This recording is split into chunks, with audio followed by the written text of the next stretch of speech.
Chapter 1670. Outside the northern Liang Pass, a majestic city had been built from the ground. Further south, this new city, which had just been officially named Refusing the North, also had the atmosphere of a skyscraper rising from the ground. A small market appeared. Although it was small, it had all the essentials. There were restaurants, tea houses, inns, pawn shops, and gambling dens. There were merchants and peddlers who came here to look for business. There were scholars who traveled to the border. There were Jianghu people who came here to visit with their friends. There were people who told stories here. There was a lot of discussion about the name of the new city. The foreigners all felt that the name Beijua City was not strong enough. It was not as straightforward as the name Beijua City. The scholars of the academy who had not been appointed as officials in Beiliang generally thought that Beijua City was more appropriate. Although it had a strong evil spirit, they had been in the northwest for more than a year. When in Rome, do as the Romans do. They began to be influenced by the customs of the Liangren people. Like water entering a sandpit, it was no longer a hidden spring in the forest, but a turbid wine. Beijua City, which was built at the beginning of the second year of Xiangfu, was the most important city in Beiliang, both strategically and symbolically. There were rumors that not only would the Protectorate General move into the new city from Huaiyang Pass at the end of the year, but a new Liangzhou prince would also build an official office here and become the provincial governor of the Outer Pass, who had both military and political power in Liangzhou. However, despite the importance of Beijua City, the elite border troops stationed around the new city were still in the pattern of northern Yan and southern Song. This could be seen from the fact that there were no patrols in the market. At first, the scholars who went to Beiliang were puzzled. They only understood after the local merchants explained that there were fierce battles outside the pass and peace inside the pass. Beiliang had been peaceful for more than 20 years. When it was close to noon and the sun was high in the sky, Su Fengnian walked alone in the market nicknamed Ziak Town. There were no white horses or guards around him. Even Su Yambing did not accompany him. Most of the people in the market were foreigners. Other than the people of Liangzhou and the old people like Yan Wenluan, there were not many people who were familiar with the new prince of Beiliang.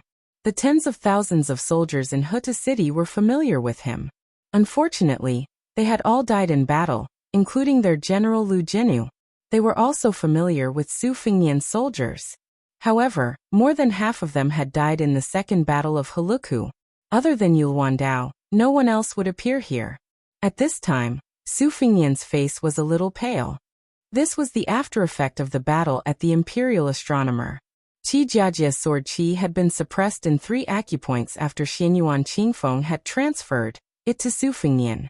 This was also the premise that Su Fengnian was able to fight with Dong Tai and Chao Chongqing at the Zayamawi courier station. Now, the sword Qi was flowing freely in his body like a flood breaking through a dam. It was as if an army was passing through, or a cavalry galloping on the ground. Su Fengnian's sword Qi seemed to be thundering inside his body. If it were a Taoist saint who was good at inner vision, he would have completely given up on the idea of immortality. Su Fengnian picked a restaurant that was bustling with people and sat down. Out of the 3 times he had been in Jianghu, he had lived a life of haggling over every ounce. He knew that a single copper coin could not kill a hero, and he was used to having money in the palm of his hand. Weighing his money pouch, Su Fengnian ordered a pot of wine, 2 bowls of rice and 3 dishes. He sat by the window, took off his cold saber, and put on his casual clothes. He looked like an ordinary scholar who had traveled to the border. The restaurant was not big, but business was good. As more and more diners poured in, there were people who had the intention of sharing a table. The waiter ran over to Su Fengnian with a troubled expression. Su Fengnian smiled and nodded, saying that it was fine. However, he had requested for 2 pots of green ant wine, and that he would have to pay the price of 1 pot. The waiter thought about it, and felt that this business was still profitable, so he acted on his own initiative, and agreed on behalf of the restaurant owner. There were 5 people sharing a table with Su Fengnian, 1 woman and 4 men. The 4 men had completely different auras. It was unknown how they got together, but it was obvious that they were heroic and scholarly. For example, there was a tall man in his 30s. The scabbard of his sword was made of gold.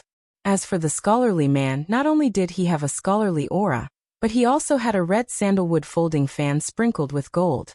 The fan pendant was made of the rare redwood that could not be bought with money. However, Su Fengnian's eyes were shrewd and ruthless. One of the redwood pendants was made of honey, while the other one was made of low-grade iron. Thus, the difference in status between the two was obvious. It was obvious that the latter was just putting on an act.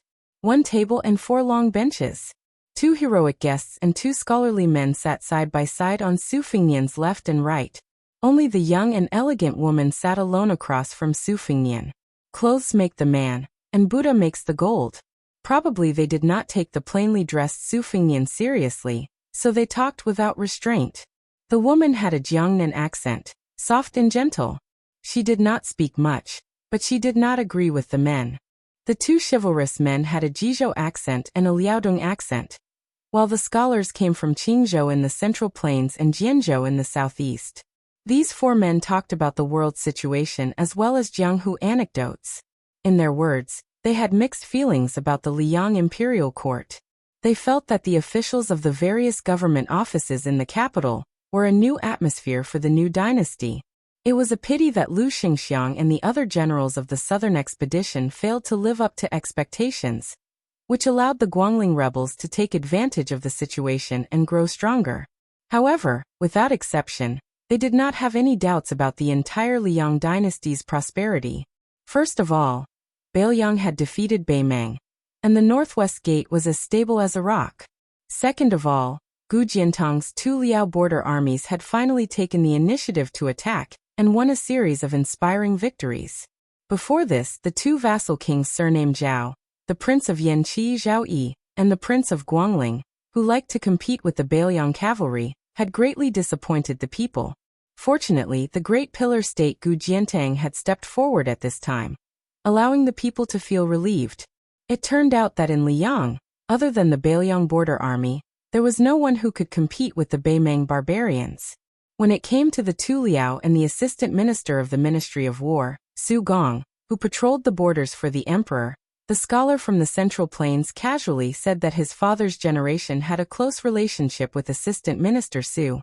They had been schoolmates in the early years, and later on, they had become colleagues.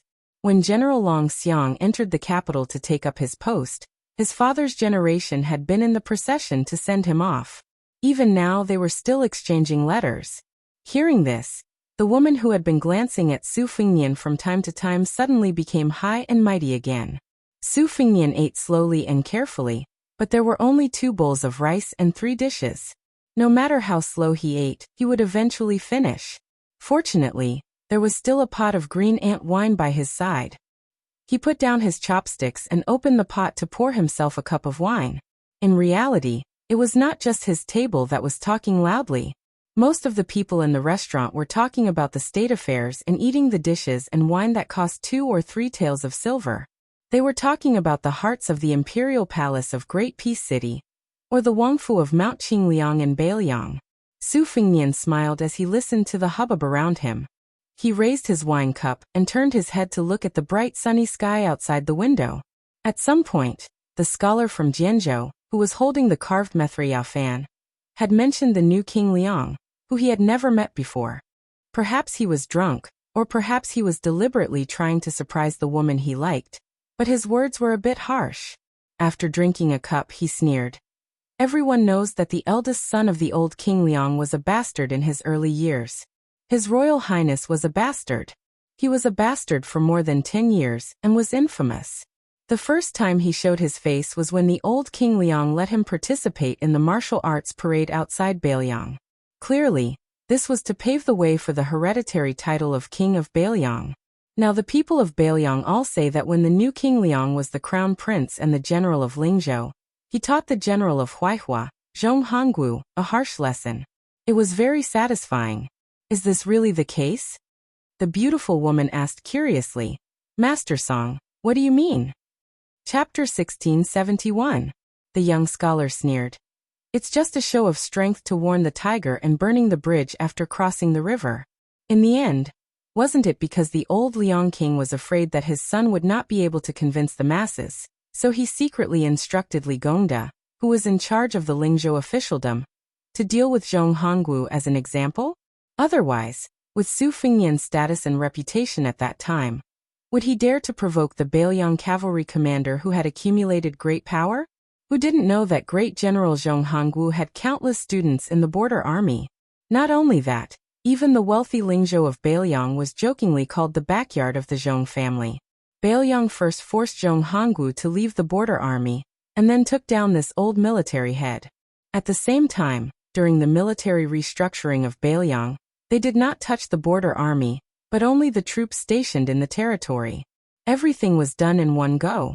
Who would believe that this was not the plan of the old Liang king when he was alive? The young man who claimed to have been friends with Assistant Minister Su smiled and nodded. It should be said that he killed the old tiger to warn the fierce tiger. Zhong Hongwu was not in his position, and he was like a tiger without teeth. The old Liang king used him as a sacrifice for his eldest son. Yan Wenwan, who was also a general of the Beiliang border army, and also the local emperor of Yuzhou. Had the old Liang king made a move? Did His Royal Highness dare to make a move? In reality, before Su Fengnian inherited the throne, he did not go to Yuzhou at all. Why did he choose Lingzhou? Because compared to Yuzhou, where even the farts of the generals were effective, the civil officials here could compete with the generals. In addition, Li Gongda had obtained the position of administrator, so how could he not serve the Su family to the death? More accurately speaking, Brother Song's so-called three matters were done in one go. The true foreshadowing was Li Gongda, the administrator who was also the Lingzhou provincial governor at that time. If I were Zhong Hongwu, I would have long been wary. The two heroes could talk big when they talked about Jianghu and Wulin, but when they talked about the officialdom and the imperial court, they were stunned. However, it sounded very murderous. The two of them looked at each other and smiled. Wasn't the pen in the hands of a weak scholar also a knife in his hands? The scholar surnamed Song agreed deeply, and continued to mock and ridicule. Regardless of whether Su Fengnian's identity as a great grandmaster is real or not, let's just say that the appearance of the tens of thousands of Yuzhou cavalrymen outside the calabash's mouth is now said by the Beiliang people that this action has something to do with Su Xiao. But is there really someone in the world who is leading the charge on the battlefield? Even if there were, they would be brave and fierce generals who could fight against 10,000 people. As a vassal king, was this really appropriate? Did he not know that if he died outside the pass, there would be no need to defend Beiliang? The old King Liang and his 300,000 cavalrymen defended the northwest gate for 20 years, just to let Su Fengnian let his emotions affect his decisions and add a few good words to his name? At this point, the young scholar laughed loudly. Everyone in Beiliang said that great General Su Xiao was never afraid of being cursed by the world. They all said that Su Xiao once said that the spittle of Li Yang's cursing could fill thousands of large vats, enough for him to wash his feet with for several lifetimes. Now it seems that perhaps it is true that Su Xiao is not afraid of being cursed, but it is even more true that his son wants to leave his name in the history books, and it has to be a good one at that.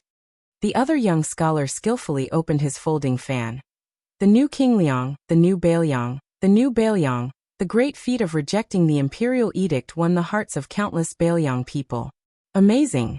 But I don't know if it was Su Beiji's idea or Chen Shiliang's plan. In my opinion, if not for Su Beiji and Lingzhou buying grain and Chen Shiliang strategizing in Qingsong City and Liuzhou, even if Beiliang had a border army of 300,000 cavalrymen, they would not be able to stop the million-strong army of Beimang. Scholars were naturally close to other scholars. Of course, this was on the premise that there was no direct conflict of interest between scholars. Otherwise, scholars would harm scholars and kill without spilling blood. Su Fengnian slowly drank his wine. The meaning of the two young people was very clear. He was able to become king of Beiliang today because of his father, Su Xiao, and Li Yishan. He was able to guard the pass because of Su Beiji and Chen Shiliang. And he himself was wandering around Beiliang, seeking fame and deceiving the hearts of the people. Su Fengnian was actually not angry at all. Instead, he was somewhat happy. In any case, these two foreign scholars admitted that the Su family had protected the Northwest for 2 generations. The hero with the golden scabbard sword lowered his voice and carefully said, "Two young masters, the walls have ears. I heard that the spies of Beiliang's Fu Shui chamber have top-notch ears." The scholar from Jianzhou with the surname Song laughed and said, "It's fine.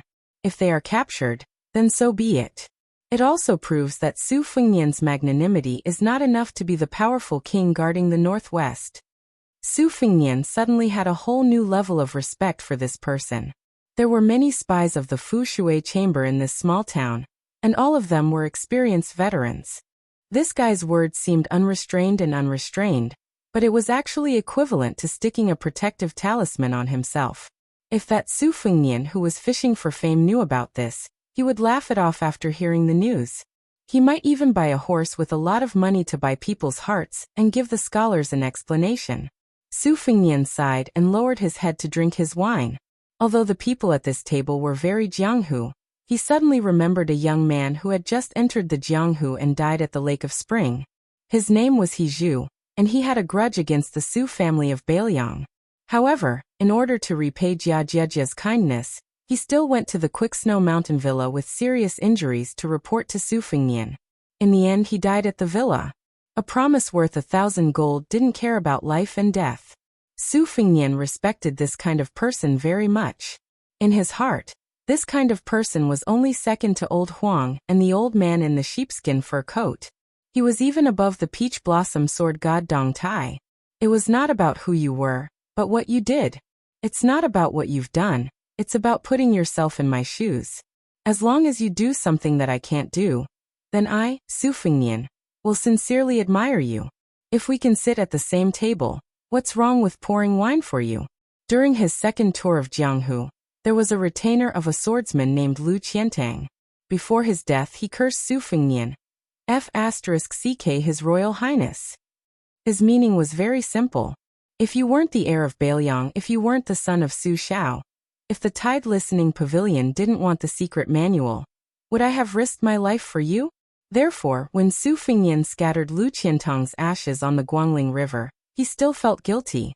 Therefore, Su Fengnian always felt that the heroine, who was ashamed to spar with others because of her ample bosom, who was willing to show kindness to him and when they were in dire straits, was a true heroine.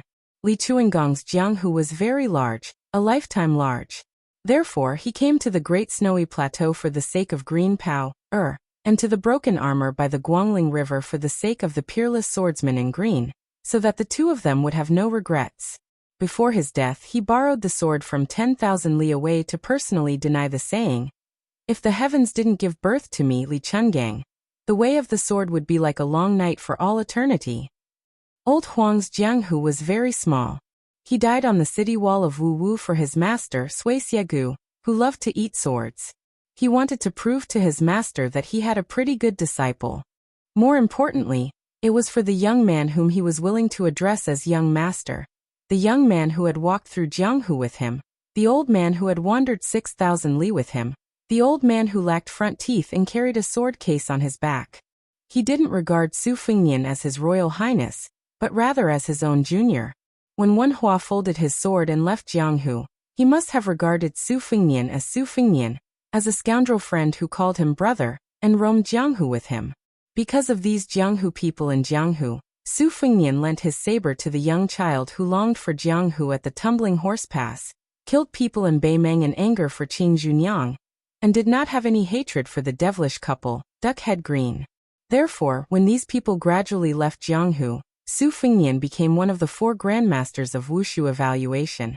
And on the contrary, he did not care about Jianghu anymore. Su Fengnian had always had good intentions toward this world, toward this Jianghu. Just like the sun outside the building, when it was peaceful, everyone thought that it was the main culprit of the scorching summer. However, when winter came, the sun would not stop coming just because people hated it during summer. Instead, it still made people feel warm. Chapter 1672. Su Fengnian finished the last cup of wine, and gently put down the wine cup. Because they were sharing a table, as the wine and meat were continuously served, his plates and bowls were all squeezed together. He looked pitiful, like a turtle dove occupying a magpie's nest. It was as if they were afraid that this eyesore would covet his beauty and shamelessly ask the waiter for an extra jug of wine. So when Su Fengnian put down the wine cup, the 4 men all cast impolite glances at him. Su Fengnian smiled, and was about to tactfully pay the bill and leave. This was because Su Beiji, who had somehow found his way here, was actually standing behind the woman. He had previously refused Su Fengnian's signal to sit down, and had already stood there for 2 cups of wine. Every time he heard the 2 scholars mocking and ridiculing Su Fengnian, he couldn't help but laugh at his misfortune. Su Fengnian actually felt very guilty towards this young strategist that he had personally abducted from Beimeng to Beiliang. The conflict between Su Beiji and Chen Shiliang had been foreshadowed when his master, Li Yishan, was still alive. As for the carving of these 2 pieces of unpolished jade, Li Yishan had also taught Su Fengnian a brocade pouch, and given his own unique views.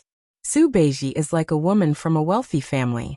Even if she has a mediocre appearance, she naturally has the bearing of a great family. She needs to be carefully carved from the fine details and get rid of the negative arrogance. Only then can one slowly see the heavenly fragrance and national beauty and gradually enter the best state. Chen Shiliang is just like a beauty from a poor family. Although she is extremely beautiful and moving, in the end, she still lacks the natural bearing of a rich family. She needs to be given an aura from the big picture and open up the layout. Only then can she be as round as you wish, charming but not bewitching. As a result, over the years, Su Fengnian had tried to bring Chen Shiliang by his side. First, he let him take charge of the salt and iron industry in Beiliang. Later, he even let Chen Shiliang be in charge of the local military and political restructuring in Beiliang. Instead, he threw Su Beiji far away from Mount Qingliang and slowly climbed up in the officialdom in Lingzhou. It was only when the great battle of Liangmeng was imminent that he had no choice but to hastily take down Zhong Honggu, that Su Beiji was promoted rapidly. Now the 2 of them just happened to be reversed. Chen Shiliang was far away in Liuzhou in the western regions, while Su Beiji was in the prince's mansion in Mount Qingliang. It had to be said that fate made fools of people. On the surface, Su Beiji had been the provincial governor of Lingzhou and was a practical border official. Now he was qualified to be the transport commissioner of Beiliang.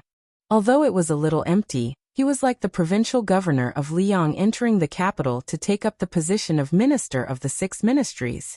If he could go through another provincial governor and return to the central government, then he was basically set to be the first assistant and second assistant.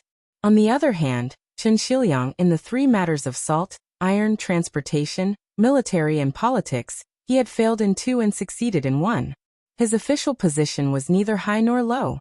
In Qingsong City in Liuzhou, he had only reached the position of first assistant. Even Su Beiji's position as the provincial governor of Lingzhou was lower than Su Beiji's. However, in reality, the generals in Beiliang who had benefited from the restructuring, such as Wang Ji, Huang Xiaokuai, and Jiao Wui, more or less owed a debt to Chen Shiliang, the person behind the scenes. Especially in the Battle of Qingsong City, he pushed Chen Shiliang to a transcendent position. The officials of Beiliang and scholars who went to Liangliang greatly respected Chen Shiliang's decision to renounce the brush and join the army. For the time being, a second-rank transport envoy who had not been recognized by the imperial court, a Liuzhou provincial governor who was supported by the public, a provincial governor who was hiding in Beiliang's backyard, a transport envoy who would continue to deal with taxes and provisions, and a central civil official of Liuzhou, who had personally heard of Beimeng's horseshoes and personally seen Beimeng's iron armor. The difference between the 2's future achievements would not be judged based on their official positions. In the depths of Su Fengnian's heart, Su Beiji, who was a great talent in the overall situation, was only hidden in Lingzhou because he needed to inherit the position and live a stable life. Otherwise, Su Beiji would have been in Yuzhou or Liuzhou to oversee the overall situation. Yang Guangdou or Hukui's provincial governor positions, one of them should have been given to Su Beiji. Unfortunately, the second battle of Liangmeng was about to begin. Su Fengnian still needed Su Beiji to be far away from the battlefield and win a stable rear for the Beiliang frontier army. This kind of smokeless battlefield was destined to be invisible to the common people. Even Beiliang's officialdom would overlook it. Naturally, it was far inferior to Chen Shiliang, who was on the front lines, who shone with extraordinary splendor and dazzling brilliance. When Su Fengnian stood up and called for a waiter, for some reason, Su Beiji walked up a few steps and patted the woman's shoulder with a smile. When she turned her head in shock, he asked, "May I ask for your name?" The 2 scholars who came from afar glared at this lecture. The heroic hero from Liaodong suddenly stood up and pressed down on the sword at his waist. He said in a low voice, "Brat, I advise you to remove your dog's paw from Miss Lu's shoulder." The four of them saw the young man angrily withdraw his hand. However, he immediately raised his hands and clapped heavily. Very quickly, a Baelyang warrior in iron armor strode into the restaurant. The hall was instantly silent. As for this general, one could tell at a glance that he was no ordinary soldier. It would be an understatement to guess that he was a commandant of the border army. Su Beiji was like a hedonistic son of a rich family. His dog's paw was placed on the woman's shoulder again. His other hand pointed behind him and smiled. "What, you don't like it?" The burly general full of killing intent stood behind Su Beiji. Although his aura was shocking, his eyes were filled with helplessness. Motherf *Ker, I am a military officer with real power in Lingzhou. How did I become a henchman who helped my young master bully people? The key was that this was in front of the king of Baelyang. Su Fengnian, who was taking out money to pay the bill, felt a headache. The waiter quickly took the money and ran away. The hero of Liaodong immediately let go of the hilt of his sword. Although he did not say anything about lowering his head, it was clear that he wanted to keep the peace. Su Beiji suddenly turned to look at the hero of Jizhou. He took 2 steps forward and slapped the guy's head. He cursed. "From your accent, you're from Jizhou? Jizhou, right? I almost went to your Jizhou to be the administrator. *CK your Jizhou." According to Su Beiji, the Baelyang cavalry would really have to borrow food from Jizhou and Hezhou. Moreover, they would have to advance all the way to the west of the capital. Su Fengnian was a thick-skinned grandmaster. Su Beiji could not vent his anger. Today he finally had a chance to do so. The hero of Jizhou wanted to cry but had no tears. "The person who provoked you is not me. I was busy cleaning up the greasy chicken leg. I wanted to flatter Miss Lu, but I missed it. I didn't even have time to glare at you. What right do you have to be angry at me?" Other than the Lingzhou lieutenant, there were quickly 7 or 8 armored soldiers who heard the news. As a result, Su Beiji's bullying became even more obvious. Su Fengnian stood up and walked around the table. He held Su Beiji's hand and quietly said, "Let's go." Su Beiji forcefully swatted away Su Fengnian's hand. He angrily said, "Go, go, go. You only know how to retreat. When will you show even a sliver of your courage toward Beimang? The Liang imperial court will not dare to let Wen Taiyi and Ma Zhongxian go to Jinggan province to take over the transportation. I, Su Beiji, was in Lingzhou and was called the governor of Bomi. Now I'm in Qingliang province. I've become a transport officer in the mountains and a grain purchasing official. This doesn't matter, but our Baelyang cavalry does." Su Beiji, who had accumulated a lot of resentment, was finally furious. He punched Su Fengnian in the chest. "If Liang wants fewer people to die in the world, I, Baelyang, agree. But if Liang wants more people to die in Baelyang, I, Su Beiji, will be the first to disagree." Wen Taiyi, Ma Zhongxian, and I, Su Beiji, were mentioned one after another. It was not just the 2 scholars who had just mocked Baelyang about the transportation. They were so scared that they kept quiet out of fear. The entire restaurant did not dare to breathe loudly. Su Fengnian wanted to say something but stopped. Su Beiji suddenly looked like a disheartened old man in his twilight years. He was dispirited and said self-deprecatingly, "I know that in the end, you were able to let the imperial court enter Baelyang without a lack of provisions. You, the king of Baelyang, have actually done very well." Su Beiji looked at the young vassal king. "But I feel that it's not worth it for you." Su Beiji suddenly turned his head and roared at the 5 people. "Do you think that Baelyang is a fool? That the names on those stone tablets are all fools? Just for this bastard called Su Fengnian, you are so generous to die in battle outside the pass."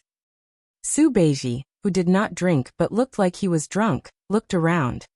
"If I, your father, Su Fengnian, was a sullen bastard, I would have killed you guys who can't even be considered bastards. South of the pass is my Baelyang. Don't forget, south of Baelyang is your Central Plains." Su Fengnian shook his head and said to Juzi, "Juzi, I'm not sullen." Su Beiji looked at this guy in a daze and said bitterly in a low voice, "I'm sullen." Su Fengnian smiled and picked up an unopened pot of wine from the table. He put his arm around Su Beiji's shoulder and said, "Okay, I'll treat you to a drink." Su Fengnian did not say anything and left with Su Beiji. He did not forget to turn around and look at the waiter who was holding the copper coins that should be given to Su Fengnian, but did not dare to come forward. He joked, "Charge this table less for a pot of wine and we're even." Chapter 1673.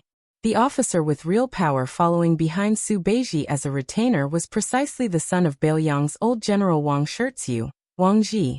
After the Battle of Sword Gate, he was in charge of the border between Lingzhou and western Shu at Mulang Ridge and Laziku. Now he was one of the 14 officers with real power in Bailiang. Hong Shuwen, who stood out in the Phoenix Battalion, was now serving under Wang Ji. It was enough to see Wang Ji's position in the young king's heart. Some of the voices could be heard in Fu Shui room, so could Su Fengnian. If one wanted to become a leader in Bailiang, then one had to be pushed to the position of the head of the army. At the very least, one had to be connected to the border army and military power. Otherwise, even if one reached a high position like Li Gongda, one still wouldn't have enough power to speak in Bailiang. Before Su Fengnian took over as king, did Li Gongda dare to stare at Zhong Hongwu? He didn't dare. Even Zhong Hongwu's subordinates didn't dare. Meanwhile, in Bailiang's leaders, apart from Yan Wenwan, He Zhonghu and Chen Yunchui, the others like Huang Fuchang and Hu Kuei counted because they had military power in their hands. However, Liangzhou provincial governor Tian Peifang, whose official rank was half a level higher, could not. The current Chen Shiliang could also count because he had the advantage of being close to the Longxiang army.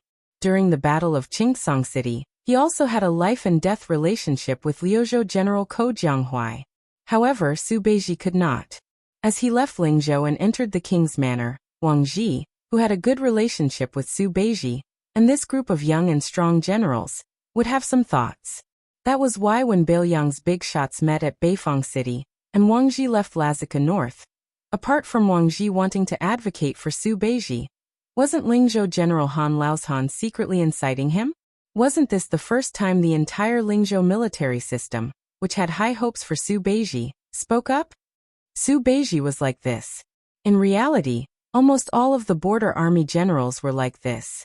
Why was Left Cavalry Commander Zhou Kong so adamantly against splitting his troops? Was Jean Partridge really greedy for power? Naturally, it wasn't that simple. Zhou had to consider their interests. As long as he, as the deputy cavalry commander, wanted to advance in the border army, he had to give the people behind him some assurance. However, Su was too strong. Su Fun's power was too strong. Su caught him by surprise in front of them, and he had no choice but to lower his head. He had no choice but to, he needed to consider their interests. Their interests, Jean. S. Needed he had S. He. Was. And he. Therefore, when they got off the city wall, He Zhong, who was also split from the right cavalry, suddenly called Zhou Kong to drink with him. Su Fengnian took these actions to heart. As long as Jean Partridge didn't do anything too extreme, it was fine. There was no reason to strip him of his military power, and not allow him to complain. The number one person in the Bailiang border army, Chu Lushan, stayed in the Huayang Pass Governor-General manor. He didn't show his face from start to finish. Wasn't it because even he, Chu Lushan, wanted to do something but couldn't? Rather than making a futile effort and making people hate him, he might as well just shut himself in. Li Yang's previous emperor, Zhao Dun, killed Zhang Jiulu. Then one day, if he really defeated Beimang, would Su Fengnian have to make a choice between Su Beiji, Chen Shiliang, and some other general situation? Similarly, would Su Beiji and Chen Shiliang also have to make a choice between the king of Bailiang and some ideals and dreams? Maybe not, maybe he would. This, perhaps, was already enough to make people feel uneasy and uncomfortable. The commoners who ate steamed buns and the nobles who ate cauldrons had different degrees of pain and contentment. However, the weight of pain and contentment was never different. The celestial couple who lived freely in Jianghu, the gifted scholar and beautiful woman in a small place, and the poor and remote people who grew old together. Perhaps their love had different degrees of grandeur and gentleness, but their feelings for each other were actually not that different. Su Fengnian and Su Beiji walked up the outer wall of the market that wasn't very high. Wang Ji tactfully didn't follow them. Su Fengnian squatted on the short wall, and ate the roasted naan that he had just bought from the stall. He bought 2 naans, but Su Beiji didn't appreciate it. He stacked the 2 naans together and ate them. Su Beiji sat cross-legged and clenched his fists on his thighs. He was in a daze. Su Fengnian asked in a muffled voice, Juzi, why are you so angry all of a sudden? Other than me, who else has offended you? Su Beiji said slowly, this world has offended me, and you're such a coward. Of course I'm unhappy. Su Fengnian ate the naan until his cheeks were bulging. He turned his head and smiled. Actually, I'm not happy either. Perhaps I'm too thick-skinned. You can't tell. Su Beiji didn't turn his head. If one day Bailiang defeats Beimang and takes over the world, I won't go to the Central Plains. I'll go back to Beimang. Su Fengnian gasped in surprise. That's a pity. Let me tell you, in the past, in order to trick me into going to Jiangnan, Big Sister always said that the land there was good, and that the streets were filled with delicious girls. I didn't believe her at the time. Later on, I went to take a look myself. It was true. If it weren't for the fact that Bailiang has a girl from Yinji County to support us, I really wouldn't want to leave the Central Plains. Even if you don't want to be an official, you should still go and take a look. Su Beiji raised his head to look at the sun. He squinted his eyes and said, I'm not going. In this lifetime, I'll walk from the north to the south. Lingzhou and Bailiang is already south enough. Su Fengnian leaned his shoulder against Su Beiji. Juzi, you don't like any girls in Lingzhou? If you do, but the girls don't agree, I'll help you snatch them. Su Beiji turned his head to look at this unruly young prince. He said seriously, if you become the emperor, don't let Qin Shiliang be the grand secretary. It'll be good for both of you. Su Fengnian was stunned. He smiled and said, don't worry, I won't be the emperor. Su Beiji said again, then don't let Qin Shiliang be the second Zhongjulu in Liang. Su Fengnian patted his chest and said, if I really beat Beimang, I won't have any worries. It won't be as difficult as you think to decide who dies and who doesn't. Su Beiji shook his head and said, Zhongjulu wants to die. Su Fengnian fell into deep thought. Su Beiji sighed and said, Qin Shiliang isn't suitable for the central government of the imperial court. He can only be a provincial governor. At most, he can be an administrator far away from the capital. Only then will he be able to enjoy his old age and have the time to play with his grandchildren. Su Fengnian nodded. If there's a chance in the future, I'll pass on your words. But as for what Qin Shiliang thinks, I won't stop him. I don't think I can stop him. Su Beiji stretched out his hand. Su Fengnian was puzzled. What? Su Beiji glared at him and said, Naan. Su Fengnian tore off half of the remaining naan and handed it to Su Beiji. Su Beiji finished the naan in big mouthfuls and wiped his mouth. Persimmon, if I'm unhappy, I can still vent my anger on you. But if you're unhappy, what should I do? Su Fengnian said without hesitation. Beat Beimang barbarians. Su Beiji, who was sitting on the ground, closed his eyes and patted his knees with his hands. Su Fengnian followed the beat and whistled. 1 persimmon, 1 tangerine. Following Persimmon's light whistle, Tangerine suddenly said in a clear voice, You can only see 10,000 carps jumping through the Dragon's Gate at Tide Listening Lake. Persimmon laughed and said, You can only see Mount Qingliang, the famous stone steels not counting. You can only see a bottle gourd's mouth building a view of the capital. You can only see the skeletons of the dead under the high walls. You can only see the north of Liangzhou riding horses in the west wind. You can only see the south of the border, the sound of Longlong's books breaking out of the hut.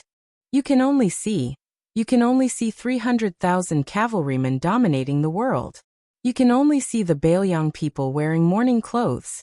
Many years later, the Bailiang Palace on Mount Qingliang had long become the residence of the Bailiang Taoist administrator. In the middle of the night, a white-haired old man stood alone in the snowy night with a walking stick and looked at the end of the street. The old man with the surname Qin, who was known as the #1 border official of the new Liang dynasty, had been guarding the house behind him that used to be surnamed Su for 40 years. A full 40 years. Because of this, he had rejected the invitation of the new emperor of Liang at the end of last autumn, and refused to become the new grand secretary of the new dynasty. Therefore he had rejected the posthumous title of Wenjing. Everyone in the Liang court knew that this poor scholar from Jiangnan, who had risen in the northern Liang officialdom and never left the northern Liang, had the lofty ambition of dying as a civil official before entering the northern Liang. He had just resigned from his position yesterday. Now the old man's hair was the same color as the wind and snow. Just when the old man, whose vision was blurry, thought that no one would come, a carriage arrived leisurely. The old man walked down the stairs shakily. Another white-haired old man walked down from the carriage. The old man who had come from afar was clearly not as strong as the old man surnamed Chen in the large house. The old man surnamed Su wore a thick fur coat and needed the help of the coachman, who also had the surname Su, to walk up to Sir Chen. The three of them walked up the stairs together and turned to look at the snowy street. Separated by the most inexperienced person in the middle, Chen Shiliang, the Bailiang Taoist administrator who had held the post for more than 30 years and was unwilling to move, leaned forward slightly and turned to look at the other old man. He laughed softly and hoarsely. I helped the prince guard Bailiang Road, and this Mount Qingliang for 40 years, so you're not as good as me. Isn't that right, Su Beiji? The doddering old man in the thick fur coat snorted coldly with all his strength. You win, okay? The old man in the middle, although of similar age, looked to be in his early 40s. He held the hands of Chen Shiliang and Su Beiji on both sides and laughed softly. Don't fight. The emperor of Liang had changed, and the title of the dynasty had changed. But the three old men, Su Fingnian, Su Beiji and Chen Shiliang, only tonight, they had seen the heavy snow of Bailiang. Chapter 1674. Originally, in the early autumn of the second year of the Liang auspicious talisman, the civil and military officials of the Chu imperial court wished they could divide the world. But in a short 3 months, there was an atmosphere of mourning. If it was not for Grand Preceptor Sun Shiji being neither sad nor happy, and Chao Zhongqing showing no signs of taking over military power from Xie Shibian, the court would have been in chaos. But to Empress Jiangxi, who sat on the dragon chair and wore dragon robes, there was no difference whether she was looking at a group of glowing officials or a group of frowning officials. She even had some mockery that no one knew about. Earlier, De Chu had defeated the strong on the Guangling River and wiped out vassal King Zhao Yi's Guangling navy. Later on, they had successfully ambushed the Nanjiang army's important supply base. At the time, the most clamorous discussion was something like, a country cannot do without a ruler cannot do without an empress. The current empress of Dechu, although a woman, still needed an empress to conform to etiquette, right? Therefore Song Maolin, who was known as Dechu's twin jade annulus along with Xie Shibian, and the eldest grandson of the Song household who was known as the Northern Su and Southern Song, along with the Prince of New Liang, had the most support. Perhaps it was because Song Maolin was so outstanding that even Grand Tutor Sun Shiji hinted to Chao Chongqing, who was far away from the court, that he might as well agree to this marriage.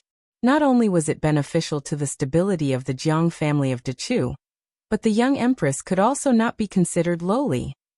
But as the #1 general of Nanjiang Wu Zhongshuan parted ways with vassal King Zhao Yi and returned to Guangling with the dual identities of Liang Minister of War and Great General of the Southern Expedition, Lu Xingxiang finally revealed the fangs that a famous general should have. Song Li, who had also been to Great Peace City, snatched all the military power from Guangling King Zhao Yi's hands. Especially with Chen Jibao and the elites of the Shu lands entering the battlefield, Dechu's front lines shrank. From frequent reports of victory, they went into a passive defense. The enthusiasm in the court that seemed to be close to attacking Great Peace City was like a bucket of cold water poured over their heads. Most of the officials and nobles were like frosted eggplants. It was at this time that Chao Chongqing, who had the intention of sharpening Dechu's young generals, finally withdrew from the Guangling River Navy and returned to Dechu's capital with the identity of Grand Marshal of Dechu as well as Minister of War. It had to be known that when Jiangxi ascended the throne as emperor, Chao Chongqing was still the commander of Dechu's navy. His official position was even half a rank lower than the three old generals. He was only the same as the disciple of the Eastern Front's commander, Xie Shibian, who was only a secondary second rank. Without Chao Chongqing overseeing Divine Phoenix City, the people were in a constant state of anxiety. With Chao Chongqing's Divine Phoenix City, even if he did not bring a single soldier. The dark clouds above Dechu's capital immediately dispersed and the sun could be seen again. In reality, everyone was well aware that without Jiangxi, the new Dechu would not be able to restore the country. However, without Chao Chongqing's previous running around everywhere, perhaps it would be a lamentable situation where they would not have the strength nor the will to restore the country. After the morning court was dismissed, Chao Chongqing, who did not have the time to participate in the morning court, went to the imperial palace to report. He changed into a brand new set of court robes and was led by a eunuch from the ceremony directorate. He quietly waited outside the imperial study for an audience with His Majesty, following the etiquette of a ruler and his subject. The old eunuch from the ceremony directorate was apprehensive. If it was in the past, His Majesty, who had already known that Chao Chongqing had arrived at the capital, let alone receiving him in the imperial study, he would have welcomed him outside the capital. This meant that His Majesty and the Minister of War, whom he had always respected as his own elder, had most likely developed a knot in their hearts. This was definitely not a good thing for the country. The expressionless Chao Chongqing waited at the foot of the steps. He smiled bitterly in his heart. Of course, he knew why His Majesty had left him hanging outside. His Majesty was angry, very angry.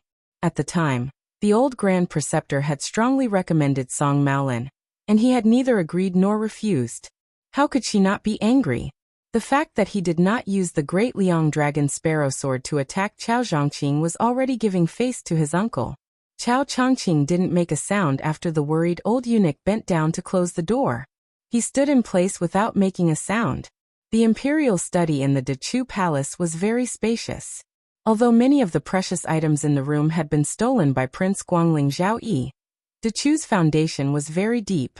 In the early stages of the restoration of the country, the imperial study was no less than it had been in the past. Chao Chongqing raised his head and saw the young woman wearing a yellow dragon robe. Her head was lowered as she practiced writing on the tribute Xian paper. She didn't use the imperial brush Millennium Youth, which symbolized the continuity of the country. Chao Chongqing moved his gaze slightly and saw the golden lacquer cup engraved with the words Forever Gold O. According to the tradition, on the first day of the first month of each year, the Emperor of Dechu would open the window and use the Millennium Youth to dip into a cup filled with Tusu wine. He would write the auspicious words World Peace and Long Live the Country and present them to the civil and military officials. Before this, she had once expressed some apprehension to him, saying that her writing wasn't beautiful. She quietly suggested that he ask his uncle to write for him. Of course, Chao Chongqing didn't agree. He only comforted her that she could write as little as possible. When the time came, she could only give it to old Grand Preceptor's son and a few people who knew her well. It wouldn't be embarrassing. Only then did she reluctantly agree. However, she still couldn't hide her unhappiness. Chao Chongqing heard that after she ascended the throne, she had practiced a lot this autumn and winter in order to raise the brush on the first day of the new year. In any case, it was definitely 100 times more diligent than practicing the sword. It was said that she had already filled a small basket with paper. She didn't throw it away and just accumulated it over time. The palace maids and eunuchs weren't allowed to touch it. Chao Chongqing looked behind the large table and at the slender, bright golden figure. His gaze was absent-minded. He seemed to remember a blurry scene from many years ago. Chao Zhongqing suddenly felt a little sad and guilty. The Empress Dechu, who no one called Jiangxi, didn't look at Chao Chongqing in a fit of pique. She angrily said, "I'm still angry. I need to write at least 30 more words to calm down. Uncle, just you wait." Chao Chongqing didn't know whether to laugh or cry. He moved a chair over and sat by the window. The chair was tilted toward the window. He could see the scenery outside and out of the corner of his eye, see the little girl who didn't look like an emperor even though she wore a dragon robe. However, even Chao Chongqing couldn't imagine that Jiangxi would sit on the dragon throne every day in court and receive all the civil and military officials. Even Grand Tutor Sun Shiji nodded inwardly at the official's bow. Not only did she not lose her manners, even he, an old man who had stood in the courts of the two dynasties for close to 60 years, could not find any flaws even if he did not care about her identity as a woman. Her monarch and minister played together. At first, she was slightly reserved, but now she was adept and as she wished. She advanced 1,000 miles in a day. She was simply born to be an emperor. Sun Shiji privately joked with his friends that the emperor's sword realm was extremely fast. It was the same for the ruler of a country. She meticulously wrote a dozen words and snuck a glance at Chao Chongqing, who was sitting upright and still. Jiangxi curled her lips. She probably realized that it wasn't appropriate for her to compete with uncle, so she gently put down her brush and coldly snorted. "I'm done." Chao Chongqing held back his laughter and quietly said, "There are still 11 words. I'm not in a hurry." Jiangxi glared and said, "Uncle." Chao Chongqing smiled slightly and said, "All right, I know that Song Maolin's matter has angered the emperor. I came to the capital this time to be the emperor's punching bag. After all, the old Grand Preceptor is old. The emperor can't lower himself to the same level as him." Jiangxi put on a show of force and picked up the brush again. "If I didn't want to be the emperor, I would have secretly beaten that Song guy into a pig's head." Chao Chongqing couldn't help but laugh. Of all people to learn from, that king of Bailiang pulled out Jean Lanting's beard in Great Peace City. It caused the assistant minister of the Ministry of Rights to wait half a month before he dared to go to the yamen for roll call. Jiangxi placed the brush heavily on the brush holder. Chao Chongqing hesitated for a moment, and then sighed. Qingliang Mountain must have a consort for the king of Bailiang after the great victory. In this matter, you can't blame him. Jiangxi lightly slammed a fist on the table and glared angrily. Then she wrinkled her nose and coldly snorted. "You're blaming me?" Chao Chongqing smiled and hurriedly waved his hands. I don't dare." Chapter 1675. He finally understood that Song Malin was nothing. The king of Bailiang was marrying a concubine, which was the main reason why the emperor of Dechu was angry. Therefore Chao Zhongqing had actually been implicated by that brat surnamed Su. Chao Chongqing smiled gently. When men and women were young, he liked her and she liked him. No one disliked the other. It was really good. Every man in the world had a wish to win the heart of his woman and never leave her. However, compared to seeing a beautiful woman with a white head, he was more afraid that a beautiful woman would not have a white head. Chao Chongqing was somewhat dejected. For the first time, he doubted himself. Was he wrong? He had already missed it. Why did he make them miss it as well? Lu Songtao, who had converted to Buddhism, persuaded him with life and death. Duke Yensheng of the Confucian school persuaded him with reason. Even the smoke of war rose from all over the Central Plains. None of them could persuade Chao Chongqing to let go of Dechu. Jiangxi asked carefully, "Uncle Chessboard, are you angry?" Chao Chongqing gathered his thoughts and shook his head. He said softly, "Even if Uncle Chessboard is angry with the whole world, even if he is angry with Dechu, he will not be angry with your majesty." Jiangxi sighed like an old man. "Although saying this is somewhat unfair to my father and mother, I feel that if my mother could have met Uncle Chessboard earlier." Chao Chongqing, who was known as the most outstanding man in the world, Dechu is most proud of, and green clothes come out early, Dechu will not die, blushed for the first time. He coughed a few times and quickly interrupted what Jiangxi was about to say. He then pretended to be angry. "Your Majesty." Jiangxi smiled mischievously. "My mother can't meet Uncle Chessboard earlier. Otherwise there won't be me, Jiang and I." For some reason she called herself Jiang and I and not Jiangxi, who was destined to be recorded in history regardless of the success or failure of the restoration of the country. Chao Chongqing's face darkened. He said angrily, "Your Majesty, be careful. I purposely forgot something. Someone in Great Peace City asked me to bring these words to His Majesty." Jiangxi hurriedly straightened his posture and said in all seriousness, "Uncle, state affairs are more important. Please speak." Chao Chongqing said with a straight face, "Your Majesty, I'm a little thirsty." The Empress of West Chu stood up at an astonishing speed and ran to the door. She didn't care about losing her majesty as a monarch and personally opened the door and ordered, "Bring a pot of Spring God Lake tribute tea for Minister Ling." Not long after, Chao Chongqing calmly held the teacup in one hand and fanned the tea with the lid of the teacup with the other. Chao Chongqing closed his eyes and smelled the refreshing fragrance, as if he had completely forgotten about that serious business. Chao Chongqing didn't even need to open his eyes to know that the emperor was purposely keeping a straight face, but his ears were perked up. Chao Chongqing's lips curled up. After taking a sip of tea, he said, "Your Majesty, I lied to you. This lowly subject only fought once in Great Peace City and did not hear anything." Jiangxi made a sound of acknowledgement and pretended not to care. Looking at the words on the paper on the table, he was filled with anger and killing intent. In fact, there were only 3 words on the densely packed xian paper. Chao Chongqing suddenly asked, "Your Majesty, I heard that someone has proposed 3 plans. The best plan is that the main force of the West Chu army should go down south.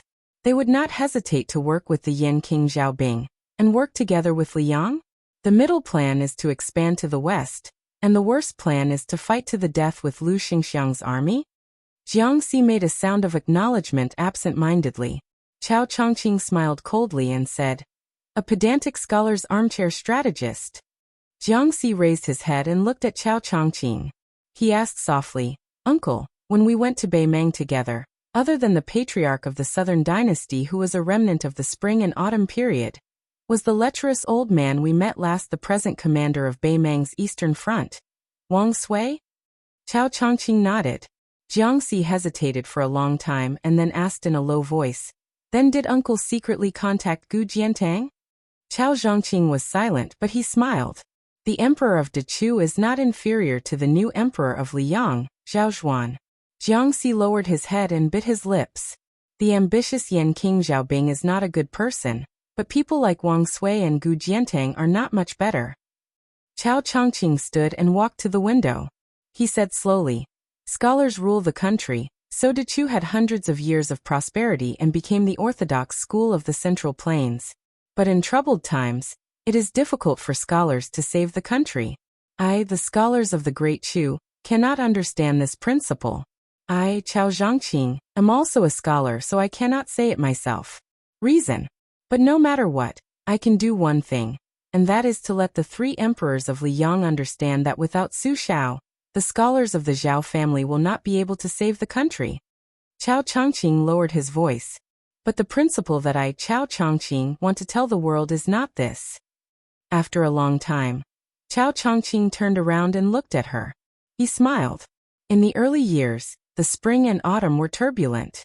There were countless bewitching prophecies and ballads that spread throughout the world. One of them was about your mother, the Empress of Dechu. So uncle knows that you were willing to leave Beiliang because you were afraid. Jiangxi turned her head away and said fiercely, "No." The imperial study was silent. Jiangxi suddenly realized that Uncle Chen was standing by the table. She quickly covered the pile of paper with her hands and said with a red face, "Don't look, don't look." Chao Chongqing deliberately stretched his neck to see what was going on. He asked curiously, "It doesn't look like the word bastard." Jiangxi blurted out, "Of course not. Who would want to write that he is a bastard? I don't even want to scold him." Chao Chongqing smiled and didn't say anything. The young empress in the dragon robe insisted on blocking Chao Chongqing's line of sight. Chao Chongqing smiled and asked, "Assassinate you? Uncle Chen is the only one in the imperial study. Your Majesty, this makes me feel like I am walking on thin ice." Jiangxi bent over the paper on the table and raised her head. I saw wrong. Uncle Chen, your eyesight is not good. Don't read under the light in the future." Chao Chongqing covered the teacup and leaned forward. He rubbed his silly daughter's head with his free hand. "Uncle Chen is old. Not only are my eyesight not good, my memory is also not good. Now I finally remember that sentence. That person said it in Great Peace City. The general meaning is that he will soon personally lead the Beiliang cavalry to Guangling Road to take you back. If you don't agree, then he will snatch you, stuff you into a sack, and carry you back. He, Su Fengnian, can't be bothered to care about Liang, West Chu, or whatever." She was dumbfounded and could only blink her eyes. Chao Chongqing smiled and said, "I am not lying to you this time. It is true, absolutely true." She still blinked her eyes. Chao Chongqing seemed to murmur to himself and pretended to be angry. "No matter how I look at it, since Dong Tai and I could not win against him in Great Peace City, then it is clear that we cannot stop him. I, Uncle Chen, am not an immortal. What can I do? And what is the saying? When Jiangxi smiled, she had two dimples. One could topple countries, the other could topple cities. She unconsciously smiled and replied, "Cucumber salad, that is delicious." Chao Chongqing said softly, "Xiandi was a wise ruler, but not a good husband. I, Chao Chongqing, am even worse. I am a coward who has become stupid from studying. But that young person in Beiliang is better than us. Your Majesty, when the time comes, just give him a blow. Do not really stab him to death. You will regret it and be sad." Giving up hope seemed heavier than being sad, but in reality, it was not as relaxing as giving up hope. Jiangxi wanted to cry. It was like hearing the last words of an elder. Chao Chongqing gently put down the teacup. He put it down. In the war between the two countries, like Dechu and Liang, there were the armies of the West Wall. Now Beiliang and Beimang also had 300,000 cavalry against a million army. But one day not long after, Li Yang's auspicious talisman had been 3 years, and West Chu's Shinseal had been 2 years. At that time, Gu Jianteng stood alone in his tent. After a night of silence, he said to himself, "Chao Chongqing has ruined me for 20 years. On the border of Beimang, Wang Sui drank alone and laughed. Satisfying, satisfying. This is the true romantic of our infatuated generation. That day outside Great Peace City, there was Chao Chongqing in West Chu. One person attacking the city. Chapter 1676. Dechu's capital had a great number of high gates and endless alleys. This was very normal. However, if people knew that a second-ranked general lived in a small alley, they would probably accuse him of harming the dignity of the imperial court. Xie Shibian, who was born poor, was such a person. If it weren't for his status as Chao Chongqing's disciple, it would have been impossible for Xie Shibian, who was born poor, to become a leading general. Reality also proved that one's ability had nothing to do with one's family background. If it weren't for Lu Xingxiang's raid and Chen Jibao's sudden appearance, Xie Shibian's undefeated battle record would have continued.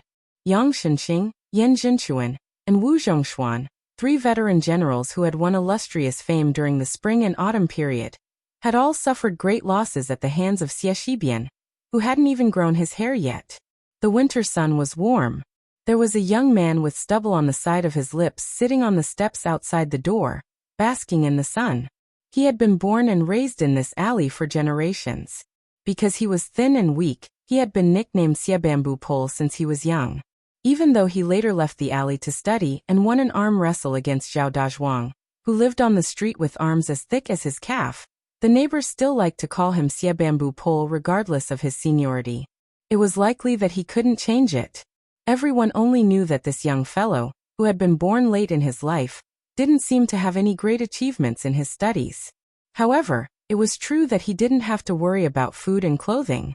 It was a pity that this child was often away from home, so he hadn't been able to marry a wife to continue the Xie family's bloodline. As a result, old Xie, who sold wine to make a living, wasn't too happy. Especially when he heard that other children had become Yamen officials or passed the county examinations, he couldn't get anything to say. Even if he choked back his words, no one really took them seriously. If it weren't for the fact that his son's teacher had come to drink wine with him once and said that his son's studies were good, and that he could guarantee that his son wouldn't be bad in the future, old Xie, who sold wine, would have already grabbed the brat's ear and forced him to sell wine to make money. Their family had saved up some modest wealth, so they didn't care if the child helped them earn more money. However, as a child from a poor family, they weren't afraid of a poor family background. After all, the poor had their own matching families, right? But if they put themselves in her shoes, which family's daughter would be willing to marry a man whose feet didn't touch the ground? People from small families were not afraid of poverty. It was not a chaotic world. If they were willing to work hard, they would be able to feed their families. However, they were afraid of men who had high standards but were incompetent.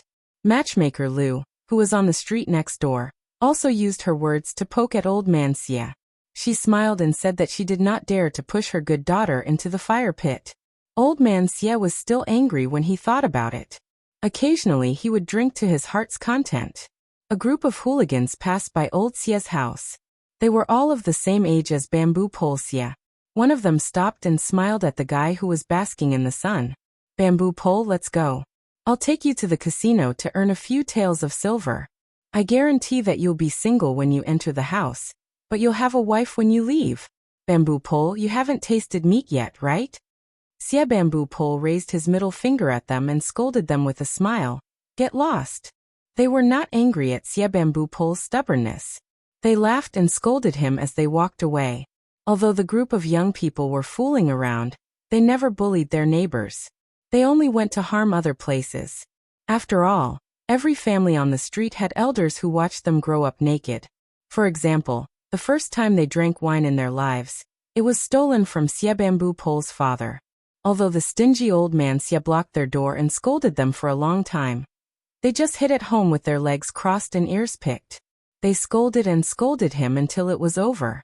Moreover, Xia Bamboo pole was famous for being bad since he was young.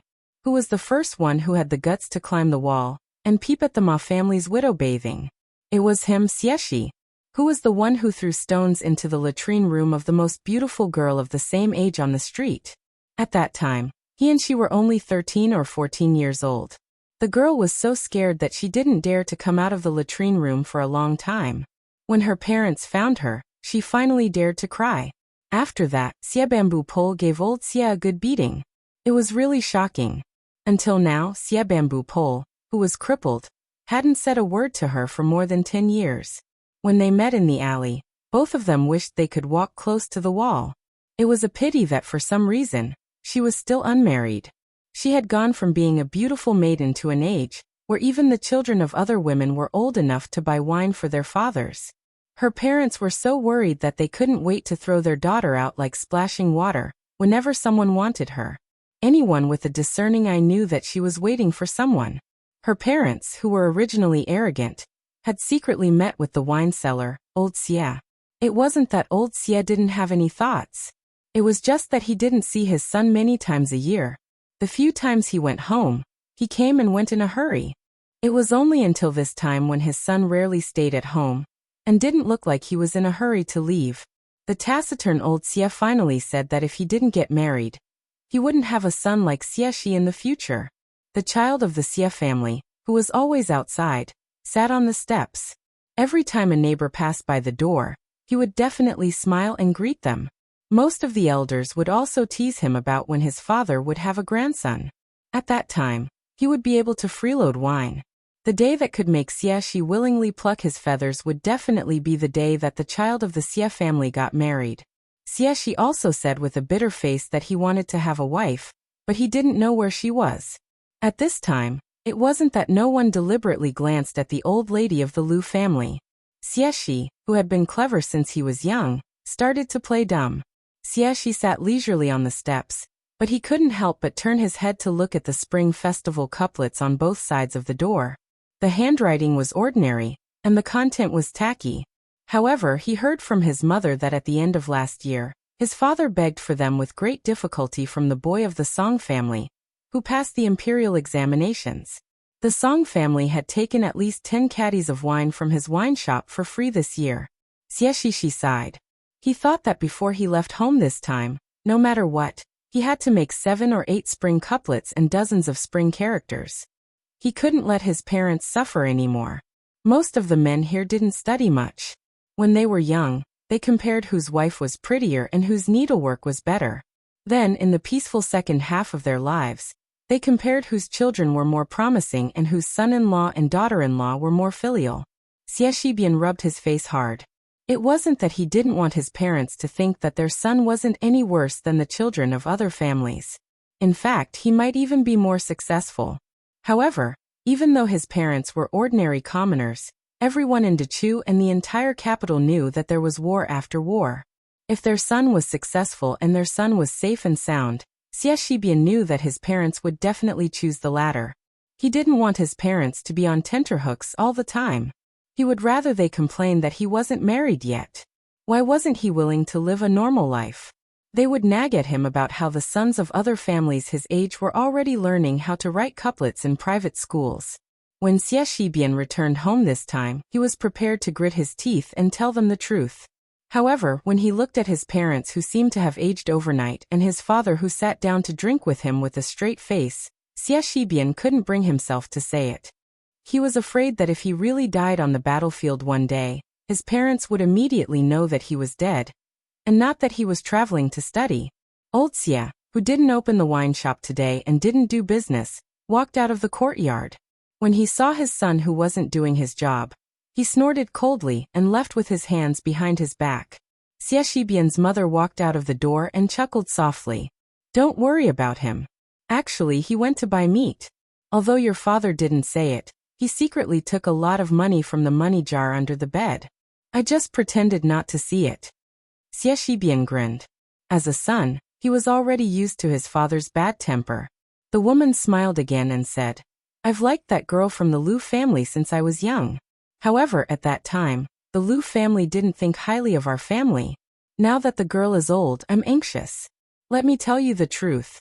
Although you're my son, if it's not like this, you really aren't worthy of her. Xie Shibian looked up and said with a cheeky smile, Mother, am I really your biological son? The woman pretended to hit him. You have a glib tongue. No wonder you can't find a wife. If your father hears this, he'll beat you to death. Xie Shibian bent his arm. When I was young, I was chased around the courtyard by father every day. Now father can't beat me. The woman lightly hit her worrisome son with a chestnut. Brat, don't anger your father. When you were young, mother protected you every time. In the future, mother will definitely side with your father. Xie Shibian made a face. I know, the woman said earnestly. The girl from the Lu family isn't young anymore, but she's really beautiful. There aren't any girls in the nearby streets who are prettier than her. Brat, you really don't have any thoughts? Mother wants to tell you something. I heard that there's an official who wants to take her in as a concubine. Her parents haven't come to our house since autumn this year. Xie Shibian finally couldn't laugh anymore. The woman didn't make things difficult for her son. You're not young anymore. Mother believes that you know the importance of things. I won't rush you. Do as you see fit.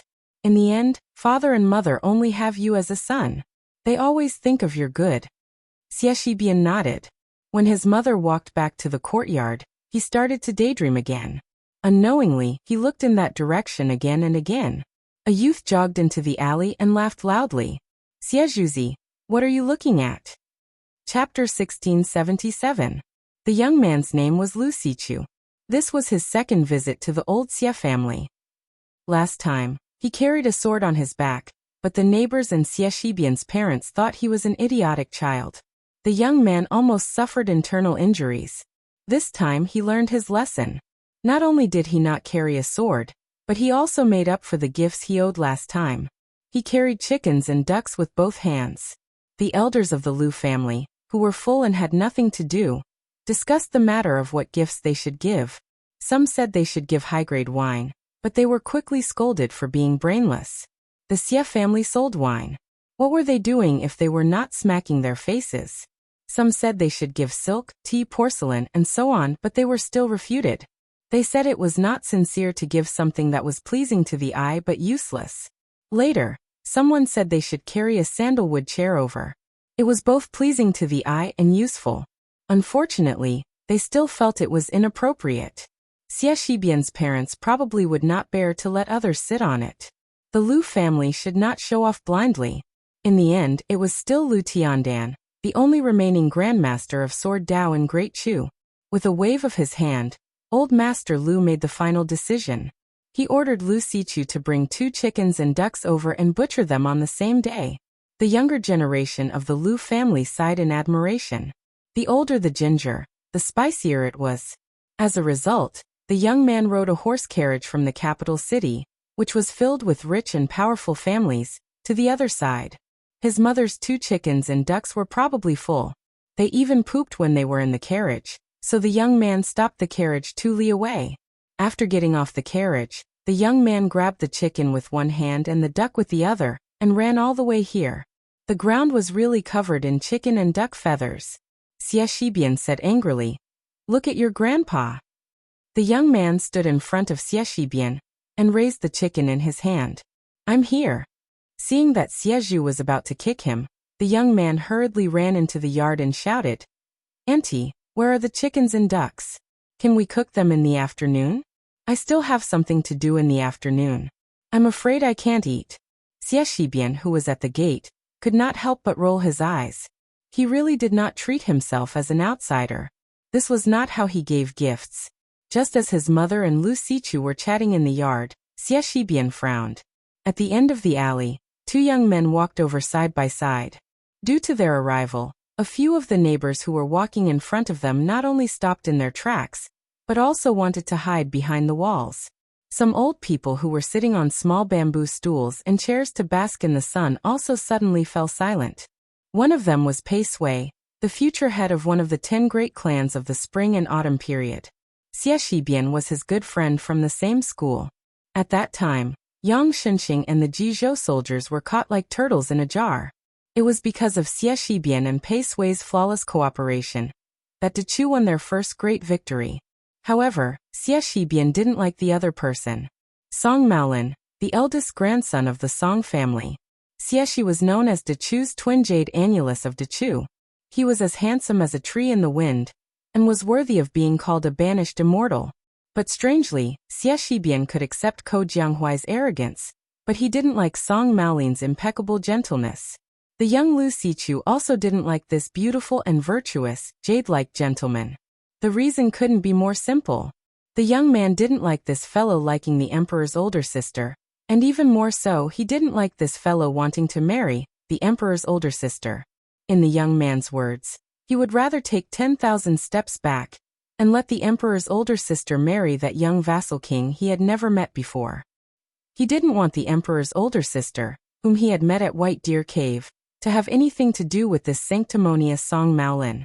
The young man's thoughts had always been the same as the Lu family's elders. He just felt that this fellow who might never fart in public was definitely a hypocrite. Xie Shibian, who rarely hated someone, deeply agreed with this. Hence, Xie Shibian stood up and walked toward his good friend Pei Sui and the Song family's young master with a smile. He grabbed Pei Sui's arm and pinched it without batting an eyelid. As expected of Xie Shibian's best friend, Pei Sui also endured the pain and smiled. Xie Shibian couldn't help but say, "Let's go, I'll take you to a shop to drink." "Don't worry, my shop isn't open today, and I don't have a habit of killing acquaintances. However, it's hard to say when I won't be able to open the pot in the future." Xie Shibian brought them to a relatively clean restaurant. Of course, in Song Maolin's eyes, it was all the same. After an hour, they left happily. Xie Shibian and Pei Sui sent Song Maolin to the carriage and watched him leave. The two of them walked back to the alley. Pei Sui teased, "It's been hard on you to talk nonsense with someone for an hour." Xie Shibian said indifferently, "The wasted saliva was made up for by the wine. The only flaw is that you paid the bill and not him, young Master Song." Pei Sui smiled and said, "Why would young Master Song carry that yellow and white thing with him? However, if he didn't have the money to pay the bill, young Master Song would definitely not be stingy and take off the jade pendant on his waist to pay for the wine." Xie Shibian said with a fake smile, "Then it's another beautiful story." Pei Sui put her arm around Xie Shibian's shoulder and said shamelessly, "All right, anyway, my friendship with the Song family ends here. Just treat it as drinking with me for an hour." It was no different from a miracle that Xie Shibian, who was born in a humble family, could become good friends with the son of the Pei family. One had to know that in the strict Dechu family, they had always been people of noble status. They viewed the sons of the Han family as lowly servants and were ashamed to be in the same group. They would never sit at the same table. At that time, Xie Shibian and Pei Sui became classmates and did not know each other's identities. Pei Sui's catchphrase was, "I like to be brothers with people who treat money like dirt. I'm willing to pick up shit every day." Xie Shibian could guess that this fellow had an extraordinary background. However, when Pei Sui finally said his family's identity, Xie Shibian was still shocked. Kunyang's Pei family. That was a true rich family that only married into the 9 families and did not enter the imperial family since the Defeng dynasty. It was also at that time that Xie Shibian treated Pei Sui as a friend. It was not because he was an unattainable son of the Pei family that he was willing to be friends with, but because he was willing to tell Xie Shibian, who was still unknown at that time, his true identity. Their teacher, Chao Chongqing, was the person who had once sat cross-legged and drank with Xie Shibian's father. Chao Chongqing had long ago told these two students with great disparity in status The reason of the world is reason. It is not unreasonable because there are few people, and it is not reasonable because there are many people. Do not bully people because they are poor, and do not flatter people because they are noble. Do not think that people are all good because they are poor, and do not think that people are all evil because they are noble. Knowing reason has its own etiquette. Without the risk of collapse, the world is at peace and everyone is content. This was the Confucian Tao. Pei Sui said softly. Song Maolin's thoughts are not complicated. Right now, there are people in the court who are suggesting that we should take advantage of Wu Zhongshuan's betrayal of Nanjiang to form an alliance with the king of Yan. The implication is nothing more than trying to persuade Zhao Bing to let Crown Prince Zhao Zhu marry into the Jiang family of Dechu. Of course, Song Maolin cannot sit still. Xie Shibian laughed coldly. If you have the ability, go work for yourself. Relying on small calculations, you think you can calculate a country? Not a thing. Pei Sui laughed. You're not scolding me as well, are you? Xie Shibian turned his head and laughed. Why don't you let me think about it? Chapter 1678. Pei Sui said helplessly. It's too late to regret making a bad friend. Xie Shibian said in annoyance. Then hurry up and catch up with the Song family's eldest young master. It's not too late. Pei Sui laughed. Forget it, I feel uncomfortable. I'm an outsider who accidentally came from a rich family. I can't pee in the same pot as them. Xie Shibian said expressionlessly. You can't drink in the same pot, right? Pei Sui's face turned pale and said bitterly, Xie Shibian, can you not be so disgusting? Xie Shibian said seriously. It's difficult. Pei Sui sighed heavily. After knowing him for so many years, Pei Sui knew how to deal with this guy who liked to tell lame jokes with a straight face. Pei Sui had to use self-deprecating methods to make himself invincible. He gritted his teeth and said, You are indeed worthy of being my good brother. Xie Shibian smiled. Pei Shibian, remember to wash your hands before eating at my house. Pei Sui took a deep breath. Okay. Before walking into the alley, Xie Shibian suddenly said in confusion. Pei Sui, let me ask you. If there's something I really want to do, but I'm afraid I'll regret it, what should I do? Pei Sui said directly. Afraid you'll regret it? That's nonsense. If you don't do it, you'll definitely regret it. Since there's a possibility that you'll regret it, why not do it? Xie Shibian, did you hit your head on a door? Pei Sui, who had managed to get back at him, was smug. Xie Shibian, who was walking with his head lowered, said softly, yes. Pei Sui asked curiously, Is there anything in the world that you, Xie Shibian, are hesitant about? Pei Sui suddenly said in shock.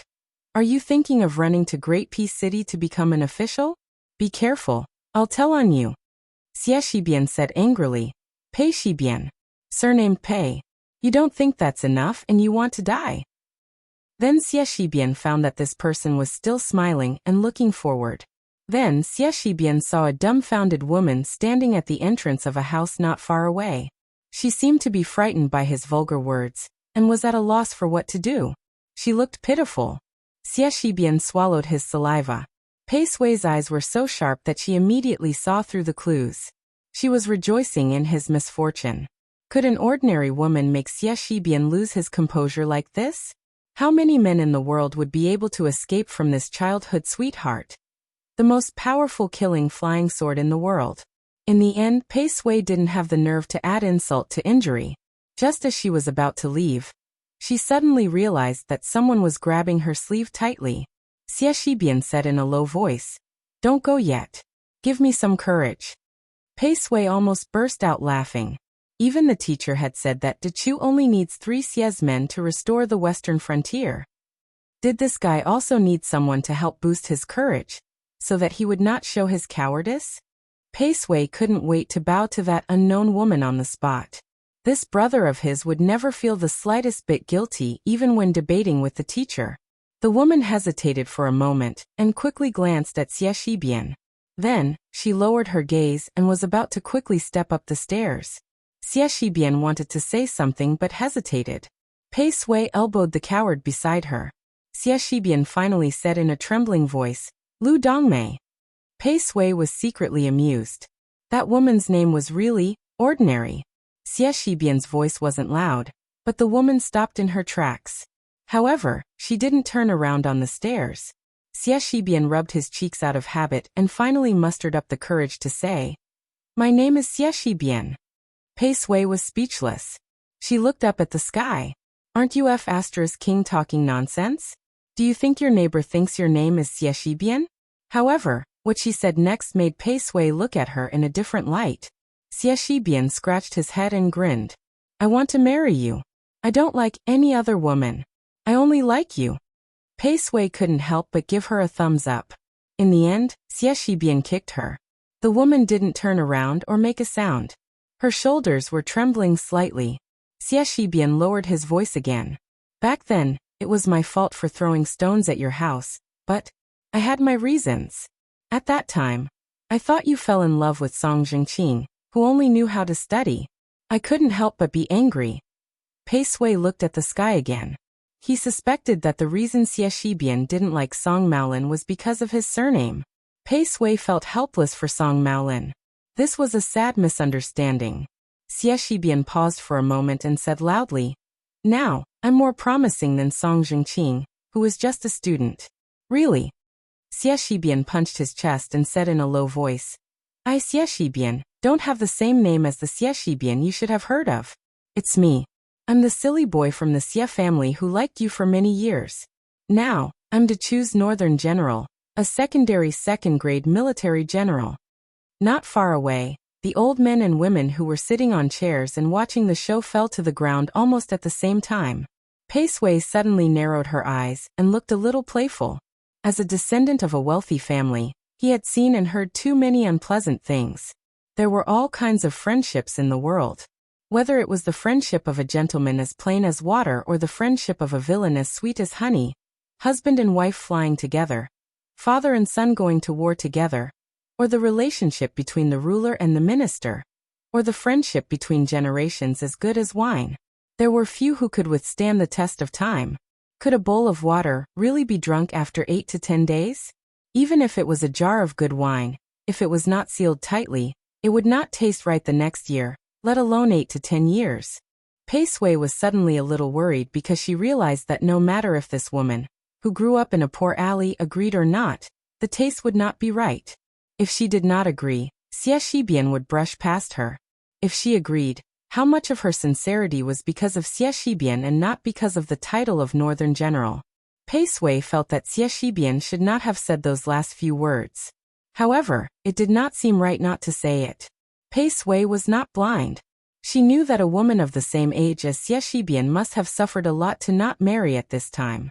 Those rumors were enough. Xie Shibian must have wanted to let her know that all the grievances she had suffered for so many years were not in vain.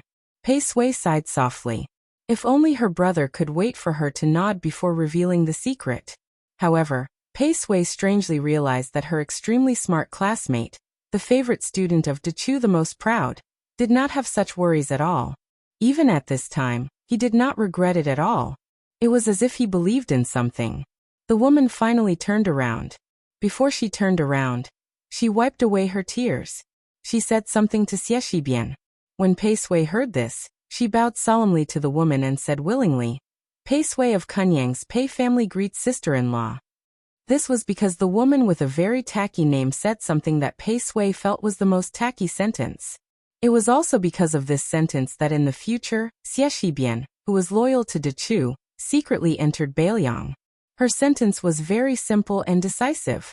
"Xie Shibian, I used to be afraid that I wouldn't be able to wait for you. But from today onwards, I'm not afraid of not being able to wait for you, because I'm not afraid of being a widow of the Xie family." Chapter 1679. After 2 months, Su Fengnian didn't return from outside the pass until the end of winter. It was snowing heavily. If nothing unexpected happened, this should be the last snow in Bailiang's second year of Xiangfu. Entering the city in the dead of night, neither Su Fengnian nor Su Beiji rode in a carriage. Behind them were 800 white horses with white armor and white horses, blending into the snowy night. On this snowy morning, Su Fengnian put on a fox fur coat that he hadn't changed for many years, and walked out of the much-expanded Wutong Inn. Alone, he went to the pavilion in the middle of Tidehark Lake. Leaning against a pillar, He gazed at the surface of the lake. He heard that in the early days, the two women in his residence used the lotus flowers on the lake as small wishing ponds, often throwing copper coins into the lake. In the end, it didn't take long for them to smash into a hornet's nest. When he was young, there were 4 children surnamed Su in Mount Qingliang, 2 boys and 2 girls. Including Su Xiao himself, it didn't seem like there were too many women. Now things were different. Su Fengnian and Huang Manor weren't in Mount Qingliang all year round, but there were many more women. Not only Lu Chengyan and Wang Chudong. There were also Suing who liked to wear red robes, Miss Hehe who wore a mink hat, the national beauty Qinyu, the little girl who Qin Shiliang brought with him when he went to the cold, and the green robe left behind by Yu Groom. Occasionally, the daughter of Huyan Daguan would secretly come to Mount Qingliang to play. Even the Wutongyan had gained 7 female scholars. Nominally, they were the second and third class maids of the Wutongyan. They had different names for firewood, rice oil, salt, soy sauce, vinegar, and tea. It seemed to be Lu Qingyan's bad idea. Compared to the names he gave his maids in the early years, such as green ant, white wine, cucumber, and so on, these names were comparable. Su Fengnian stayed in the yamen of Songdongming and Baiyu until very late last night. Not to mention the general affairs, even if it involved the promotion of 4th or 5th class officials. As long as it didn't involve sensitive local military affairs, Su Fengnian gave the 2 of them the power to do whatever they wanted. Therefore last night, it was mostly Song Dongming and Baiyu who carried out the routine of a monarch's memorial to the emperor. Su Fengnian, as a hands-off shopkeeper, just nodded his head. However, there was one troublesome thing that Deputy Administrator Song Dongming specifically threw to Su Fengnian as the final difficult problem. At that time, Mr. White Lotus was drinking hot tea with his head lowered and a playful smile on his face. When Su Fengnian heard this, he also had a headache. It turned out that after Lu Qingyan was confirmed as the Princess of Bailiang, Lu Dongjiang, the old father-in-law who was famous in the Central Plains in the past, had an active mind. He wanted to compete for the position of the provincial governor of Liangzhou. Regardless of the original intention of the original provincial governor, Tian Peifong tactfully retreated at the last moment, or was forced by the situation. After returning to Liangzhou from North Resisting City, she submitted her resignation to Mount Qingliangshan. Subsequently, the provincial governor of Liangzhou was inside and outside. The situation of internal and external provincial governors was already set in stone. This made Lu Dongjiang, who originally only coveted the position of the provincial governor of Bailiang, suddenly change his mind. Taking advantage of the good momentum of a father relying on his daughter, he hoped to take the position in one step and become the third in command of the civil officials in Bailiang. Su Fengnian couldn't do anything about this and could only use the tactic of delaying. As for the actions of the Lu family's children after they entered the cold, Su Fengnian was actually very clear about them. Those arrogant scholars either couldn't be helped, or the few talents that could be counted on one's fingers could be counted on one's fingers. It was also not that Lu Dongjiang didn't think so. Even though Su Fengnian had already compensated the Lu family for the construction of the new city, Lu Dongjiang clearly didn't feel that this was the treatment that the Lu family of Qingzhou deserved. Unfortunately, Bailiang was not the imperial court after all. There was no Hanlin Academy to support idle people, and there were also no palace pavilions or academies to give to people. In the end, Su Fengnian, the son-in-law of Bailiang, was the master of the family. It wasn't that he didn't want the Lu family to be able to hold their heads high in Bailiang, but he really couldn't afford to give them this face. Su Fengnian raised his head and saw Baiyu slowly walking over. Su Fengnian didn't deliberately adopt a courteous posture to welcome him. He only sat up straight. Baiyu walked into the pavilion in the middle of the lake and stomped heavily on the steps, shaking off the snow. The two of them sat facing each other. Baiyu was the first to speak with a smile. Ever since I entered the mountains when I was young, in all these years, I've seen a few spectacular snowfalls in Jiangnan. It wasn't until I came to Bailiang that I realized that in the end, Jiangnan can't compare to the north. Su Fengnian smiled slightly. I heard Su Xiao say that the winter snow in Liaodong is even heavier. Snow as big as a goose feather isn't enough to describe it. Baiyu joked. The snowflakes are as big as a hand. Back in the day, when I was at Mount Longhu, I also heard of the poem written by the great general. The corners of Su Fengnian's mouth curled up. The civil officials in northern Liang all feel that Su Xiao is not easy to serve because flattery has always been done on the horse's hooves. Only my second sister's husband, Chancellor Wang, can flatter the right person. In fact, the heavenly secret here is very simple. It is to be as shameless as possible. He absolutely can't put on the airs of a scholar, because Su Xiao can't understand things that are too profound and implicit. Just thinking about how to reply is very difficult. Chancellor Wang went straight to the point. The two lousy chess players were evenly matched with Su Xiao on the chessboard. They even praised Su Xiao by saying, "Great, great, this move is so domineering." Su Xiao naturally understood these compliments, so he was especially happy. And there's also Huang Manor's master, Zhao Shituan, who also knows Su Xiao's weak spot. I remember the first time he came here, he said that Huang Manor was born with innate intelligence and a handsome appearance, worthy of being the great general's son, and so on. At that time, even I couldn't stand it and felt that this old man was most likely a Jianghu swindler. In the end, I sent someone to bring a dog to scare the old celestial master. Now that I think about it, the saying "the wise man doesn't show his true colors" is very true. Su Fengnian didn't know if it was because he started talking, but he couldn't stop himself. I remember when I went to Mount Wudong to practice martial arts, and met the old chief for the first time, Wang Zhongluo. At that time, I heard a lot of Jianghu rumors about breaking the river with one finger, and admired this Bailiang's celestial Taoist immortal. In the end, after meeting him, the old chief indeed had a celestial demeanor, and didn't disappoint. However, he was soon exposed. Guess what it was? Bai Yu shook his head. Su Fengnian smiled. He squinted his eyes and said softly, "At that time, I was curious and asked the old chief if he really broke the river with one finger. He first shook his head and said no. Then he stretched out 2 fingers and said 2 fingers. At that time, other than being stunned, admiring and fascinated, I also felt that this old chief was actually quite dignified despite his celestial aura. You didn't see the old man's expression after he said those 2 words. He was obviously trying his best to pretend to be an otherworldly expert, but he didn't do it well. When people thought about it afterwards, they felt that he was just an old man who had done great things in his early years. When he got older and was remembered by the young people, especially when they mentioned him face to face, he was so happy that he couldn't even hide it." Bai Yu said softly, "The celestial master's residence is different." Su Fengnian looked at the lake and murmured. Later on, I understood that Su Xiao was also such an old man.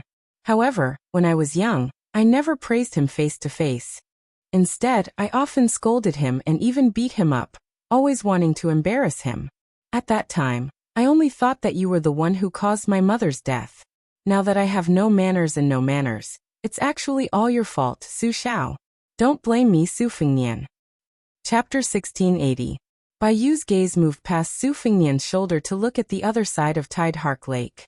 After a long silence, he slowly said, "My parents passed away while Hong Jiao was on his way north.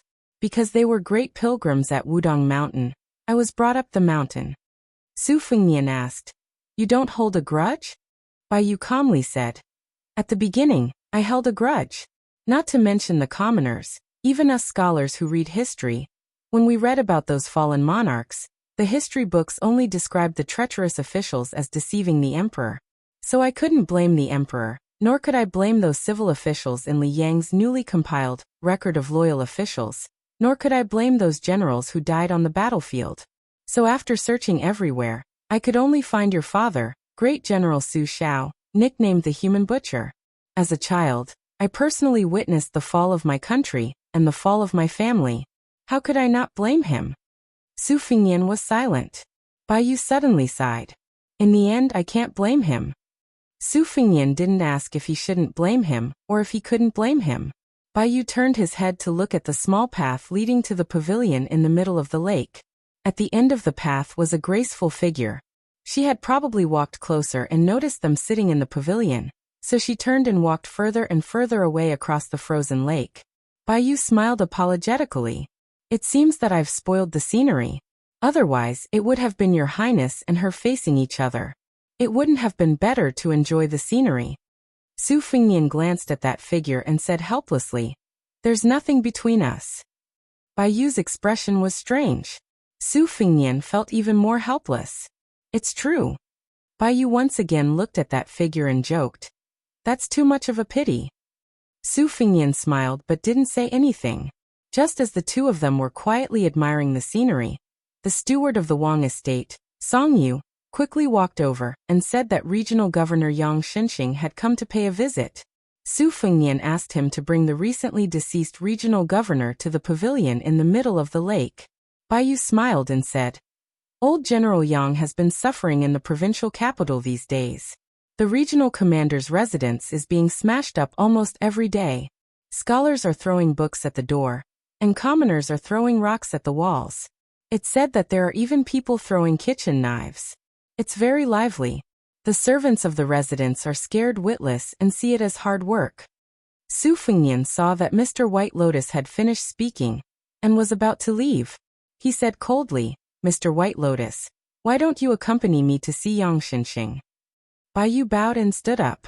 After hearing this, he hesitated for a moment before sitting back down.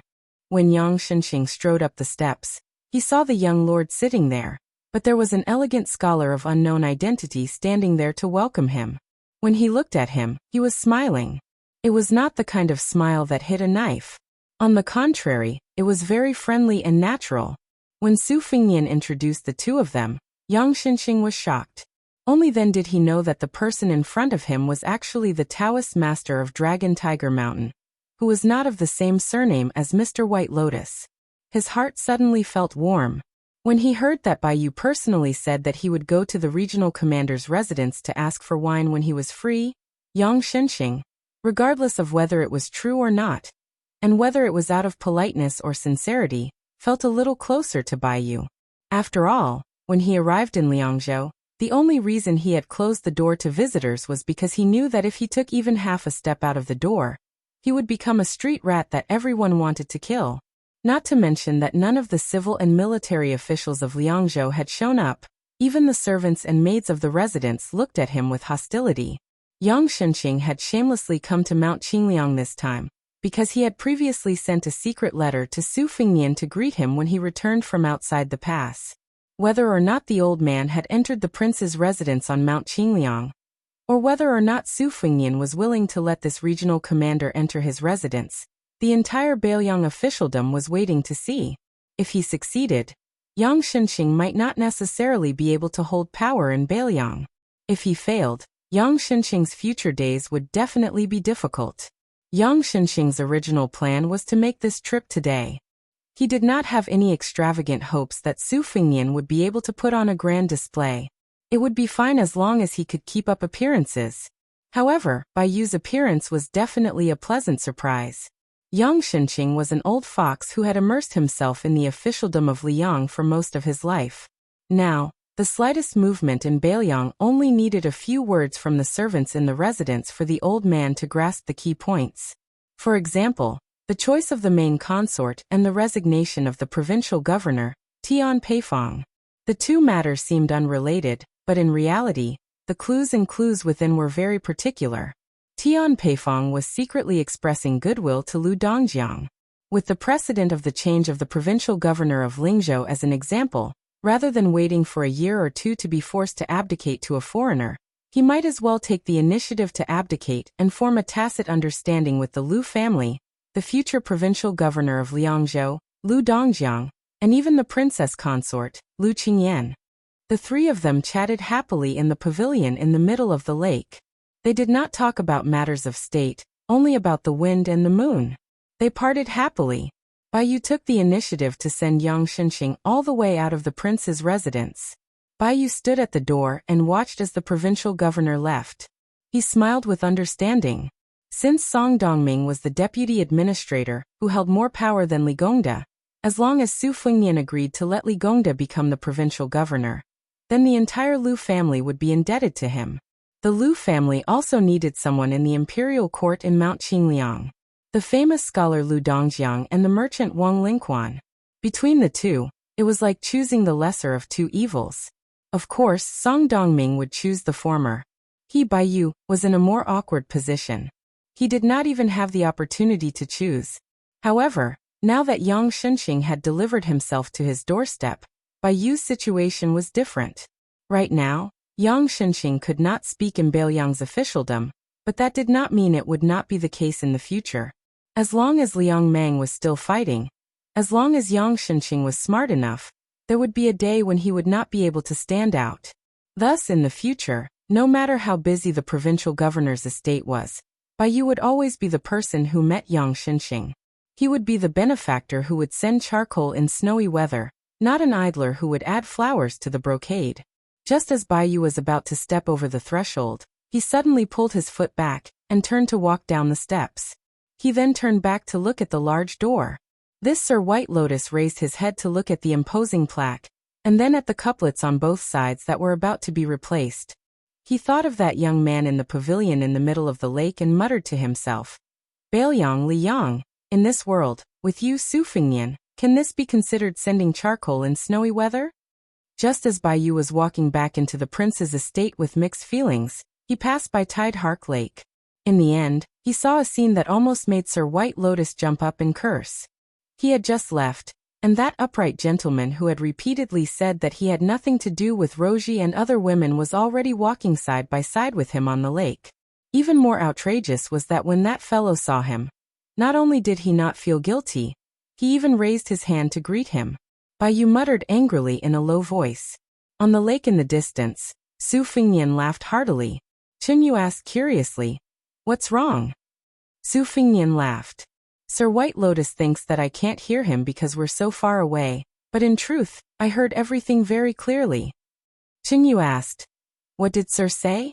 Su Fingnian said in all seriousness, "He praised me for being handsome and dashing, but he felt ashamed of his inferiority." Chen Yu made a sound of acknowledgement, and then took her leave. She then went straight to Sir White Lotus. Su Fingnian was dumbfounded. In the end, Su Fingnian on Solitary Lake laughed. Looking around, everything was serene. In this kind of Bailiang, whether the women were as beautiful as flowers or beautiful enough to ward off evil spirits, or the men, whether they were scholars, martial artists, or commoners, were all safe and sound. The sounds of reading, peddling, hoofbeats, snoring, and quarreling were all lively and bustling. Su Fingnian folded his hands in his sleeves and looked up at the sky. Everything this young man did was for the sake of no longer resenting the Su family. Chapter 1681. This year's New Year's Eve was actually very difficult for Su Fingnian, because Su Weisheng said that all the Spring Festival couplets on Mount Qingliang had to be personally written by him, and none of them could be repeated. There were a total of 365 couplets, big and small, not including the two characters Chun and Fu. For this reason, Su Fingnian had no choice but to ask Song Dongming, Bai Yu, and even Wang Chudong for help. He asked for the contents of more than 300 couplets and put them on his desk to copy. Because Su Xiao had passed away for less than 3 years, they should continue to use white couplets, but Su Weisheng said that this year they should use red couplets. Although Su Fingnian was not very willing, even Auntie Zhao Yute agreed with second sister.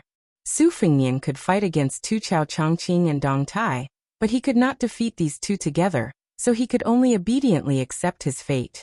Therefore, Su Fingnian began to write at a high speed on the second floor of Wutongyan early in the morning. Lu Qingyan was grinding on the side, and Wang Chudong was helping to cut the rice paper. Su Fingnian's 3 disciples, Lu Yunchang, could not endure staying in the study room for less than an hour. He ran out to find Yu Groom to compare notes on martial arts. The eldest disciple, Wang Sheng, who had returned to Bailiang alone from Beimang, had a calm temperament and helped the young master's wife, Wang Chudong. Only the little brat, Yu Dilong, was nowhere to be seen.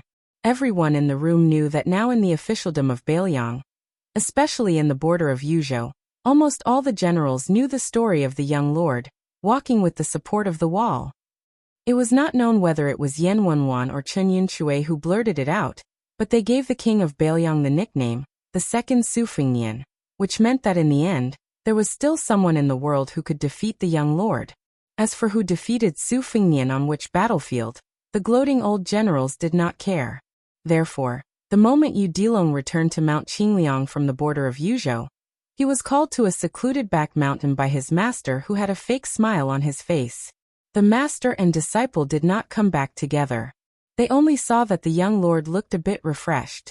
However, the kid only showed up after a long time. With a bloody nose and a swollen face, he sat in the pavilion in the middle of the lake of tide listening pavilion, and sulked for a long time. He even ignored his master's call to eat. Finally, Lu Qingyan, the master's wife, came to the rescue and took the kid's hand to eat. While wolfing down the food, the kid was frightened and complained to the master's wife that his master beat him for no reason, and even asked him to practice the vow of silence meditation during this period. Yu Dilong asked the master's wife what he had said wrong. Seeing the kid's bitter eyes, Lu Qingyan's resentment disappeared. She stood up for the kid, and told him not to worry about his master. If he wanted to vent his anger on his master, he could come to the master's wife. After being beaten into a pig's head by Su Fengnian, Yu Dilong smiled and said okay. He grimaced and then continued to eat. The kid felt that the master's wife had a good temper, and that his master was even more blessed.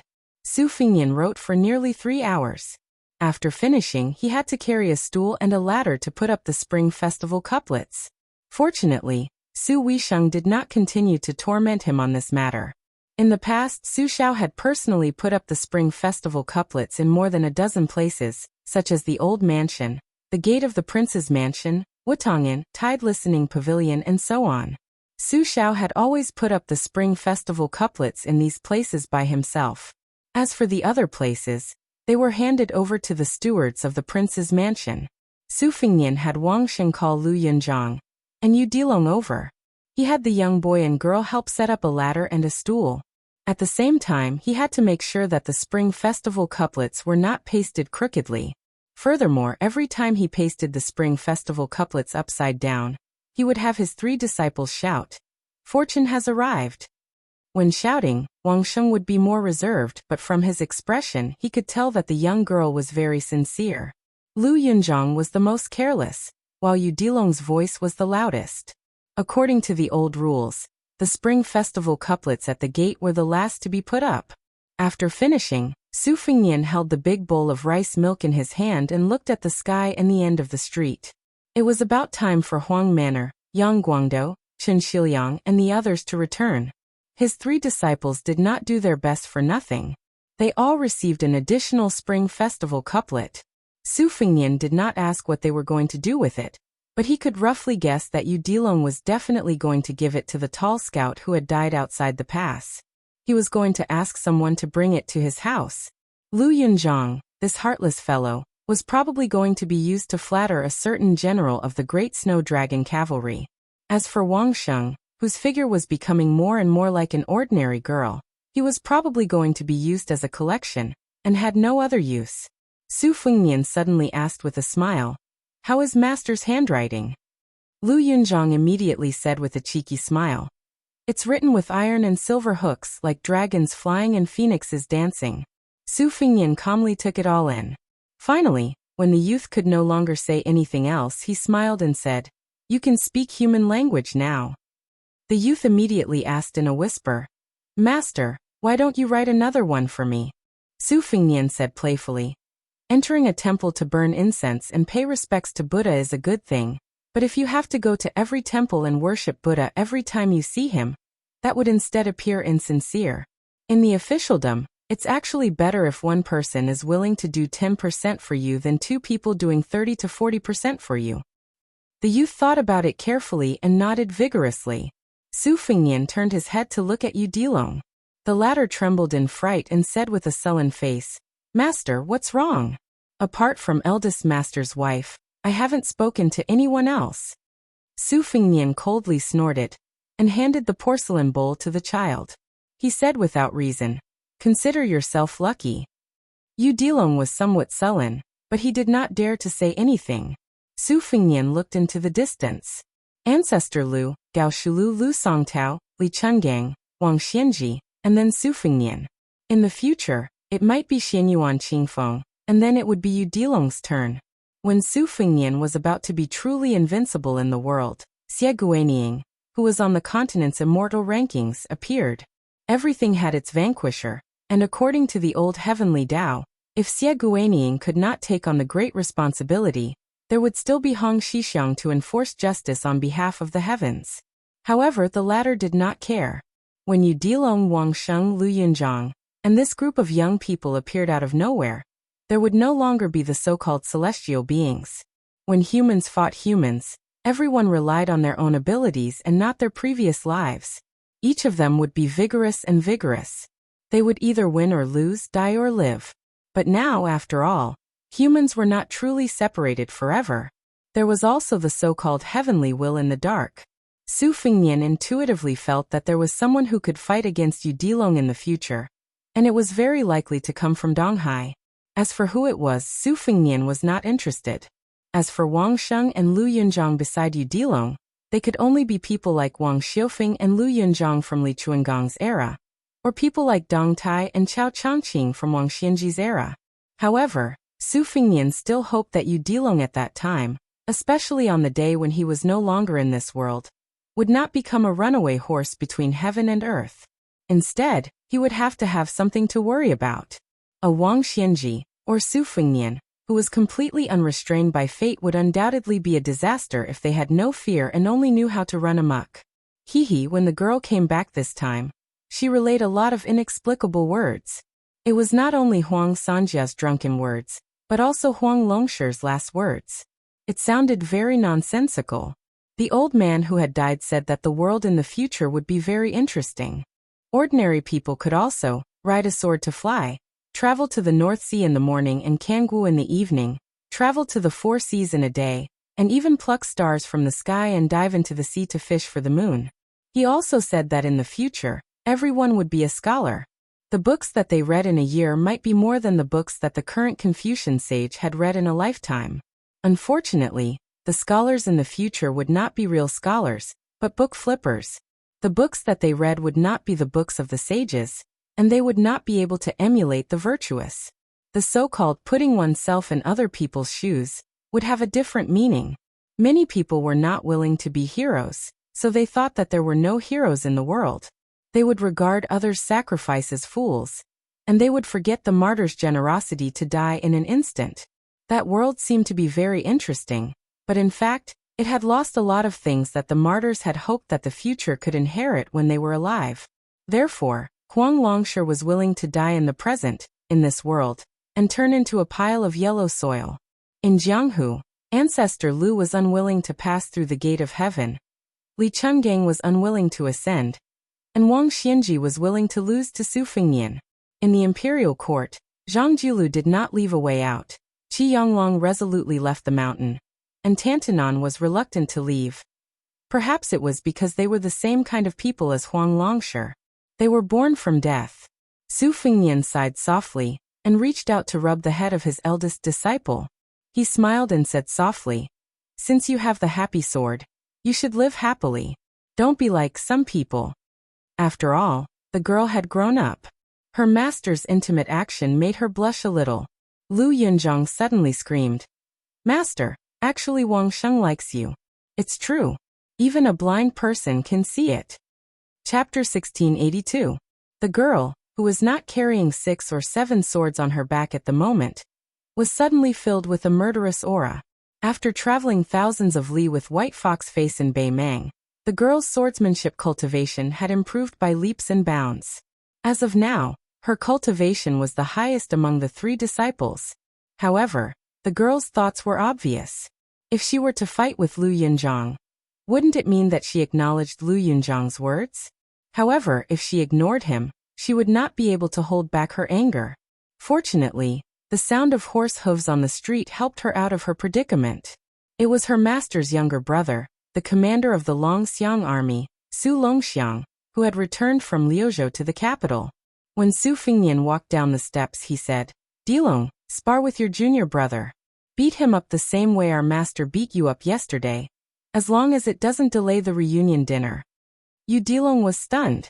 Lu Yunzhang, who was the smartest, had already run into the residence and shouted, "I can fight, but let me go get my weapon." Yu Dilong hurriedly passed the porcelain bowl to the blushing Wang Sheng, and went to stop Lu Yunzhang. Wang Sheng lowered his head and returned the bowl to Su Fengnian. He whispered, "Master, I'll go too." Su Fengnian held the bowl and said helplessly, The three of you should at least take the stools and ladders back. When Huang Manor saw Su Fengnian, he seemed to be a little timid. Su Fengnian passed the bowl to Chen Shiliang, and then grabbed Huang Manor's shoulder with a smile. In the next moment, Su Longxiang's body slid along the side of the street in the snow, stirring up countless snowflakes. Back in the day, the four sisters and brothers of the Su family, Su Fengnian loved to throw the thin and weak Huang Man into the snow every time it snowed. He never got tired of it. He would even pick up Huang Man's feet and throw her upside down in the courtyard, making head-sized holes in the ground and writing a large Su character.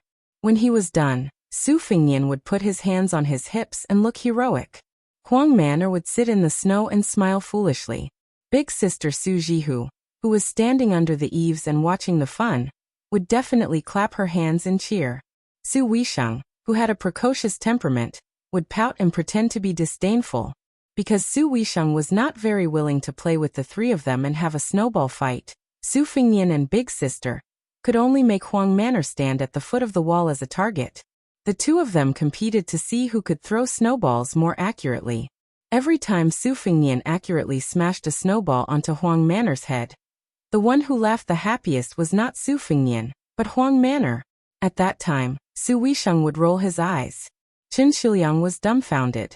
Liuzhou provincial governor Yang Guangdou, who had stayed in Qingliang Mountain for more than 10 years, was calm and unperturbed. He had long since become accustomed to this. Very quickly, Su Longxiang ran in front of Su Fengnian. Without saying anything, he crouched down and carried his brother on his back. It looked like he would not stop until he ran from the foot of the mountain all the way to the top. Eating dumplings during the New Year was a rule set by Su Xiao.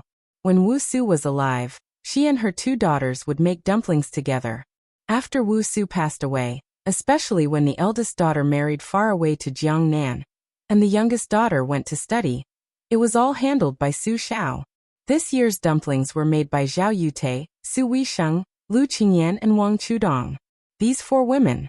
This year's New Year's Eve dinner was still Su Zhao's rule. The women did not leave the table, so other than Su Fengnian, Su Longxiang, Wang Sheng's three disciples Su Beiji, Song Dong and Xieyu, who were close to the water, as well as Chen Shiliang, Yang Guangdou, and the others who had come from afar. The large table was filled with people. It was a rare lively scene. After eating the New Year's Eve dinner, it was time to stay up. Su Fengnian walked alone to the entrance of the main hall of the manor. In the middle of the hall, there were two chairs placed in the main seat. One of the things that Su Fengnian was criticized the most was that when Su Xiao was discussing matters with the important people of Beiliang when they were young, he, His Royal Highness, would casually sit in Su Xiao's seat while Su Xiao could only sit on the chair to the side with a smile. He never felt that there was anything wrong with it. Su Fengnian stood at the entrance of the main hall. He looked at the dozens of old chairs placed to the left and right, and then looked at the two chairs in a daze. Soon the old steward of the manor, Song Yu, brought in a large stove. There were small tongs for fiddling with charcoal fire, hanging from the cracks of the wooden stove. Su Fengnian took the stove and placed it by the feet of the two chairs in the center. He squatted down and began to skillfully fiddle with the charcoal fire that had just glowed red. The matter of staying up was a man's matter. Even though Su Xiao was famous for being a henpecked husband, this matter was not discussed. Of course, the old Wang Fei Wu Su would never argue with Su Xiao on this matter. After marrying into the old Su family, Wu Su was the daughter-in-law of the Su family. She would never say anything about the old Su family's customs. When Su Fengnian was squatting in front of the stove, Su Longxiang also walked into the main hall with two large bags of charcoal. They had to stay up until dawn, so it was necessary to add charcoal to the fire. The two brothers squatted together. Su Fengnian said softly, "In the past, when I stayed up, I would get sleepy easily. Su Xiao has never been a man who doesn't talk about his past bravery. He likes to talk about it. Every time, I couldn't stay up until midnight. You would leave with me, so Su Xiao always stayed here alone. Now that I think about it, Su Xiao is all alone. It is quite pitiful. Huang Manor, don't you think so?" Su Longxiang nodded. Su Fengnian asked again, "What do you think Su Xiao is thinking when he sits here every year at this time?" Su Longxiang shook his head. Su Fengnian hesitated and said to himself, "When Chao Chongqing was in Tian City, He told me that I could go to West Chu after the new year to pick up someone. But I don't know how to say it. Second sister may not agree, and whether your two sisters-in-law agree or not, they will have a knot in their heart. Not to mention Yan Wenwan, great ancestor Gu, and the other generals. Yes, how can the military and national affairs be trifled with? Bailiang has lost so many people in battle outside the pass. After all, they died for Bailiang. But if I say that accompanying Su Fengnian to Guangling Taoism and risking universal condemnation, what is going on? Even if I am stubborn and use my identity as the king of Bailiang to pressure them, I fear that before the next battle of Liangmang is even fought, our Bailiang will already be divided. Su Longxiang sank into deep thought. He was not like when he was young. He would foolishly and happily stand by his older brother's side no matter what happened. In the early years, for his older brother, Huang Manor even dared to oppose Su Xiao. Just like the song and dance on the peak of Qingliang Mountain after the death of the old emperor, Su Xiao was infuriated for the first time. Huang Manor stood between his father and his older brother, not retreating a single step. Su Fengnian put down the fire tongs and crouched in front of the stove, staring at the fire in a daze. Even Su Fengnian did not know that tonight in the night, group after group of people would enter through the gates of the provincial capital. Yuzhou had Bailiang Infantry Commander Yan Wenwan, Deputy Commander Chen Yunshui, Provincial Governor Hu Kuei, General Huang Fuxi, General Yu Wandao, and others. Lingzhou had Administrator Li Gongda Li Hanlin, the new Provincial Governor Lingzhou General Han Laozhan, Deputy Commander Wang Ji, Huang Xiaokuai, and others. In Liuzhou, apart from Chen Xiliang and Yang Guangdou, there was also Longxiang Army Deputy Commander Li Mofan and Liuzhou General Ko Jianghuai. In the outer pass of Liangzhou, with Bailiang Governor General Chu Lushan and Cavalry Commander Yuan Zuozong at the head, there were even more people. For some reason, Bailiang's civil officials and generals all rushed to the gates of the prince's mansion on this New Year's Eve. Su Yambing stood at the entrance of the hall, his face abnormally heavy. Su Fengnian slowly stood up and smiled bitterly. The line-up at the foot of the mountain was undoubtedly forcing him to abdicate. Since he was kept in the dark, that meant that even his second sister and Chu Lushan would not agree. Su Fengnian stood near the chair and turned to look at the entrance. Chu Lushan was the first to appear at the entrance, but he was not in a hurry to step over the threshold. Su Fengnian gathered his thoughts and said with a hoarse voice, "Come in." Chu Lushan, Li Gongda, Yan Wenwan, Yuan Zuozong, Chen Yunshui, Great Ancestor Gu Li Mofan, Yu Wandao, Ko Jianghuai, Chao Xiaojiao Song Dongming by Yu Huangshang Su Beiji Chen Xiliang. Because there were too many people entering the hall, they had no choice but to add more than 10 chairs. Su Fengnian waited until there were chairs behind everyone before sitting on the chair that Su Xiao used in the past. Su Fengnian stretched out his hand and gestured. Everyone sat down. Su Longxiang also picked a chair and sat on the side. That majestic momentum was not inferior to Chao Chongqing, Dong Tai, and to Oba Bodhisattva. All the top martial arts masters appeared in front of the young king. Su Fengnian was not angry, but a little tired. Chu Lushan, who was sitting next to Su Longxiang, Yuan Zuozong, and Qi Dangua, lowered his head as if he did not dare to look at Su Fengnian. The reason for the situation tonight was because of him and Su Weisheng. Otherwise, who would dare to act like this? Su Fengnian sat upright with his hands in his sleeves, just like Su Xiao in the past. Chapter 1683. In the Su family on Mount Qingliang, the men were staying up in the meeting hall, while the women were not sleeping either. Instead, they were gathered in Su Weisheng's small courtyard. Like Wutong'an, they had laid out extravagant earth dragons. However, ever since the Battle of Liangmang, both Wutong'an and this place had never used earth dragons that consumed countless charcoal. Even when facing Su Weisheng, Aunt Zhao Yute still wore her visor. She was bending over and fiddling with the charcoal fire. The light of the fire shone on her visor, making it sparkle. Lu Qingyan and Wang Chudong sat to the left and right of Su Weisheng. Wang Chudong, who had a lively temperament, had never liked to pay attention to the posture of the armchair, so she sat on a small stool. At this time, she simply rested her head on Su Weisheng's knee, her eyes drowsy. Su Weisheng reached out to rub his sister-in-law's hair. His movements were gentle, and Wang Chudong became more and more sleepy.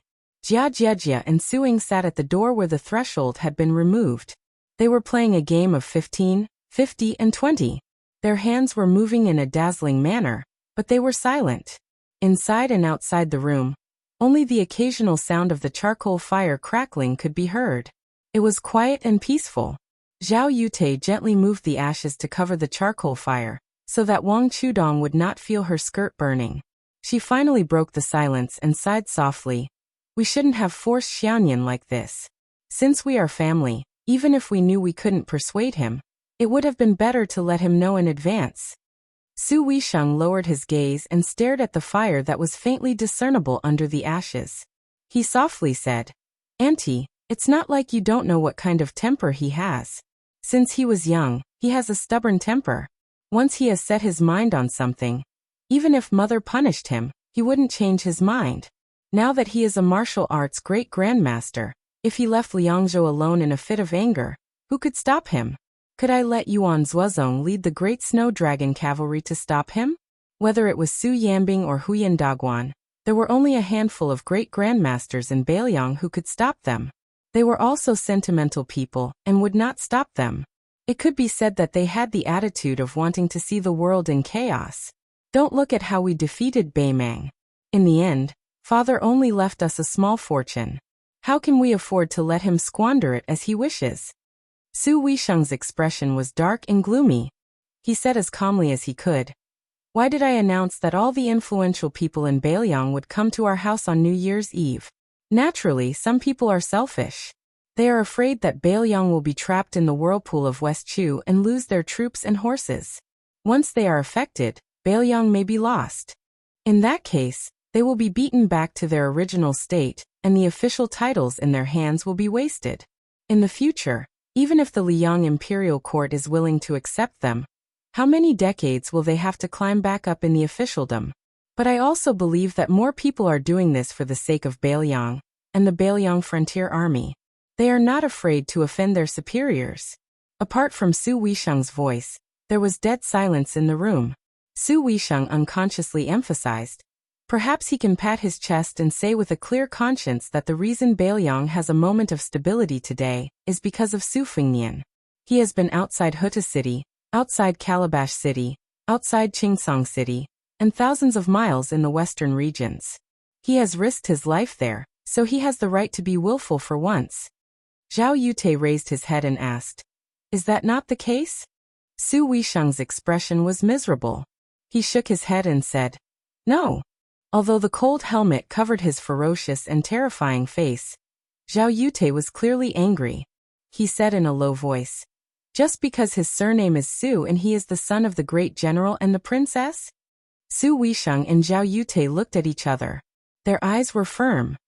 "He is the eldest son of the Su family.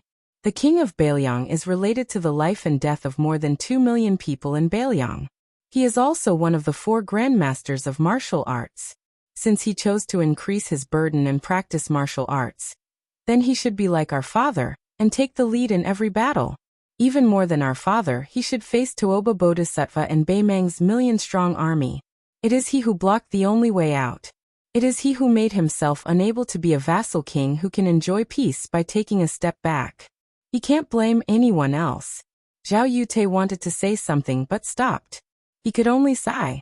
It turned out that this was the reason why she was extremely unwilling to let Su Fengnian practice martial arts.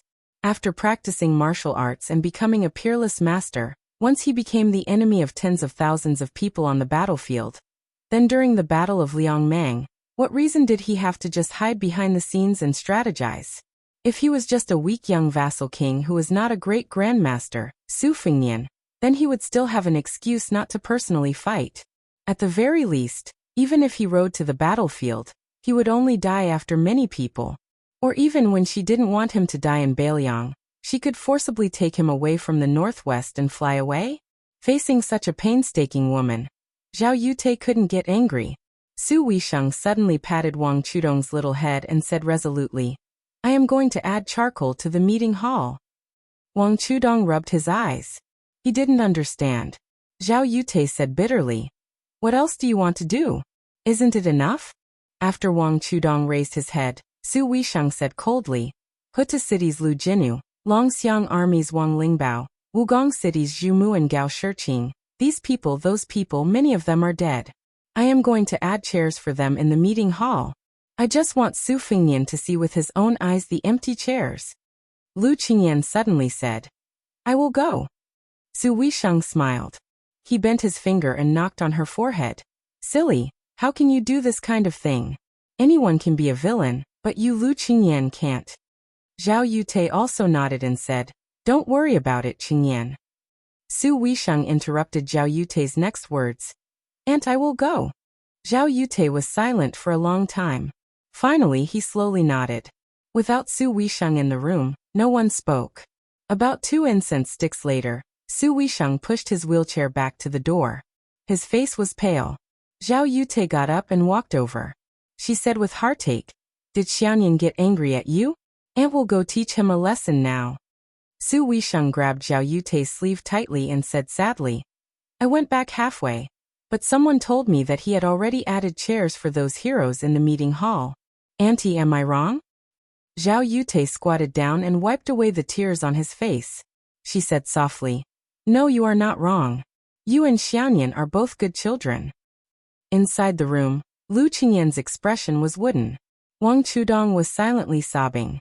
The 2 girls, who were sitting cross-legged at the door with Su Ying, suddenly said, Women shouldn't get involved in men's business. Fighting and defending the world has nothing to do with us. Perhaps because she had been with Jia Jiejia for a long time, Su Ying actually laughed for the first time. Everyone in the meeting hall was an ambitious and ruthless person, a hero, and a famous scholar.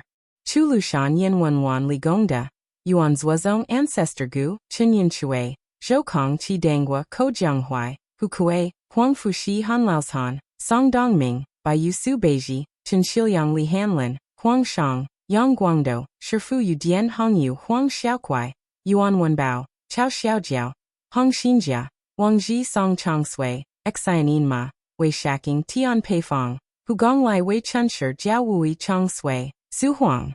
There were only 4 prefectures in northern Liang, but the number of generals there was enough to make the imperial court of Liang, which had unified the Central Plains, blush with shame.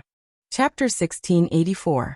Su Yambing, who was regarded as a half-step martial saint by the young vassal king, stood outside the door, leaning against the pillar, arms crossed, looking at the night sky.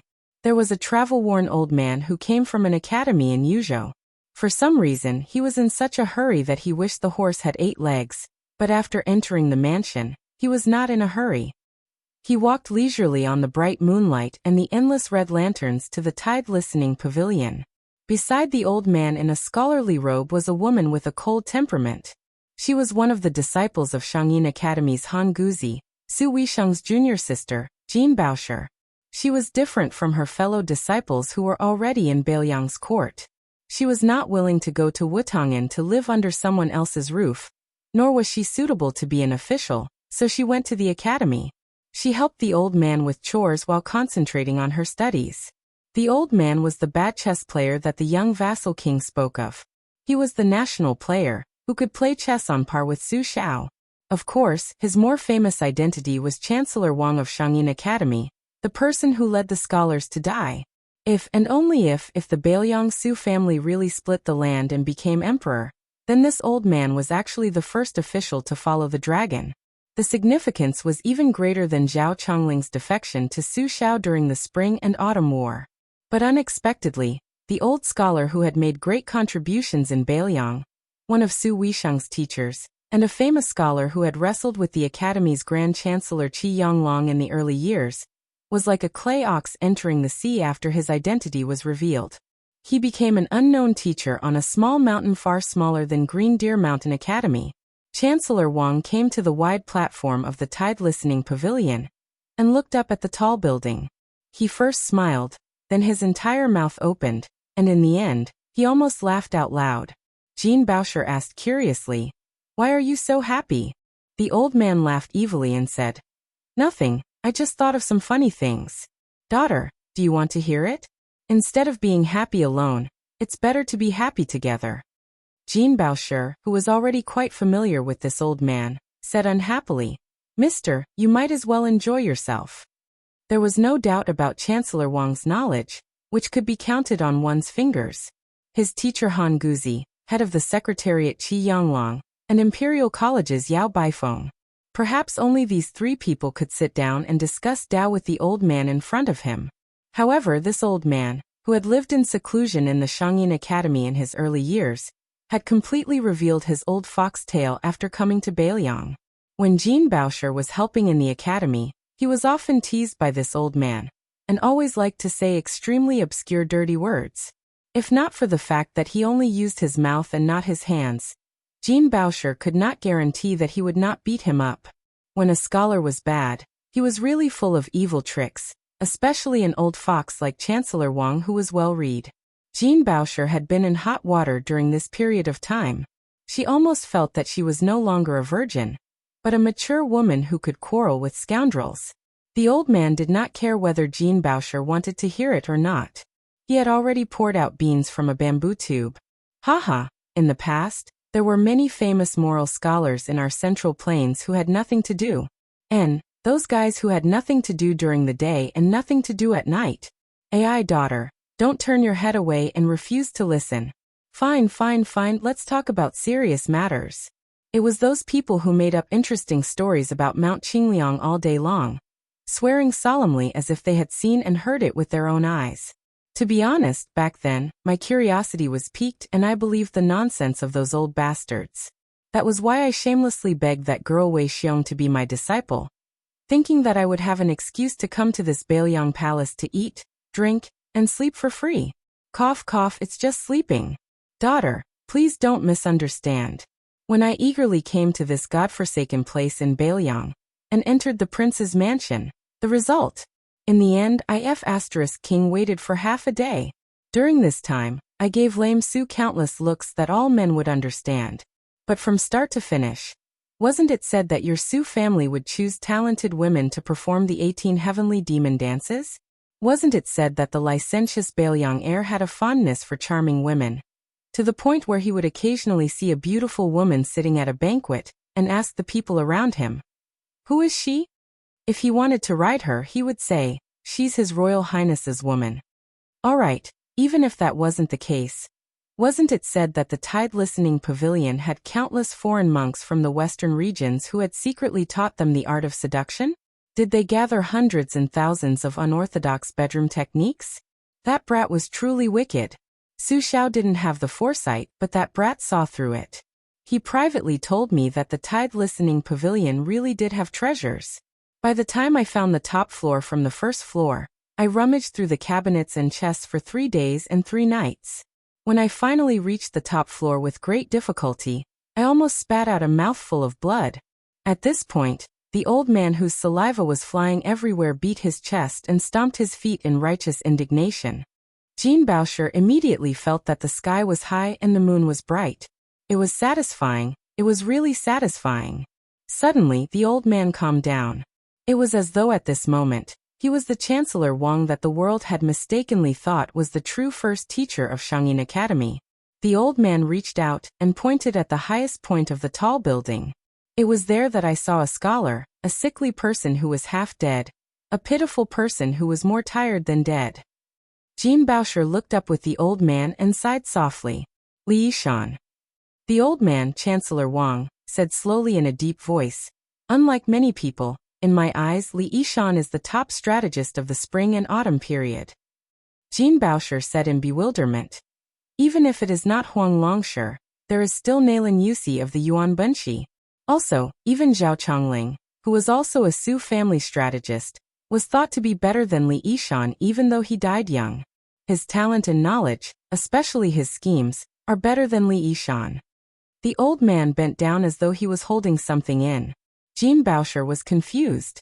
The old man turned his head and said, "I was afraid that if I said fart, my daughter would not be willing to hear it, so I really planned to fart for you." Jean Baosher was speechless. The old man straightened his back, took off a jade pendant at his waist, and smashed it on the ground. It shattered. The old man looked at Jean Baosher and asked with a smile, "Do you understand?" Jean Baosher was confused. The old man pointed at the messy jade fragments on the ground. Zhao Chongling, he cannot transcend the vision of an era, and cannot be considered a top strategist. Nailing Yusi is the same. As to Huang Longsher, he scattered all the pieces but could not gather them. But Li Yishan can. It is easy to smash jade, but hard to mend jade? Jean Bauscher sank into deep thought. The old man muttered softly, "Fortunately, it was smashed. Otherwise, it would be embarrassing. But this jade is very valuable. I have to ask Su Fingyan for a few pieces later." Jean Bauscher said helplessly, "Teacher." The old man waved his sleeve and said boldly, "All right, I have been brewing here for half a day, using this tide listening pavilion and the name Li Yishan. I finally have enough courage to go to the conference hall to support Su Fingyan." At this time, a cold voice sounded behind the two. "Support what?" At this moment, Jean Bauscher, who was called the two-legged arsenal by his fellow disciples, felt his hair stand on end. Like a snake meeting a dragon, Jean Bauscher stiffly turned his head, and then froze at an untimely moment. Wang Ji, who did not know martial arts, turned around after drinking and blurted out, "Such a handsome woman? Man." In their field of vision, dressed in white robes, with 2 blades at her waist, embroidered winter and spring thunder. Chapter 1685. If it was said that adding chairs to the discussion hall was adding oil to the fire, it was the young vassal king's own trap. Then the White Feather Cavalry Commander Yuan Nanting brought several retired generals to the discussion hall. It was one disaster after another. Not only did the former Cavalry Deputy Commander Wei Taizhan and the former Infantry Deputy Commander Lu Yuanji come, even Lin Dofang came. The latter had not only beaten up Lu Yuanji, who wanted to fight for Zhong Honggu at the Liangzhou border, he had also appeared with Partridge Zhou Kong in the procession to send off His Royal Highness. This old soldier of the Su family had almost become in-laws with Su Xiao back then. So while Lin Dofang had retired from Beiliang for many years, in the eyes of the masters of the Beiliang cavalry of the 2 dynasties, he was a very special existence, far from being comparable to ordinary Beiliang generals. The discussion hall was already crowded, and after adding chairs for Lu Jinu, Wang Lingbao and the other heroes, when Lin Dofang and the others sat down, the discussion hall that had been empty for many years was overcrowded tonight. At this time, there were nearly 60 chairs in the discussion hall. The main generals of Beiliang's cavalry and infantry, the generals of the 3 provinces, the local officers with real power, the Qingliang Mountain civil officials and strategists were all gathered together. A storm was coming. After Lin Dofang sat down, he looked around. There were some young faces, but more were old faces that he had known for half his life. The old man had a complicated expression. Looking at the situation, the 2 sides had not broken through the window paper, so he did not come too late. Although they were 2 sides, in the end, it was just Su Fingyan and all of Beiliang. This old soldier who had once risked his life for the Su family had a dazed expression. He thought back to the past. After winning the Battle of the Western Wall, the general had faced a similar situation. With Zhao Chongling as the leader, he strongly advocated that the Zhao family of Liang, who had shown signs of being cooked after the cunning rabbit was killed, be controlled by the river. Yan Wenwan, who was still sitting in the discussion hall, was one of those people. There were also Su Pu and Wu Yong, who were no longer in Beiliang, and Zhong Honggu, who was already dead. Of course, Lin Dofang himself was one of them. It was just that the new and old Prince Liang had been together twice. It was similar but also different. After all, at that time, the general had Li Yishan by his side. Except for the scheming Chen Jibao, the other 5 adopted sons who had outstanding military achievements stood firmly behind the general. But today's young king seemed to have really fallen into a situation of being betrayed by his friends and family. Lin Dofang glanced at the brocade partridge without showing any emotion. It was said that Zhou Kong was forced to hand over part of his military power in Beicheng, so he was already at odds with the prince. Lin Dofang's gaze moved to the Beiliang governor Chu Lushan and the cavalry commander Yuan Zuozong. Chu Lushan was looking down at his feet like he was counting ants. Yuan Baixiong was resting with his eyes closed. Beside the 2, Qi Danghua, who was also the general's adopted son, straightened his back and clenched his fists. He looked like he wanted to say something but stopped. This made this burly general look somewhat comical. Lin Dofang glanced at Tian Peifong, who was about to step down as the provincial governor of Liangzhou. This nominal third civil official of Beiliang was probably like a lamb standing between wolves, tigers, and leopards. Lin Dofang sighed quietly. He had long received the news that they were going to have an audience with the prince on New Year's Eve. Chen Yunxue, who still held great power in the border army, told him about it. He didn't say anything in detail. He only said that all the high-ranking people in Beiliang would go to the prince's mansion. He only asked Lin Dofang if he wanted to join in the fun. Lin Dofang knew that it wouldn't be something pleasant. He didn't want to get involved in this mess, but he couldn't hold it in. He was afraid that the prince's hard-earned family property would fall apart overnight. In the end, Lin Dofang called his life-saving brother, Lu Sainer, and the old and wise Wei Taizhan. He hoped that no matter what happened, the three old men would be willing to sacrifice their lives to be the peacemakers, so that things wouldn't get out of hand. The strange thing was that when they arrived at the prince's mansion, Yuan Nanting had been waiting there for a long time. He said that Yan Wenwan and Chu Lushan had passed a message to the three old men, telling them to wait and see.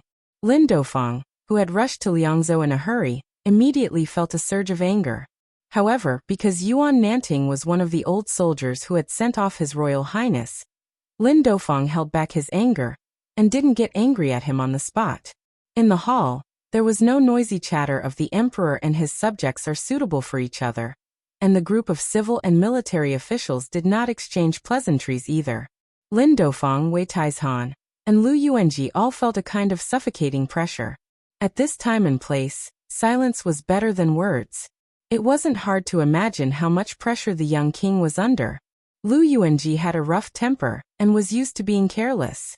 He turned to He Zhong, who was sitting next to him, and suddenly asked in a low voice, "Old He, what do you want to do? Tell me, Lu Sainer, so that I don't feel uncomfortable. It's too uncomfortable to have a knife on my neck."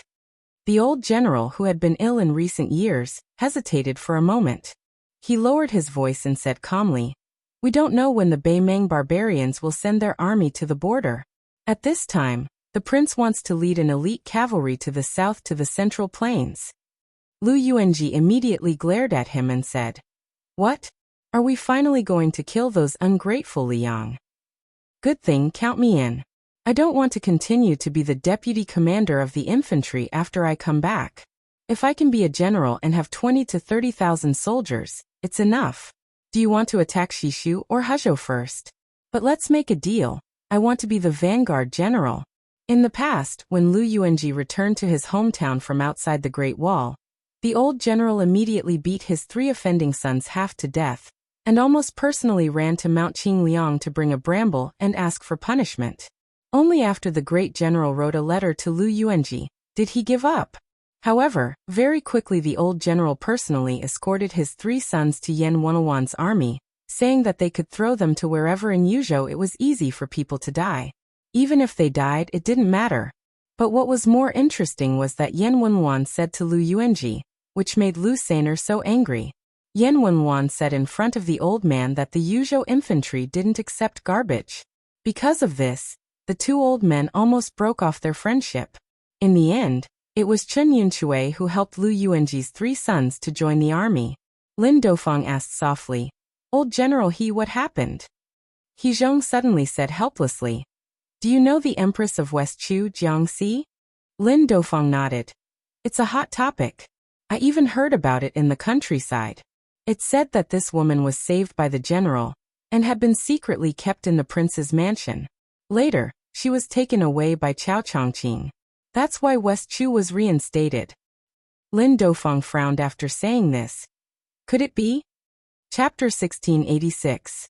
He Zhong suddenly sighed, lowered his voice and said, "You guessed right, His Highness is angry because of a woman. If it was in the past, when the war of Liangmeng wasn't imminent, let alone 7 or 8,000 elite cavalry, even 20 or 30,000 cavalry would go to the Central Plains, with the banner of the vassal King Beiliang. And it's not really a rebellion. Beiliang wouldn't worry about the imperial court making irresponsible remarks. Taking a step back, if the Zhao family really makes things difficult for Beiliang again and again, we can take advantage of the situation, and make it difficult for the imperial court to get off the tiger. But now Bailiang has lost so much that it's almost crazy.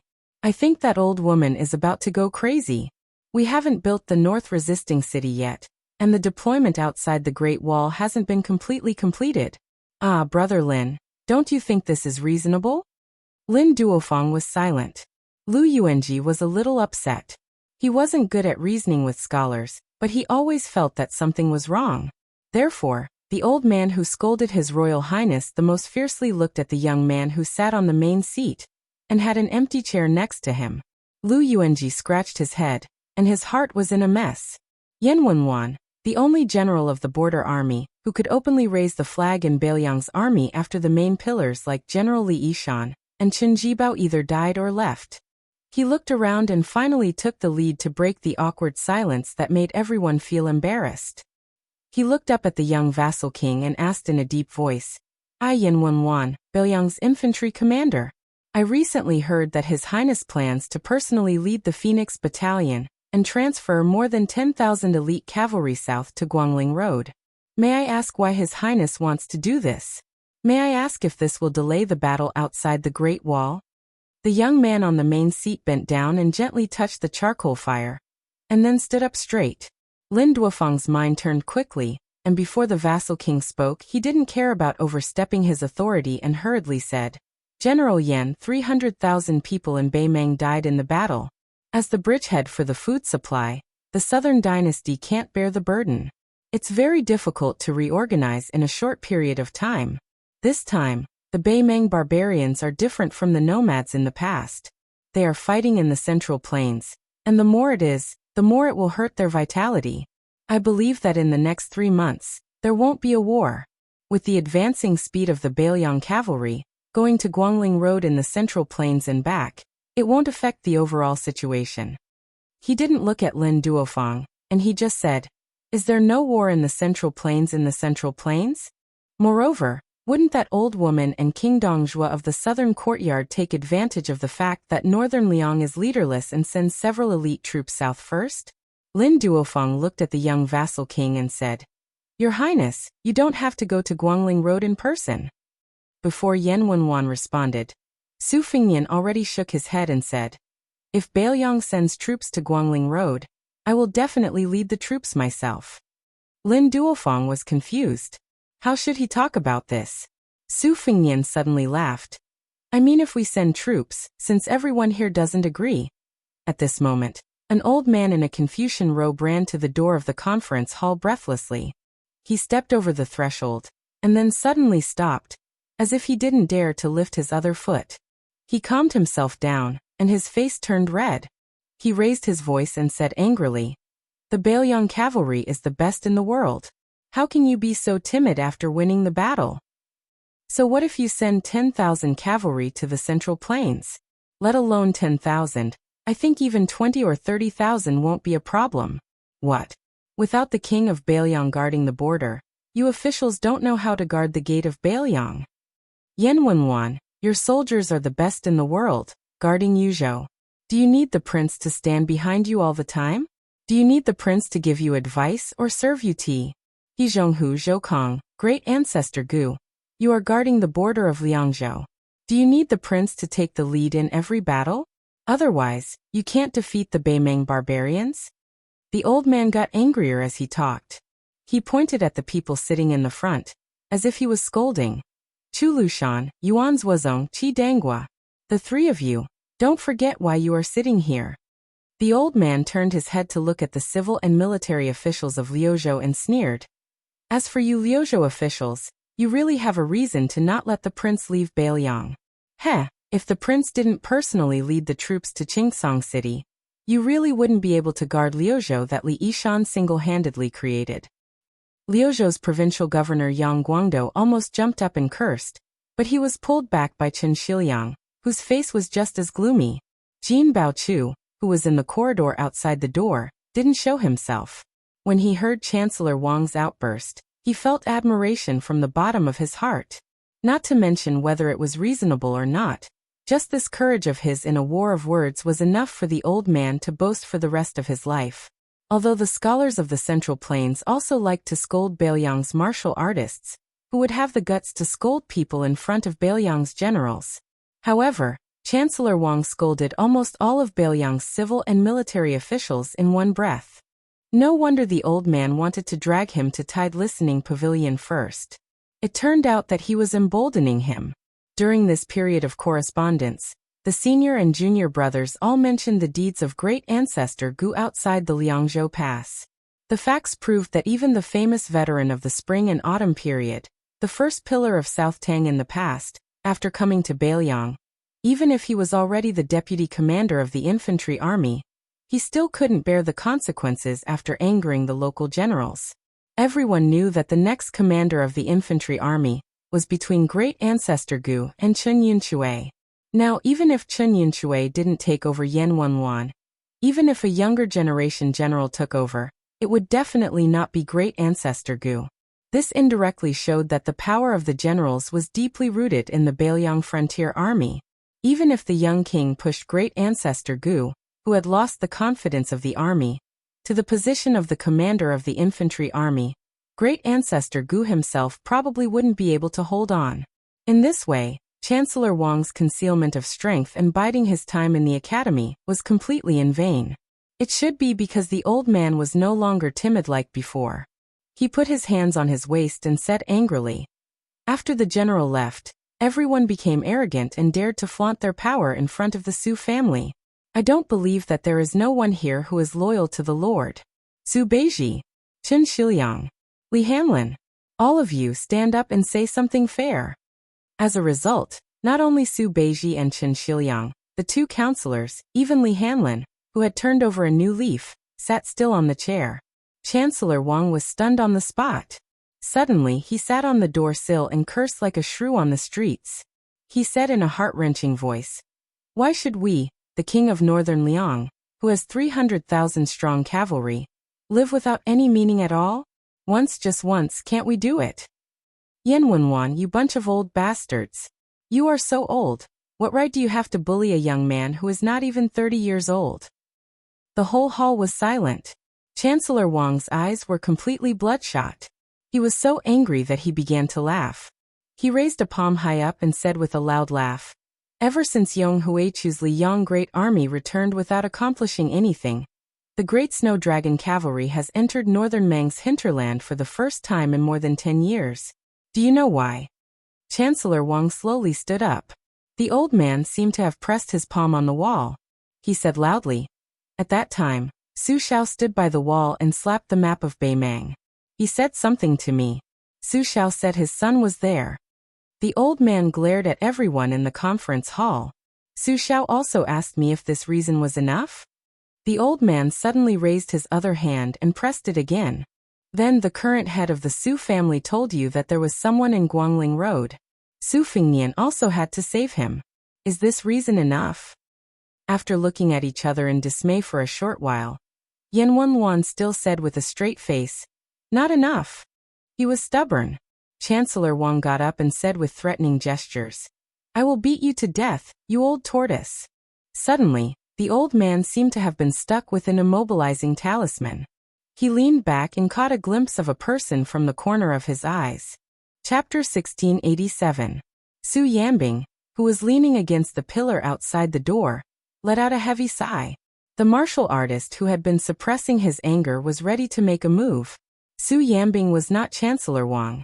He was a martial artist and would always use his fists to solve things instead of using his mouth. His fellow disciple Han Laozhan, the current general of Lingzhou, was the first person he wanted to beat up tonight. However, Su Yambing was stunned for a moment because a white robe was slowly walking over from not far away. In Su Yambing's eyes, this young man with a dark background was probably the only person in the world who was more handsome than Chen Yu and at the same time, more handsome than Su Fingnian. In his early years, he met His Royal Highness in Jianghu and once flipped through books in Tide Listening Pavilion. Later on, he also lent His Royal Highness a knife to roam Jianghu. White Fox's face. He brushed past Jinbao Room and walked behind Chancellor Wang. He stood at the door and said with a cold expression, "Su Fingnian, are you a man or not? If you are, then go to Guangling Road. I will accompany you." Su Fingnian did not stand up and asked softly, I will not bring a single soldier and will come back quickly, how about that? Beiliang's governor Chu Lushan, who had been pretending to be deaf and mute, stood up with difficulty. For the first time he used an unquestionable tone to shake his head at His Royal Highness and said, I, Chu Lushan, will be the first to disagree. Yan Wenwan also stood up. I, Yan Wenwan, will not agree. Su Beiji and Chen Xilyang stood up at almost the same time, and said in unison that they did not agree. Almost everyone stood up and did not agree. Among them were Yuan Zuozong and Qi Danghua, who were Su Zhao's adopted sons, Li Hanlin, who was a brother, great ancestor Gu Huangshang, who was personally brought to Beiliang by Su Fengnian and given a high position, Chang Sui, Su Huang and Hong Yu, who were young and strong generals that Su Fengnian had high hopes for. None of them agreed. Su Fengnian slowly stood up and looked at the face of the white fox with a forced smile. Baihuer did not say a word. She only took down the Xiaodong saber from her waist and threw it to Su Fengnian. She said calmly, just follow me. Su Yambing stood beside White Fox with his arms crossed and nodded at the young vassal lord.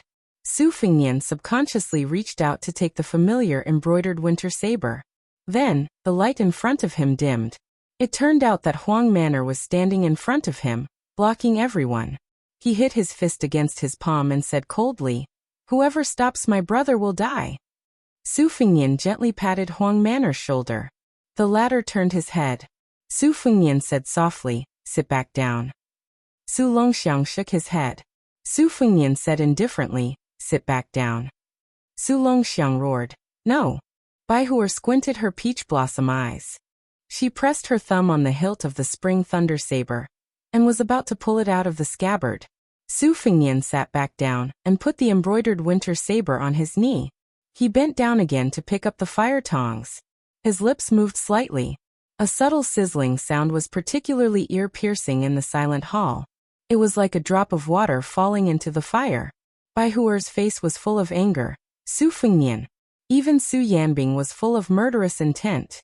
He looked at Han Laozhan and said, if you don't sit down, then take a shot from me. Next year during the Qingming festival, I, Su Yanbing, will help you toast. Su Yanbing didn't know why, but when he saw this guy, he actually blinked and smiled inexplicably. On the main seat, Su Fengnian, whose expression could not be seen, lowered his head and said sadly, I'll be back soon. Then he disappeared in a flash. In less than half an hour, the young king returned to his seat. During this period, the young man went to the ownerless house. This year, for the first time, a spring festival couplet was pasted outside the shabby house with the word spring. He did not put it up himself.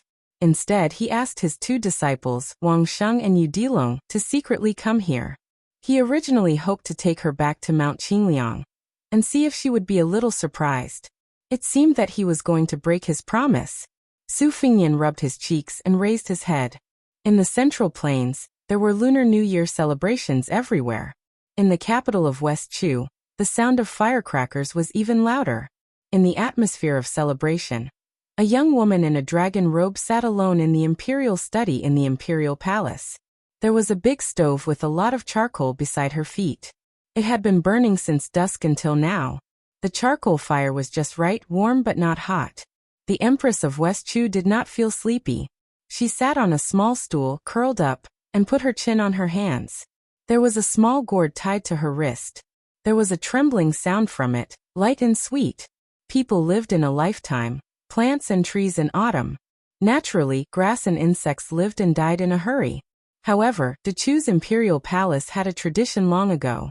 Every year, the imperial household department would catch crickets and other insects in embroidered cages on the heated Kong, cover them with soil and water them. After that, they would lay eggs. When winter came, they would be used for the New Year's Eve banquet. Their loud chirps and firecrackers complemented each other. At this time, the small gourd in Jiangxi's hand contained a few long-lived insects. They spread their wings and chirped incessantly. The gourd was a homonym for good fortune. In ancient books, there was a record of eating melons in July and breaking the pot in August. There was also a saying among the people that it could absorb all the evil qi between heaven and earth. Therefore, the successive empresses of Dechu's imperial palace would personally plant gourd seedlings every spring. When the gourd shed was lush and green in midsummer, It would be picked in autumn. The imperial household department would either make it into a water ladle or a wine pot, and then the emperor would bestow it to the meritorious ministers. Jiangxi raised her arm and looked at the small yellow gourd. She was not thinking about the Chu's Jiang family's tradition. Instead, she was thinking about the greenery of the vegetable garden on the mountain. Every day, after working, she would squat there and personally watch the greenery grow thicker. She had never mentioned that kind of joy to others. She had never shared that joy with anyone, not even her uncle and the old man in the sheepskin fur coat. Ever since she could remember things, even now that she was sitting on the dragon throne of the West Chu Emperor, she still felt that in this life, only that little vegetable garden truly belonged to her. What did Chu's country? What West Wall's battlefield? What capital? She was unfamiliar with them and could never get close to them. She moved books to Mount Wudong. Later, she read for a certain someone to earn money. Later, she practiced calligraphy and swordsmanship with Li Chungang. In the end, she wore the most luxurious clothes in the world. Jiangxi sighed. She pressed the small gourd to her ear and listened to the chirping inside. No matter how hard she tried, she could not hear the slightest hint of joy. She felt melancholy for no reason. Chapter 1688. Jiangxi looked at the big room that was lit with red candles. Although there were maids standing outside the room, she was still a little scared. She had been timid since she was a child. She had only done two great things in her life. The first was to assassinate someone with a dagger talisman. The second was probably to practice swordsmanship. As for becoming the first female emperor in the history of the Central Plains, she had no feelings about it. She thought about the word home for a long time. In the end, she was annoyed to find that in the depths of her heart, it was the dilapidated house that was so cold that it made people's teeth chatter every winter that was the most like home. At that time, every New Year's Eve, there would be a hateful guy of the same age who would follow behind the old man she was most afraid of. They would put up spring festival couplets openly.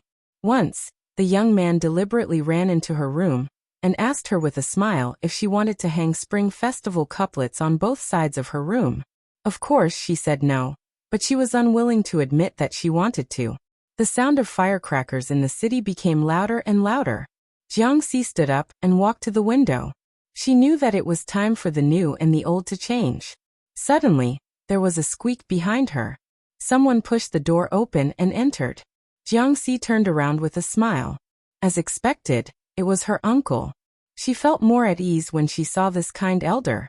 Chao Changqing gently closed the door. The maids outside turned a blind eye to this man who was known as the proudest man in Dechu. In fact, his position in the hearts of the people in Dechu was not even comparable to the current emperor. Everyone in West Chu admired Chao Changqing from the bottom of their hearts. Chao Changqing squatted beside the stove and put his hand on the charcoal fire to warm himself. Logically speaking, with the cultivation of the land immortal, this Confucian sage was already immune to the cold and heat. Jiangxi sat back on the stool and smiled brightly. Chao Changqing hesitated for a moment and said, "It's almost the new year. I should be here to announce the good news. However, there is something that I want to make clear to your majesty. Not long ago, I received news that many generals in Bailiang will gather in the meeting hall in the next few days." The young empress was confused and asked, "Ah? They are going to pay New Year's greetings so early?" Chao Zhangqing didn't know whether to laugh or cry. With a bit of sentimentality, he said, "According to my original expectations, if he wanted to dispatch troops to Guangling Road, Northern Mang wouldn't be able to stop him, because it wasn't appropriate to hastily dispatch troops down south. Liang wouldn't be able to stop him even more, because the two of them were appointed as Jinggan Road's Jingshu envoys. They were in the wrong. But I have underestimated the cohesion of the Bailiang. Bailiang, but I hit. At. Jiangxi lowered her head. She said softly, "It's okay. I didn't expect him to come." Chao Changqing was silent for a long time. Then he said in a hoarse voice, "Your Majesty, there is one thing you must remember. It's not that he doesn't want to come, but that he can't. Su Fingnian can't be blamed for this." Jiangxi looked at the fire in a daze. She did not say anything. Chao Changqing smiled bitterly. "Originally, I planned to go north when Bailiang sent troops to Guangling. Now I have to make other plans. Jiangxi, who was absent-minded, did not pay attention to the fact that Chao Chongqing said, instead of leading the troops to the north. Chao Zhongqing used a pair of pliers to poke at the charcoal fire. When the stove was slightly warmer, he said quietly, I was wrong. Back then, I shouldn't have used the country's interests to force the emperor to return here. Jiangxi shook her head. Chao Chongqing suddenly showed an unprecedented anger. Su Fengnian has never disappointed Bailiang. Why do you Bailiang have to do this? What's the difference between you and me, Chao Chongqing? Jiangxi raised her head. She looked relieved. She smiled and took off the small gourd. She handed it to Chao Chongqing. Listen, Uncle Chao Chongqing. The white-haired Confucian scholar did not take the small gourd. Instead, he clenched his fists and closed his eyes in pain. Outside the window, the new year had just arrived. It was snowing heavily in the north and south of the Yangtze River. Snow fell from the sky. The human world could not sing.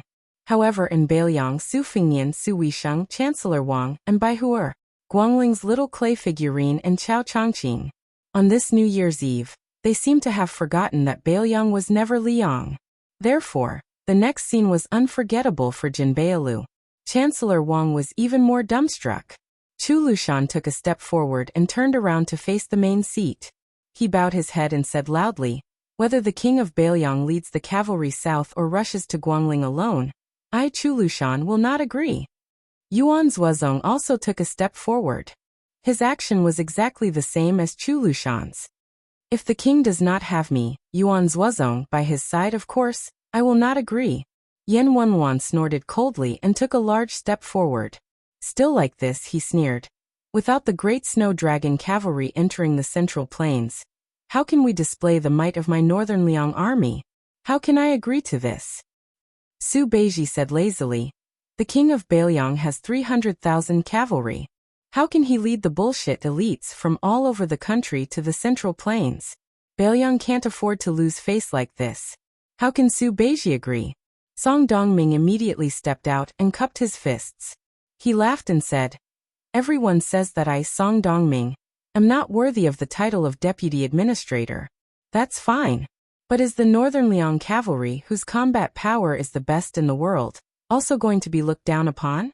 Even if I am a scholar, I will not agree. Li Hanlin said loudly, Brother Nian, you want to marry sister-in-law. How can the dowry be less? As your brother, I will not agree. Baiyu was waiting for him to make the final decision. He smiled. The Central Plains cannot tolerate a girl who grew up in the Su family. Of course, the Bailiang cavalry will not agree. I believe that Lu Jinu, Wang Lingbao, and the others will not agree either. Baiyu pointed at the empty chair next to the young king. Even if you Su Fengnian agree, the great general will be the first to disagree. Su Fengnian was at a loss. Everyone laughed heartily at the same time. Everyone colluded and acted until now. It was really hard to hold it in. Su Beiji smiled brightly. He and Chu Lushan looked at each other and smiled. They were the initiators of this play. Bailiang, 300,000 cavalry outside the pass, and millions of families inside the pass. They all owed the king of Bailiang a surprise. Under everyone's gaze, Su Fengnian raised his arm, wiped his eyes and cursed softly, bastard. At this moment, everyone said at the same time, Great General, please sit down. Chancellor Wang looked at the hall full of civil and military officials. The old man sat on the threshold. He was so excited that his whole body trembled. He remembered the catchphrase of a young man and murmured, Technical work, I can't reward you. At that moment, whether it was fighting with Tuoba Bodhisattva for thousands of miles, or dismounting from his horse to fight against two people, or killing people in the Imperial Astronomer, Su Fengnian had never been so heroic in his life. The young king waved his sleeve, and took the lead to sit on the chair and said loudly, Sit. Chapter 1689. Because Hezhou was adjacent to the Bailiang circuit, after that person slaughtered the king of Bailiang, he was like a little wife who had been bullied for more than 20 years. Now that his little wife had a new husband, he finally felt that he could speak a little louder. Therefore, the military governor of Huai'an, Kainan, personally led his army and set up a formation on the border of Yuzhou and Hezhou. He had made up his mind to stop the armored cavalry that had left the territory of the king of vassal states without permission, because the 800 Phoenix Battalion had passed through the border unimpeded last time. There had been a lot of memorials to impeach him as the great general of the Liang border pass. Kainan was well aware that he could turn a blind eye to the 800 white horses' righteous followers. However, this time if the 10,000 armored cavalry marched straight into the central plains, not to mention the imperial censor of the Liang palace, even the emperor of Zhao would question his loyalty as a border official. Moreover, this time the administrator Han Lin had also agreed to send troops to stop them. Even this refined civil official, who was at the top of the local hierarchy, dared to disregard life and death. He wore his official robe and personally came to Kainan's army, intending to accompany Kainan to stop them. Obviously, this newly appointed administrator, who was based in the capital, did not hesitate to put himself in danger in order to show that he would not shy away from Bailiang's edge. On the border, Great General Kainan, wearing heavy armor and holding a spear, was looking into the distance. The administrator, Han Lin, who was standing beside Kainan, had a complicated expression. As a second-rank official who had not ridden a horse for many years, he did not have time to care about the burning pain in his legs. His face was full of anxiety. When they heard that Bailiang had mobilized the cavalry outside the pass, Han Lin and Kainan were both furious and shocked. However, there were some subtle differences. Kainan felt that the rebellious young king of vassal states was finally going to rebel, while Han Lin, who was secretly in contact with Mount Qingliang, felt that Su Fengnian had lost his mind. Han Lin, who had always been gentle and refined in the officialdom of the capital, was like an ant on a hot pan in the study 2 days ago. He had not slept the entire night. In addition to submitting a secret memorial to the court that could reach the emperor's desk, the administrator, who was famous for his simple and elegant poetry, had also written a slightly long-winded letter home. At that time, Han Lin understood that the so-called letter home was actually no different from a suicide note. No matter whether Su Fengnian was crazy or not, as long as he blocked the way, the previous pitiful relationship could not stand up to scrutiny. It could not stand up to scrutiny even with a knife. But how could he, Han Lin, not come here? His entire family was in Great Peace City. They were all at the feet of the emperor, and under the eaves of the Zhao family. The honor and disgrace of his family were tied to his body. Han Lin could not be here. Han Lin, as a civil official who had walked out of the capital, did not hate or dislike Kainan, who was a country bumpkin, in the eyes of the officials of the capital who had been in the mud for a long time. However, they could not be said to be close. Thus, during this trip, Han Lin and Kainan had only skimmed the surface of the water. Other than the welcoming banquet where the high officials of Huai and Huai came out in full force, Han Lin did not have any private meetings with Kainan. This was not only because he was afraid that the court would suspect that a civil and military leader was colluding with each other. In Han Lin's heart, compared to the rough and unrefined Kainan, the young king of vassal states, who had been wild and unruly in his youth, was much more romantic. However, today, walking side by side with Kainan, there was a feeling of sharing life and death in the face of a great disaster. Han Lin realized that Kainan was not as bad as the officials of the capital said. It seemed that in just 20 short years, Liang had gone from honoring martial arts and belittling literature to honoring literature and suppressing martial arts. Kainan turned his head and asked with a smile, "Sir Han, did the king of Han not say anything?" Han Lin smiled bitterly. "On the second day of the first month, I paid a special visit to the king of Han's residence. I saw with my own eyes that the king of Han was bedridden and had no color in his face. He struggled to get up several times but fell back into bed." Kainan, who usually did not reveal his emotions, clicked his tongue and laughed. To have such a loyal king of the border who serves the country is truly a blessing for the Huai and Huai, and also a blessing for the court. Han Lin consoled, "General Kai, things have already come to this. There is no point in saying more."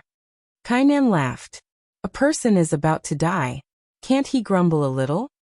Han Lin looked at the vast expanse of white and sighed. "If I had known this would happen, I would have drunk a few cups with General Kai. Good friends meet on a snowy night. Presumably, even inferior wine can taste good wine." Han Lin realized that the regional governor was staring at him and asked in confusion, "Is there something wrong?" Kainan suddenly said softly, "There is nothing wrong. I only hope that after today, the women and children of the Kai family will be taken care of by Sir Han." Han Lin scratched his head in confusion. Just as he was about to ask, his vision suddenly darkened and he fainted.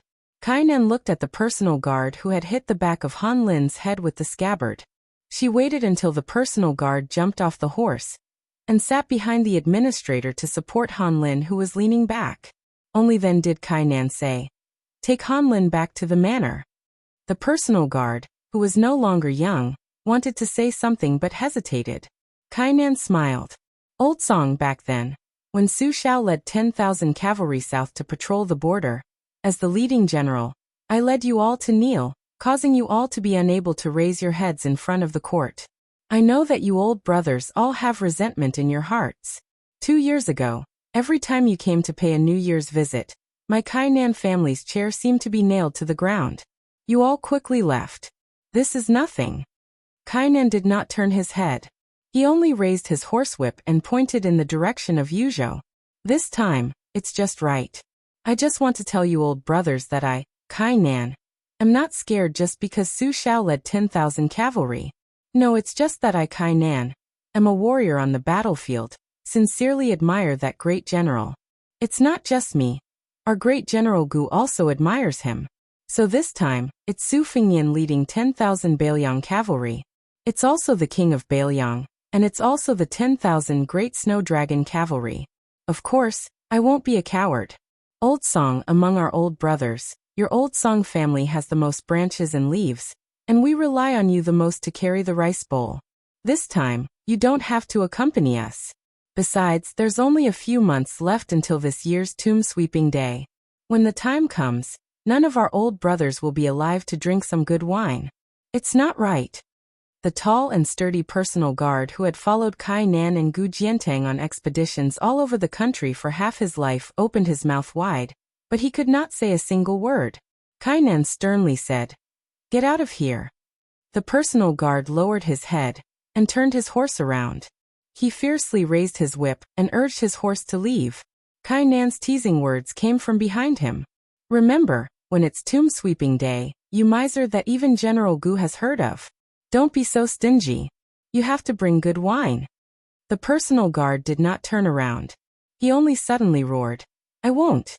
I'll just bring 2 fen of silver and a pot of lousy wine for you.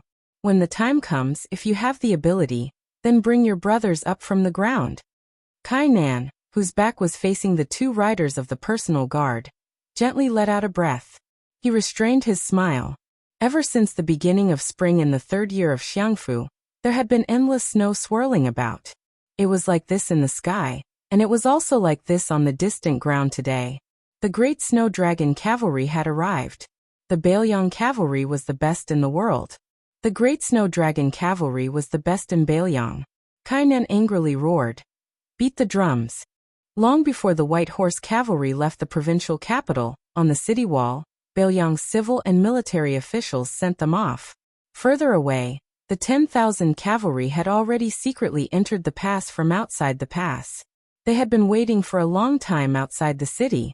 They were only waiting for the 2nd-generation king of Bailiang to give the order. After nearly 20 years, they once again galloped into the central plains.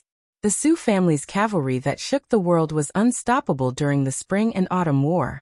They fought from north to south, and then from south to north.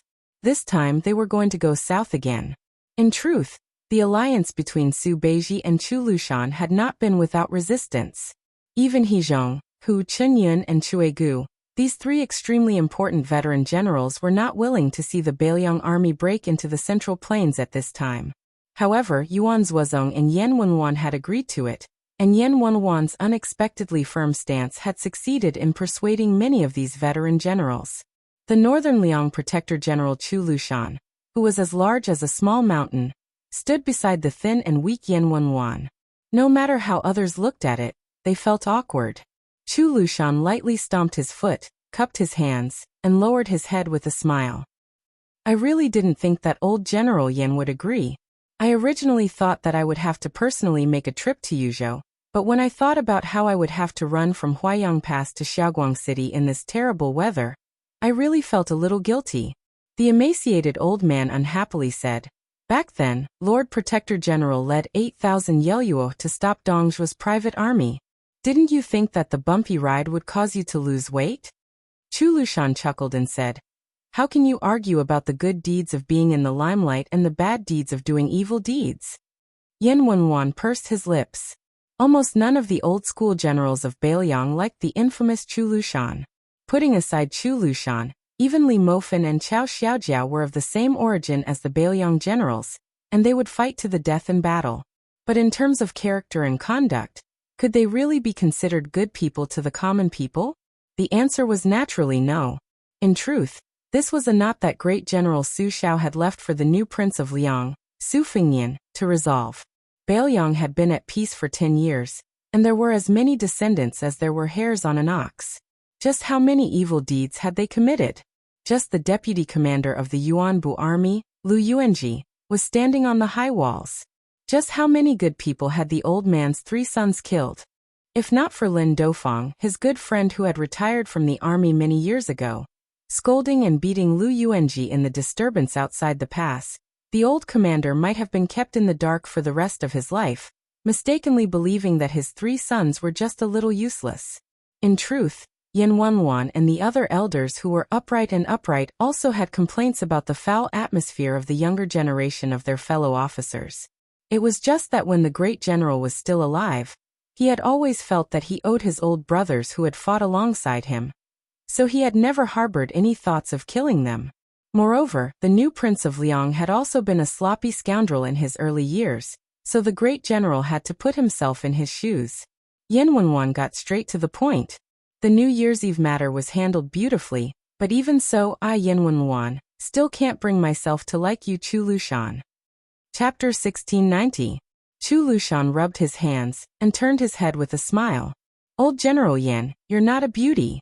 If an old man likes me, there's nothing to be happy about. Yan Wenwan snorted and stopped talking. On the crowded city wall, great ancestor Gu stood out like a crane in a flock of chickens. Partridge Zhoukong hesitated and left Lin Dofang and the others. He walked to great ancestor Gu alone, but there was still a distance between them. Great ancestor Gu showed no signs of speaking. Zhoukong hesitated a few times, but he didn't leave angrily. His tone was stiff as he said sarcastically, Deputy Commander Gu, aren't you always tough? You clearly didn't want His Highness to lead the army south to the Central Plains. Why were you willing to be a mute last night? Great Ancestor Gu smiled and said, Sir Zhou, what reason do you want to hear? Do you want me to admit that I'm a fence-sitter? Zhou Kong was also straightforward. He nodded and said, If you say so, I'll go down the city wall and find some wine to drink. Great Ancestor Gu said calmly, Then I'll have to disappoint Sir Zhou. I didn't stop His Highness because I didn't say anything righteous, but I didn't have any dirty thoughts. I don't need to prove anything in Beiliang. Partridge tilted his head and picked his ears. He sneered and said, This is what Deputy Commander Gu should say. Unfortunately, His Highness has already left the city. Great Ancestor Gu said to himself, Which old man hasn't been young? Who doesn't have 1 or 2 girls they like? I have one, but I missed her back then. That's why I've lived to this age. I don't know if it was because I wasn't suitable for her, or because I was timid. Sir Zhou, you're a famous husband and wife who help each other in difficult times. I don't think you understand. Zhou Kong was silent for a long time. He exhaled heavily and said in a low voice, We've been husband and wife for a long time. Naturally, we should treat each other with respect. In fact, when we were young, there was also a fire between us. Great Ancestor Gu sighed and said, At least they've been together. That's better than me. Zhou Kong suddenly turned his head and shouted, Lin Dofang, didn't you elope with a certain southern Tang princess back then? Our Commander Gu said that he actually loved that princess before. From Commander Gu's tone, the two of them had an unclear relationship in the early years. Why don't the two of you talk about it? Lin Dofang widened his eyes and said, What? You with the surname Gu, you better explain yourself. Lu Yuanji was immediately amused. He winked at Wei Taizhan and said, This is going to be a good show. Grand Ancestor Gu was stunned. By the time Great Ancestor Gu came to his senses, the partridge who had set him up had already run away. He could only see the back of the partridge in the distance. Seeing Lin Dufang trotting over aggressively, Great Ancestor Gu also ran down the city wall without saying anything, and yelled, "Zhou, if I don't beat you to death today, my surname will be Gu." After the two of them ran far away, Lin Dufang stopped and laughed heartily. Lin Dufang was no fool. How could he really believe Zhou Kang's nonsense? Yu Wandao stood next to Hu Kuei. Just like Su Beiji and Tian Peifong, Hu Kuei's position as Yozhou's provincial governor was about to be vacated. Unlike Su Beiji and Tian Peifong, Hu Kuei's ambition was never to become an official. His gaze was always on the battlefield outside the pass. Hu Kuei wasn't the only one like this in Yuzhou. Even Yozhou's General Huangfu, she seemed to be getting restless, as if he wanted to move his butt over to Xiaoguang City. Moreover, Hu Kuei and old Marshal Qin Yunshui had come to Liangzhou together. The old man's words had revealed some clues that the Yuzhou infantry really did need a young general in the prime of his life. Although Qin Yunshui didn't say it outright, the old man clearly hoped that Hu Kuei would take the position of number 3 in the Yuzhou infantry. He also hoped that Hu Kuei could use this opportunity to speak to the prince and not let Huang Fuxi take the initiative. But in the end, Hu Kuei still didn't say anything. For this reason, the old man didn't give him the slightest bit of face today. The Beiliang frontier army was still divided into various factions, but they were no longer as clearly divided as they were in the past. With the conclusion of the first battle of Liangmang, there were some subtle changes that naturally took place. For example, Qin Shiliang got along rather well with the entire Longxiang army. He Zhonghu, Zhou Kong, and the other veteran generals regarded him highly. They believed that this young man was one of the few unswerving scholars. Even if he didn't want to be a civil official, he could still be a Confucian general. Meanwhile, Su Beiji was rather close to Lingzhou's General Han Laozhan and Deputy General Wang Ji. It could be said that the entire Lingzhou army was happy to treat Su Beiji as part of their maternal family. And Yu Wandao, who had truly made a name for himself in Yuzhou, got along the best with Hu Kuei. As for the prince's trusted aide, Huang Fuxi, he didn't care at all. Not far from the two of them stood Huang Fuxi and Ko Jianghuai, who stood side by side. Although they were both generals of a province, there was a world of difference in terms of background and reputation. Huang Fuxi didn't understand why Ko Jianghuai was willing to get close to him, a famous loner, in the officialdom. Ko Jianghuai lay on the arrow pile with a smile and said, "General Huangfu, there are countless capable people in the Beiliang frontier army, but I feel that the two of us are the most similar. Not only do we dare to gamble, but we don't gamble on a small scale. If we want to gamble, we gamble on a big scale." Huang Fuxi shook his head. "I came from a Jianghu boorish background. Even if I went bankrupt, how much money would I have? I can't compare to General Ko, who originally had hopes of being made a marquis in West Chu." Ko Jianghuai also shook his head. "I went bankrupt and took out 1,000 taels of gold. I'm willing to put 1,000 taels of gold on the gambling table. You're going to starve to death tomorrow. You only have 10 taels of gold in your pocket, but you also put 10 taels of gold on the gambling table. The level of gambling addiction is actually the same." Huang Fuxi said something baffling. "Perhaps there is no difference in the level of gambling addiction. I just don't know what Ko Jianghuai's gambling character is like." Chapter 1691. Ko Jianghuai turned his head to look at the Yuzhou general who had both praise and blame in Beiliang. He asked with a smile, "What, is the general worried for the prince that if I become a slave to 2 families today, I might go to Beimeng tomorrow and become a slave to 3 families?" Huang Fuxi's expression was normal. "General Ko, I did not say that, nor do I dare say it." Ko Jianghuai dismissed it with a smile and asked, "After hearing General Huangfu's story, I am very curious as to why you are so loyal to Su Fengnian. Can you tell me?" Huang Fuxi smiled insincerely. "General Ko, my words are not pleasant to the ears. Please don't take offense. The two of us are not that close. However, if there is a chance one day when we go into battle together to kill the enemy, it is not too late to say a few heartfelt words." Ko Jianghuai smiled. "What? General Huangfu wants to go to Liuzhou's Longxiang army to become a deputy general?" Without waiting for Huang Fuxi to reply, Ko Jianghuai had already asked and answered his own question. General of Yuzhou and Deputy General of the Longxiang Army are equal positions. However, in Beiliang, the cavalry of the Liangzhou Border Army looks down on the infantry of the Liangzhou Border Army looks down on the Yuzhou Army, and the Yuzhou Army looks down on the Lingzhou Army, which does not even have a decent border. The Longxiang Army is an elite force pulled out from the Liangzhou cavalry at the border, and the deputy general with real power in the Longxiang Army.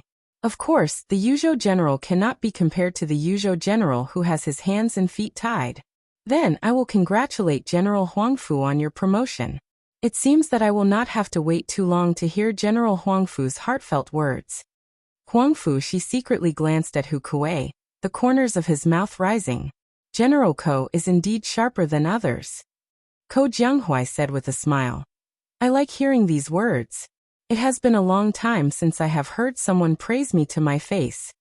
Huangfu, she nodded. Let me say this first. When I go to Liuzhou to take up my duties, perhaps it will be difficult for General Ko not to hear it. Ko Jianghuai laughed and said, Bring it on. Suddenly, Ko Jianghuai, who was chatting happily with Ko Jianghuai, heard someone call out to him. It was Yu Wandao, whom he regarded as his mortal enemy. Compared to the lukewarm attitude Ko Jianghuai had toward Xie Shibian back in Guangling Road, Yu Wandao, who was also a descendant of a powerful family, and had made a name for himself at a young age, disliked Yu Wandao very much. Presumably, Yu Wandao had the same attitude toward him.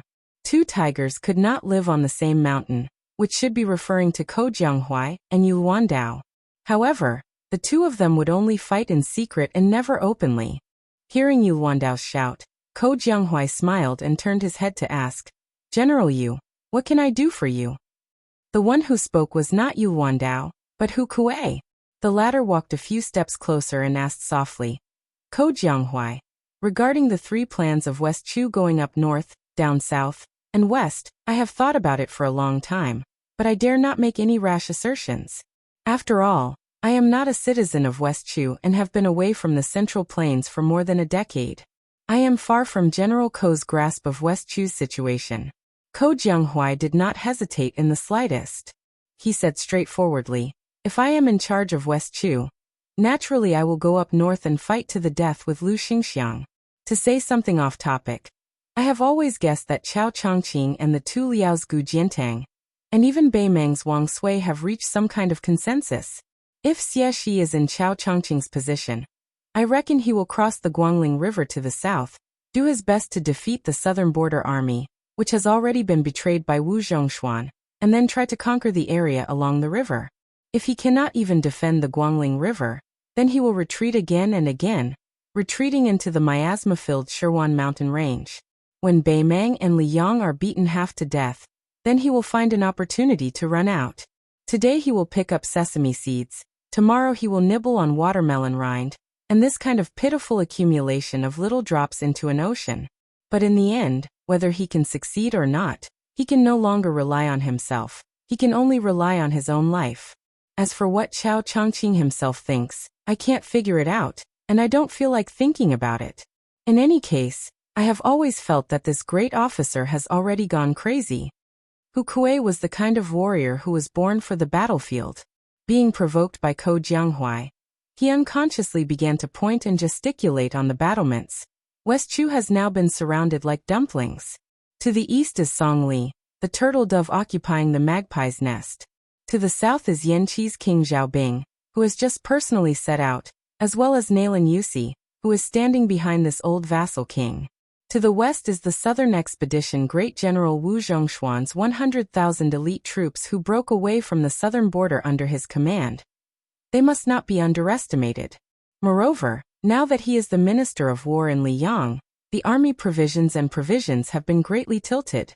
Together with the king of Jing'an, Zhao Sun, the military administrator Wen Tai, and the Jidushi Ma Zhongxian, it is as if they have become Wu Zhongshuan's Ministry of Revenue officials on the Western Front. As for the Northern Front, Lu Xingxiang has begun to behave like the earliest spring and autumn war, fighting without following the rules. Plus, there is Chen Jibao and those 10,000 Western Shu infantrymen who appear and disappear unpredictably. Therefore, West Chu's Northern Front is suffering the most. General Ko, according to your opinion, if we head north, how should we fight? Should we first look for Chen Jibao's infantry or Lu Xingxiang's cavalry? If we use Xiexi's troops heading south, wouldn't we be playing right into the hands of the Liang imperial court? After speaking for a long time, when Hu Kuei raised his head, he saw a young face rolling his eyes. Very quickly he laughed self-deprecatingly. Hu Kuei no longer wanted to be treated coldly. Ko Jianghuai laughed heartlessly. Lord Hu, oh Lord Hu, I'm just a Dechu citizen who hides his head and tail in your Beiliang. Even now I don't care about the Guangling Law battle. What are you worrying about? Hu Kuei did not get angry. He laughed calmly. General Ko, I think I'm worrying too much. Yu Wandao frowned. Ko Jianghuai raised his eyebrows and gave Yu Wandao a provocative look. In Beiliang, among the civil officials, there were Song Dongming and Bai Yu, as well as Su Beiji and Chen Shiliang. It seemed that among the military generals, there was another pair of enemies, Ko Jianghuai and Yu Wandao. It was the beginning of spring in the third year of Xiangfu. Perhaps after the sounds of firecrackers in various parts of the Central Plains, there was still time to clean up the House of Red. 10,000 Great Snow Dragon cavalry came down to Jiangnan. Other than the 800 Phoenix battalions, there was also the 100 cavalry and 100 swords of the Wu family. There was Yuan Zuozong, Yu Wandao, Hong Yu and Hong Shuwen. There was the king of Beiliang, Su Fingnian. Chapter 1692. Early in the morning, a young woman and an old man walked out of the prince's mansion on Mount Qingliang. Both of them had a deep relationship with the Su family. The old man was called Wang Lingquan. He was a lackey of the old Prince Liang in the early years. He was even very familiar with Lin Dofang and the others. Therefore, this time his daughter did not become the princess of Beiliang and refused the position of deputy supervisor of North City. At this time, Wang Lingquan was taking a walk with Queen Chudong by the Tide Hark Lake. Looking at his daughter who was still carefree, the old man was both relieved and worried. He was relieved that his daughter would not be bullied here, but he was worried that her identity would change in the future. No matter how easy it was to get along with her in-laws, after a long time, it was inevitable that there would be unexpected bumps and bruises. His daughter was so simple, how could she scheme against others and compete for favor? What's more, Wang Lingquan had always disliked the woman surnamed Lu who came from Qingzhou. He had long despised the famous scholar Lu Dongjiang. To be honest, Wang Lingquan had never hit the Lu family when they were down. But Wang Lingquan also knew that his son-in-law hoped that he could get along well with the Lu family, and even help the Lu family in some things. But Wang Lingquan had never thought that he was a perfect person. He would not be a bad person, nor would he do good deeds that would harm his opponents. Fortunately, the young lord had never forced Wang Lingquan to do anything. So Wang Lingquan was happy to play dumb and watch the Lu family disgracing themselves. Wang Lingquan stopped and looked around quickly. Then he said softly, "My daughter, you'll be married soon. Father and mother don't want you to run back to your parents' home if you're wronged. No matter how close you are to your parents' home, it's not good. It's just that, but if you're really wronged, you still have to tell father and mother. A married daughter is like spilled water. Don't take it seriously." Listening to her father's contradictory words, Wang Chudong grinned. Wang Lingquan hurriedly reminded her, "My dear daughter, how many times has your mother told me to smile without showing my teeth?" Wang Chudong made a lively and naughty face. Wang Lingquan said helplessly, "You never grow up. How can we be assured that you will get married?" Wang Chudong smiled and said, "If you can't bear to, then I won't get married." Wang Lingquan raised his hand and pretended to hit her. But as a father who was famous in Qingzhou for spoiling his daughter, he could not bear to hit her. He was not even willing to scold her, let alone hit her. Wang Chudong's hands twisted behind his back as he looked up and said in a soft voice, "Father, actually I know that even if big sister Lu doesn't become the legal princess, it won't be my turn. It should be that West Chu woman surnamed Jiang. The woman His Highness can't let go of the most is her, but she isn't suited to be the Northern Liang princess. So it is not easy for Sister Lu. Father, I know you're afraid that I'll be angry, but I'm not angry, nor am I unhappy. Every time His Highness returns to Mount Qingliang, he'll take the time to ask daughter about the plot lines in the first snow. He even said that when he's truly free, He'll personally watch me write a novel about his 3 travels through Jianghu. He said that I should write about him as a hero. I told His Highness that it wouldn't be a problem to write about him as chivalrous and soul-stirring, but the Jianghu heroine he likes must be surnamed Wang. And she must be an outstanding beauty. Wang Lingquan was speechless. Young people these days he really did not understand. Wang Chudong narrowed her eyes and smiled like crescent moons. Father, if you have time, you should drink more tea with that Mr. Lu. Father, didn't you like to pretend to be cultured? Sitting at the same table as the famous Lu Jiao. You will have a lot of face, right? Wang Lingquan said with a stern face. His threshold is high. Your father is old and cannot cross it. Wang Chudong shook Wang Linquan's arm. Wang Linquan's face was heavy. Did King Lu tell you to do this? He wants me to take the initiative to be friendly with the Lu family? Wang Chudong shook her head and said seriously, Father, no. Wang Lingquan looked into his daughter's eyes and stared for a moment before finally nodding. I believe in my daughter, and I also believe in the great general's son. Wang Chudong wrinkled her nose and said, Wrong, wrong. Believing in our Baliang's king also means believing in your son-in-law.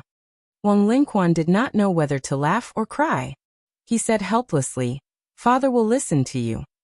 Wang Chudong suddenly said carefully, Father, can we really treat the Lu family as relatives in the future? The kind that is neither close nor far, the kind that is just icing on the cake? Wang Lingquan sighed and rubbed his daughter's head. I know, I'll take care of it. I'm afraid that Lu Jiao won't appreciate my good intentions, and might even misunderstand that I have ulterior motives. Forget it, forget it. Father also knows that being on good terms with the Lu family, in the end, is for my daughter to be here. It is better to be friends here. It's just that in the past, I always felt that there was something stuck in my heart. Father is too narrow-minded. Wang Chudong lowered her head. Father, it is your daughter who has wronged you. Wang Lingquan smiled happily, silly daughter. Unless it is a girl who is not sensible at all, there is no daughter in the world who can let father be wronged. Who says that daughters will always side with outsiders when they grow up? Our family is not like that. Father is very happy really. Wang Chudong smiled brightly. Wang Lingquan said in a low voice, Daughter, your mother is right. Between women, if there is no competition, there is a big competition. Wang Chudong smiled like a little fox who had just cultivated in the deep mountains and forests. Father, what did you say? I didn't hear you. Wang Lingquan laughed and did not say anything else. The Lu mansion was decorated with lanterns and colored banners. It was reasonable, but definitely unexpected, to welcome a rare guest.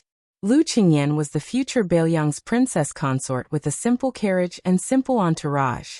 The servants of the Lu mansion, who did not share the surname of the Lu family, kept this woman's indifferent relationship with the Baliang's officialdom a secret. Even the arrogant Lu family members no longer regarded this cruel and merciless woman as part of their family. They were all afraid and resentful, and their feelings were complicated. In the first year of the auspicious talisman, the Lu family was still well off in Baliang. The second year of the auspicious talisman was more difficult, but things took a turn for the better after autumn. This year, at the beginning of spring, there was a joyous occasion. As for Lu Qingyan's return to the family, the Lu family members, who were much stronger than last year, actually had some strange remarks. Oh, didn't you say that you would no longer care about the life and death of the Lu family? What? You just heard that your father is about to become the provincial governor of Liangzhou. And now you remember that you have such a family. Don't you feel ashamed? You rushed here at the beginning of the first month to give your father a New Year's greeting? Could it be that you are not as comfortable in Mount Qingliang as the outside world said? Lu Qingyan went straight to Lu Dongjiang's small courtyard under the lead of the Lu family's old steward, who bowed and bent his knees. At this time, Lu Dongjiang was indeed in the courtyard writing characters with a broom dipped in water. When the current master of the Lu family saw his daughter appear at the courtyard door, he did not immediately put down the special broom. He waited until the small bucket was completely empty before he handed the broom to a young servant girl with a graceful figure. Then he took a handkerchief and wiped his hands. He turned around leisurely and smiled. Qingyan, you are here. Lu Dongjiang's thoughts about this daughter, who was valued by the old master of the Lu family, were actually more complicated than the other Lu family members. This daughter, who had not been close to him since she was young, had too much of the old master Lu Feiqi's imprint on her. Many people even believed that if Lu Qingyan was not a girl, the position of master of the Lu family would not have been given to Lu Dongjiang. Lu Dongjiang knew that this was not absurd. That night at the gate of Qingzhou, if Lu Qingyan was not a daughter but his son, then he would not have been able to take the inconspicuous bamboo lantern from the old ancestor's hand. Lu Dongjiang hoped more than anyone that the Lu family could achieve great success in Beiliang. He hoped more than anyone that the old ancestor would be glad that he was the one who gave the lantern to him. Lu Qingyan said expressionlessly, "Do you know why the Lu family can have a provincial governor?" Lu Dongjiang was stunned and sneered. "Even if there are many reasons, at least it is not because of your pillow talk, Qingyan." Lu Qingyan twitched the corner of her mouth. Looking at the current provincial governors of Beiliang, Yang Guangdou of Liuzhou, Chen Xiliang, Chang Sui of Lingzhou Songyan. As for Yuzhou, the position of provincial governor has been vacant for 2 years. There is only provincial governor Hu Kuei. Lu Dongjiang answered with confidence and smiled. Now Liangzhou, which is 1 level higher than the other 3 provinces, has also been vacant for a long time. The provincial governor of Liangzhou, Tian Peifong, and the deputy administrator, Song Dongming, have a good relationship with your father. Although there is no drinking and drinking, the friendship between gentlemen is as clear as water. Chapter 1693. Lu Qingyan stared at the man she hadn't called dad for a long time. Her eyes were dark and gloomy, and there was deep sorrow in them. She asked, "Does the Lu family know that the Su family, which has retreated time and time again, will start to reason with the Lu family instead of being sentimental after having a secondary grade 2 governor of Liangzhou? Do you know that your actions are equivalent to monopolizing the fate of 2 generations of the Lu family?" Lu Dongjiang said angrily, "Lu Qingyan, don't forget that I'm your father." Lu Qingyan smiled bitterly and said, "Lu Dongjiang, if I really forgot, why would I come here? Don't you realize that the reason why I didn't hesitate to break off relations with the Lu family and act like we won't interact with each other for the rest of our lives is to make him feel guilty towards the Lu family? Do you think he doesn't know about my selfishness? It's not that he doesn't know, but that he pretends not to know. Do you really think that Tian Peifong, that old fox, and Song Dongming, that great talent who could support the government of a country, would treat you as someone who would help the people just because you are good at handwriting in Lu Dongjiang? Are you stupid or are they stupid? Is there no one in the Lu family who isn't blind?" It was unknown whether it was anger, fear, or regret. Lu Dongjiang stretched out a trembling finger and pointed at the woman who was becoming more and more unfamiliar.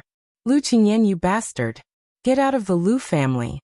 Lu Qingyan actually laughed. "Don't worry, I'll get out. But before that, I want to take away the ancestor's portrait from the ancestral hall.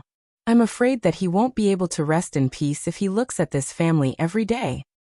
Lu Dongjiang glared at her. "You dare?" Lu Qingyan narrowed her eyes and said coldly, "Lu Dongjiang, from the moment I decided to come here today, I no longer consider myself a member of the Lu family. I'm just a daughter-in-law of the Su family. So if you still want to be the Liangzhou provincial governor, shut up." Lu Qingyan repeated, "Shut up, do you hear me?"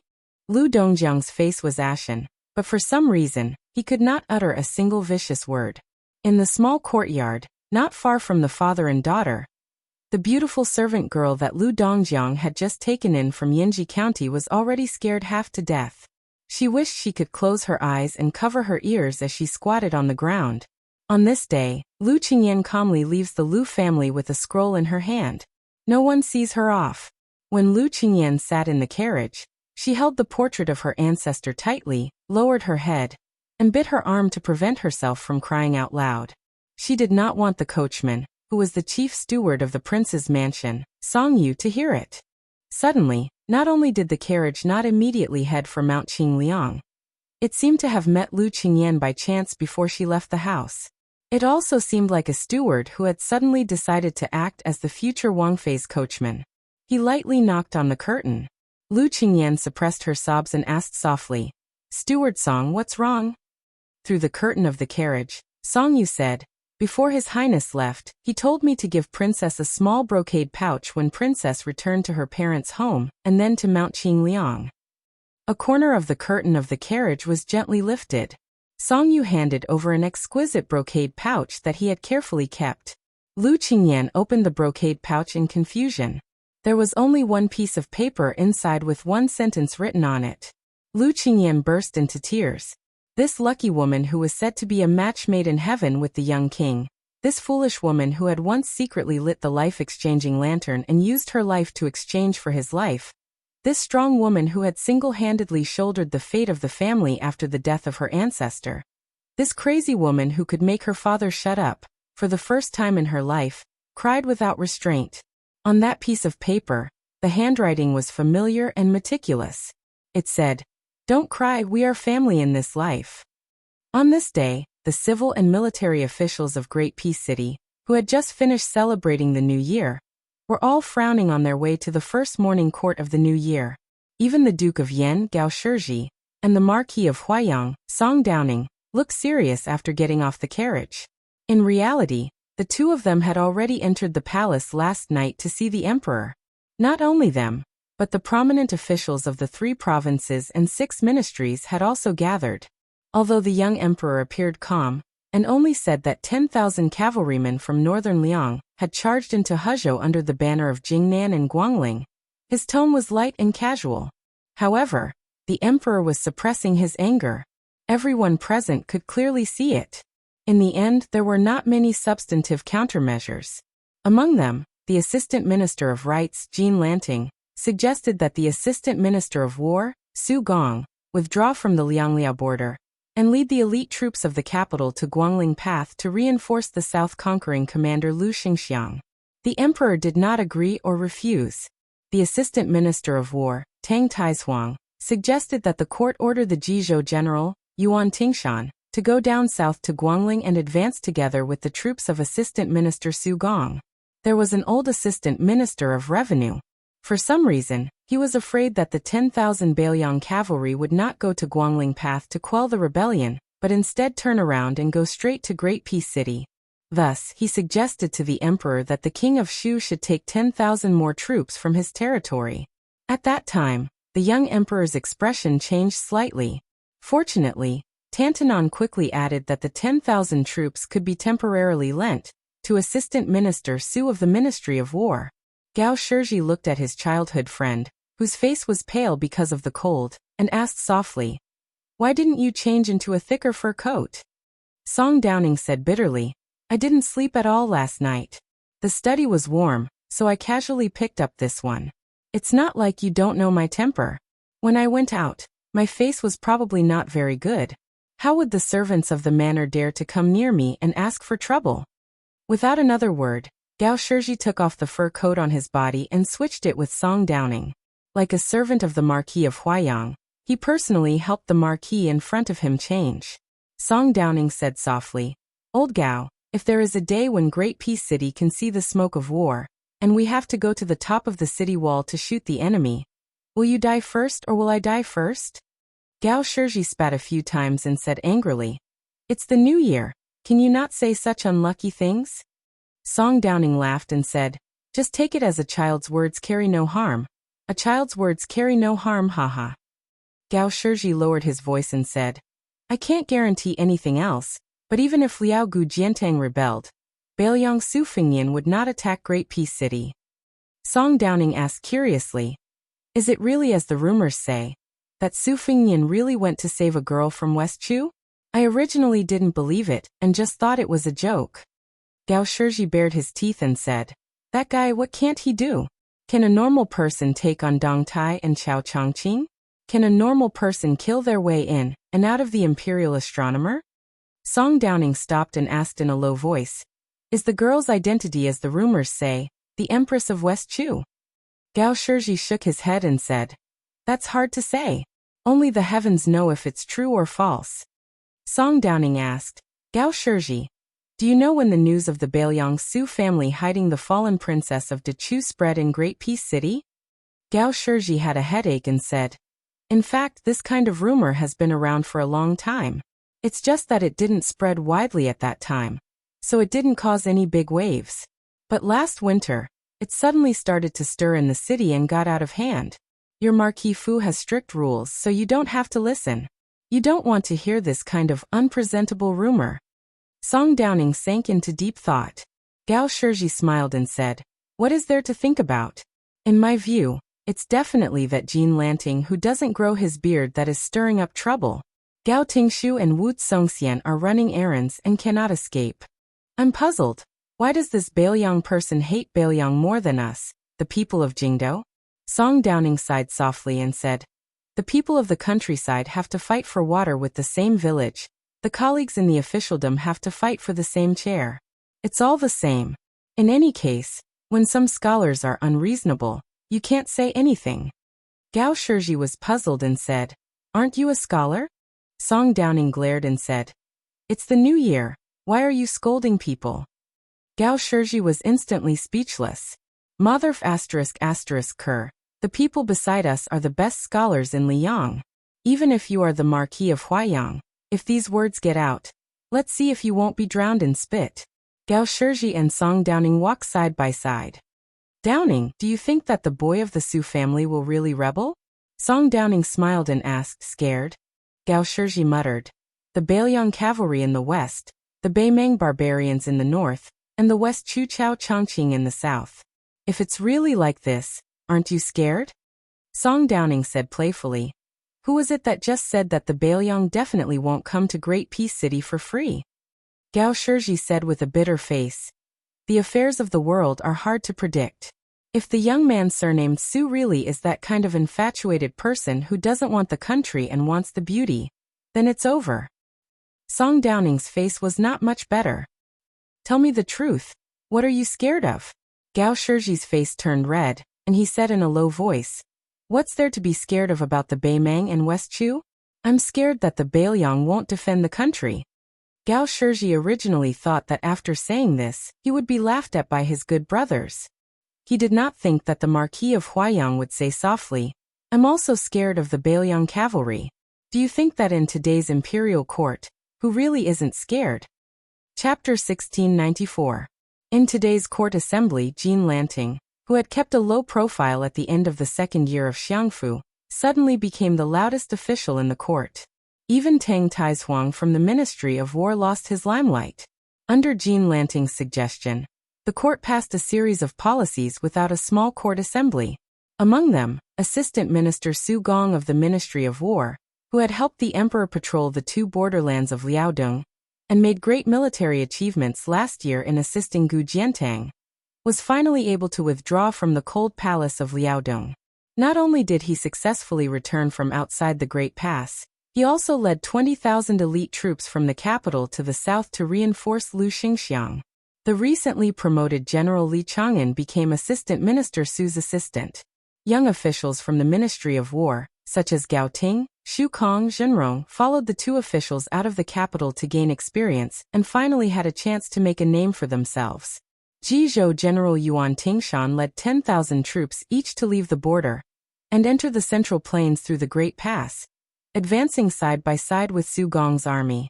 Then there was the imperial edict to Western Shu, ordering the king of Shu, Chen Jibao, to transfer 10,000 elite troops from the Shu lands to participate in suppressing the rebellion in Guangling. These troops would be jointly commanded by Su Gong and Chen Jibao.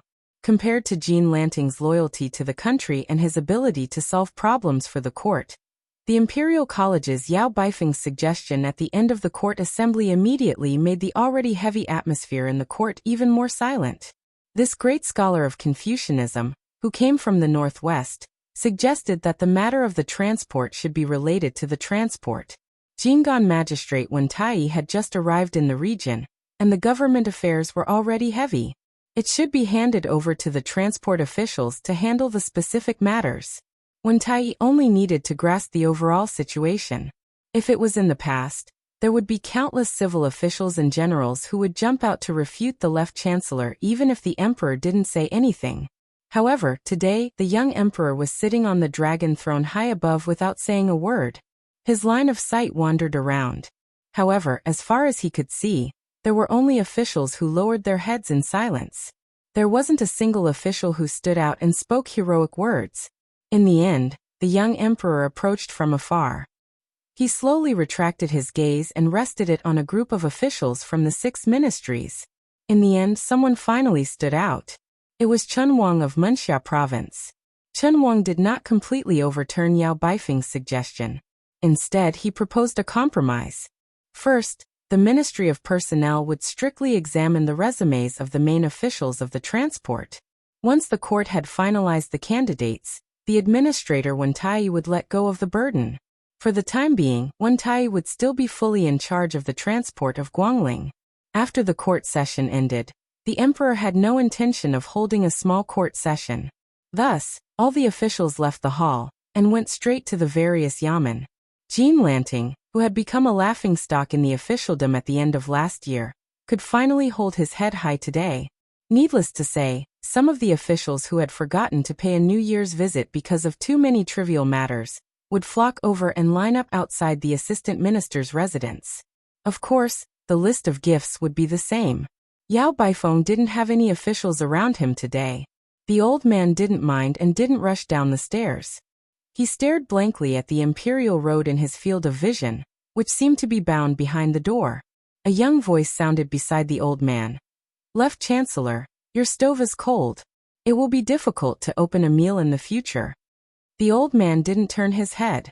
There weren't many young people in Liang Imperial Court who dared to speak to their seniors in such a cynical tone.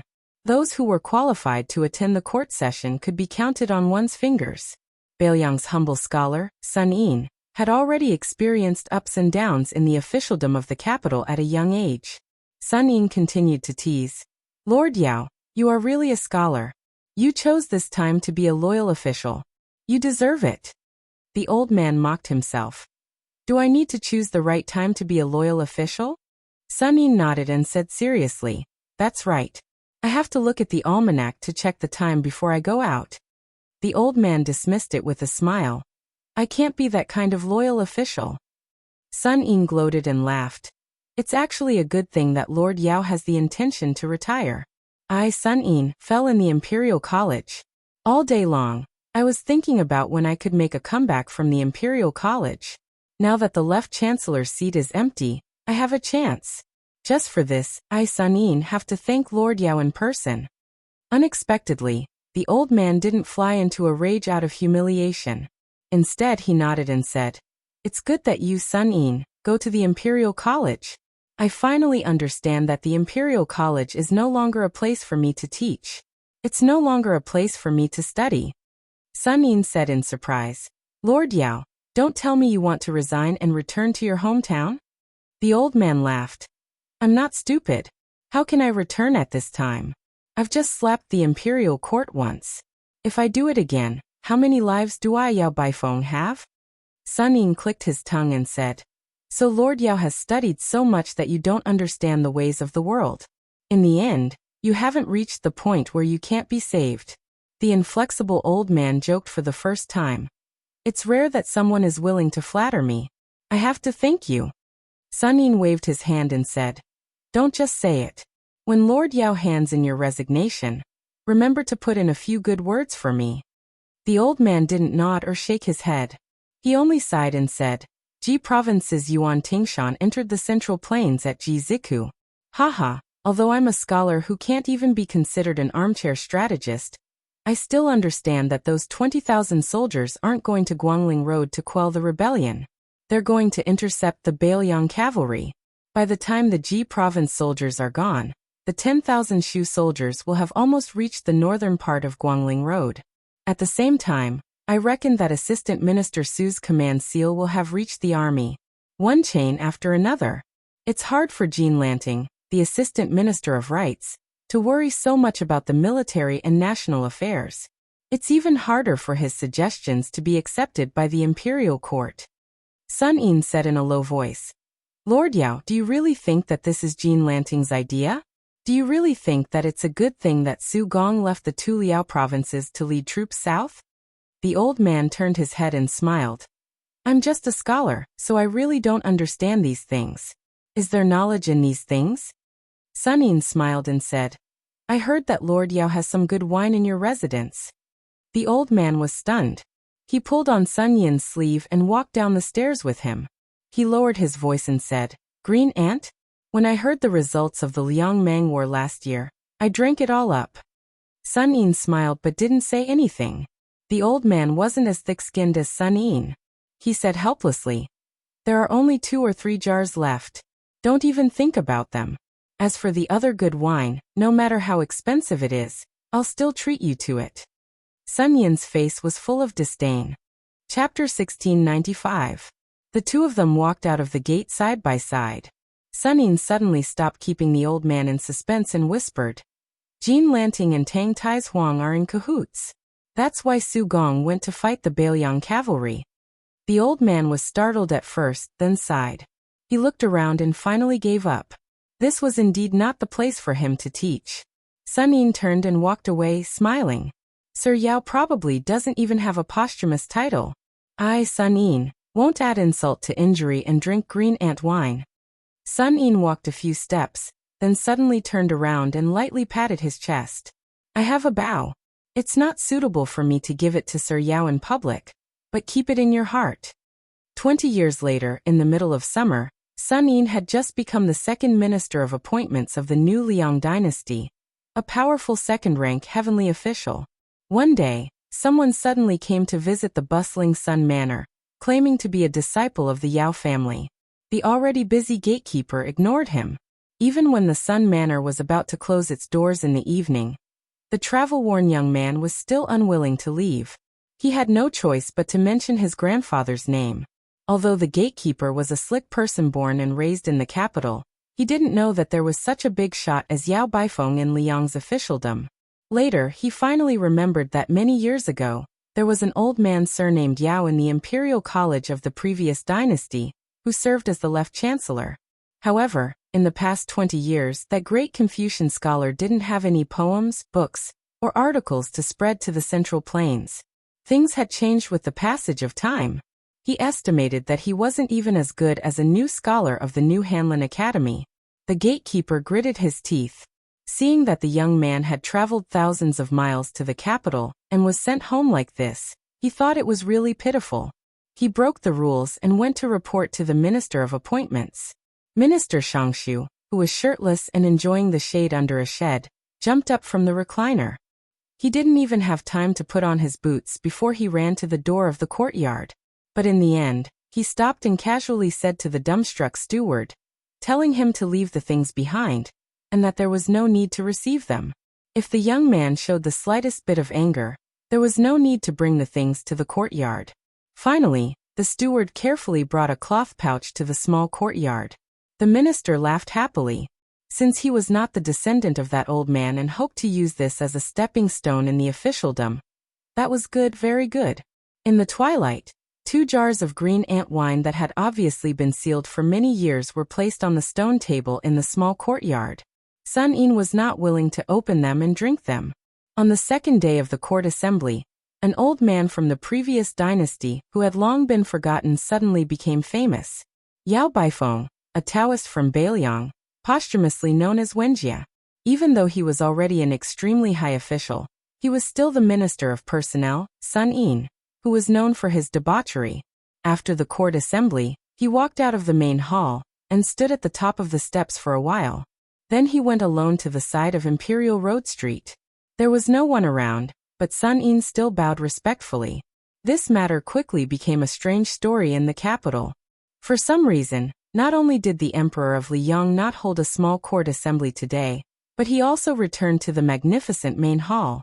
Eunuch Song Tonglu of the Ceremony Directorate stood alone outside the door. The young emperor stood near the dragon throne.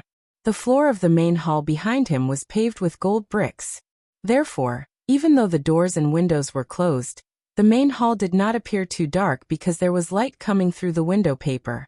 On both sides of the dragon throne were 4 majestic furnishings: a precious elephant, a luan duan, a red-crowned crane, and an incense burner. Together, they symbolized the eternal stability of the country that countless emperors dreamed of. The young emperor walked down the steps and stood in the middle of the main hall. The so-called gold bricks under his feet were actually not made of gold. They were the tribute bricks from the Guangling Manufacturing Bureau, which had the reputation of silent steps, like jade chimes. Zhao Zhuan looked up and saw that the pillars of the main hall were made of Nanjiao wood cut from the deep mountains of Nanjiao. In the early years, the imperial censor of Liyang complained that 1,000 people enter the mountains, but half leave the mountains. Later, in the hands of the late emperor, the pillars of the emperor of Liyang's palace were all replaced with the easier-to-cut Liaodong pine wood.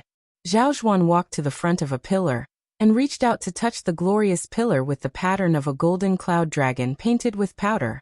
He whispered, "Father, you have the blue-eyed Zhangjiulu, the half-inch tongue Bunshi, and the human cat Han Shengxian. What about me? A dragon robe, a dragon throne, and a main hall? In this world, can't you give me a little more time to work hard? 10 years, no, just 5 years. I can make Beiliang, Nanjiang, and Beimeng disappear. I can make those traitors have no place to stand, and let the people of Liyang enjoy peace forever. Father, I don't trust anyone now. Qi Yanglong, Huan Wen, and Gu Jiantang Lu Xingxiang are the young people you deliberately suppressed and left for me to promote. Song Li Sun Yin, and the others, I don't trust any of them. The only one, Chen Wang, is still too young and doesn't have enough prestige. He has no foundation in the Liyang army. Even if he is willing to turn the tide, he is powerless." Zhao Zhuan suddenly retracted his hand. His face was ferocious. He clenched his fist and punched the pillar. The young emperor gasped for breath. He felt a piercing pain in his hand. He glared at the pillar and said angrily, "You destroyed the fate of the Zhao family at the imperial astronomer. I only asked 2 lackeys to make things difficult for you, and you dare to openly send troops to Guangling Path. How is this different from rebellion?" Zhao Zhuan punched the pillar again. This time, the surface of the pillar was stained with blood. "Do you really think that my Liyang won't dare to fight to the death with Beiliang?" The young emperor lay on the floor of the main hall and looked at the golden dragon carved in the middle of the caisson. The dragon's head looked down with a huge pearl in its mouth. Looking at the huge luminous pearl, the young emperor couldn't help but think of his sister, Princess Suizhu, Zhao Fengya. Princess Suizhu of the Zhao family of Liyang was dead, but Zhao Fengya was still alive. This was probably the only thing that the young man of the Su family of Beiliang had done that Zhao Zhuan didn't hate so much. The exhausted young emperor closed his eyes and thought of the stupid parrot raised by the empress. It turned out that the so-called sovereign of the 9 and 5 was also a bird in a cage. Chapter 1696. East Sea Martial Emperor City. Ever since the young man with the surname Jiang stopped training his physique, this place had lost its backbone. It quickly turned from the holy land of the pugilistic world that everyone yearned for into an ordinary city. There was no white-robed old man Wang Xianji, who looked down on the world with disdain. There was no Chao Zhangqing who sat alone on a tall building to watch the battle. There was no Deng Tai, who rode on a donkey and carried a peach branch. There was no Suatia Valley with a sword hanging over the city wall. There was no groom Linya and the others. There was also no Duke of Northern Liang who carried a bowl and walked up to the city wall. Although there had yet to be an official army stationed in Martial Emperor City, the people in the city knew that it was only a matter of time. Therefore, in the early years, those who were wanted by the government and lived in seclusion, those who lived here to avoid their enemies, and those who were willing to wash their hands of disputes, all left this eastern sea city one after another. A slender figure suddenly appeared at the top of the city wall, where the tide was breaking. Not far away, the tide surged like an army of thousands of men and horses. It suddenly hit the city wall and covered the figure in an instant. In the next moment, the figure disappeared. Perhaps he was swept away by the tide. However, when the tide receded, another figure appeared on the city wall.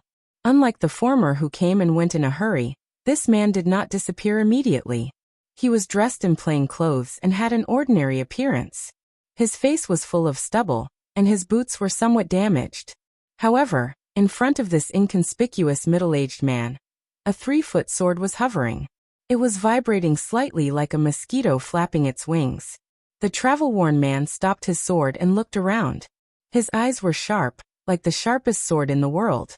One flying sword for 100 miles, from the imperial astronomer of Great Peace City to the snow mountains of Liaodong.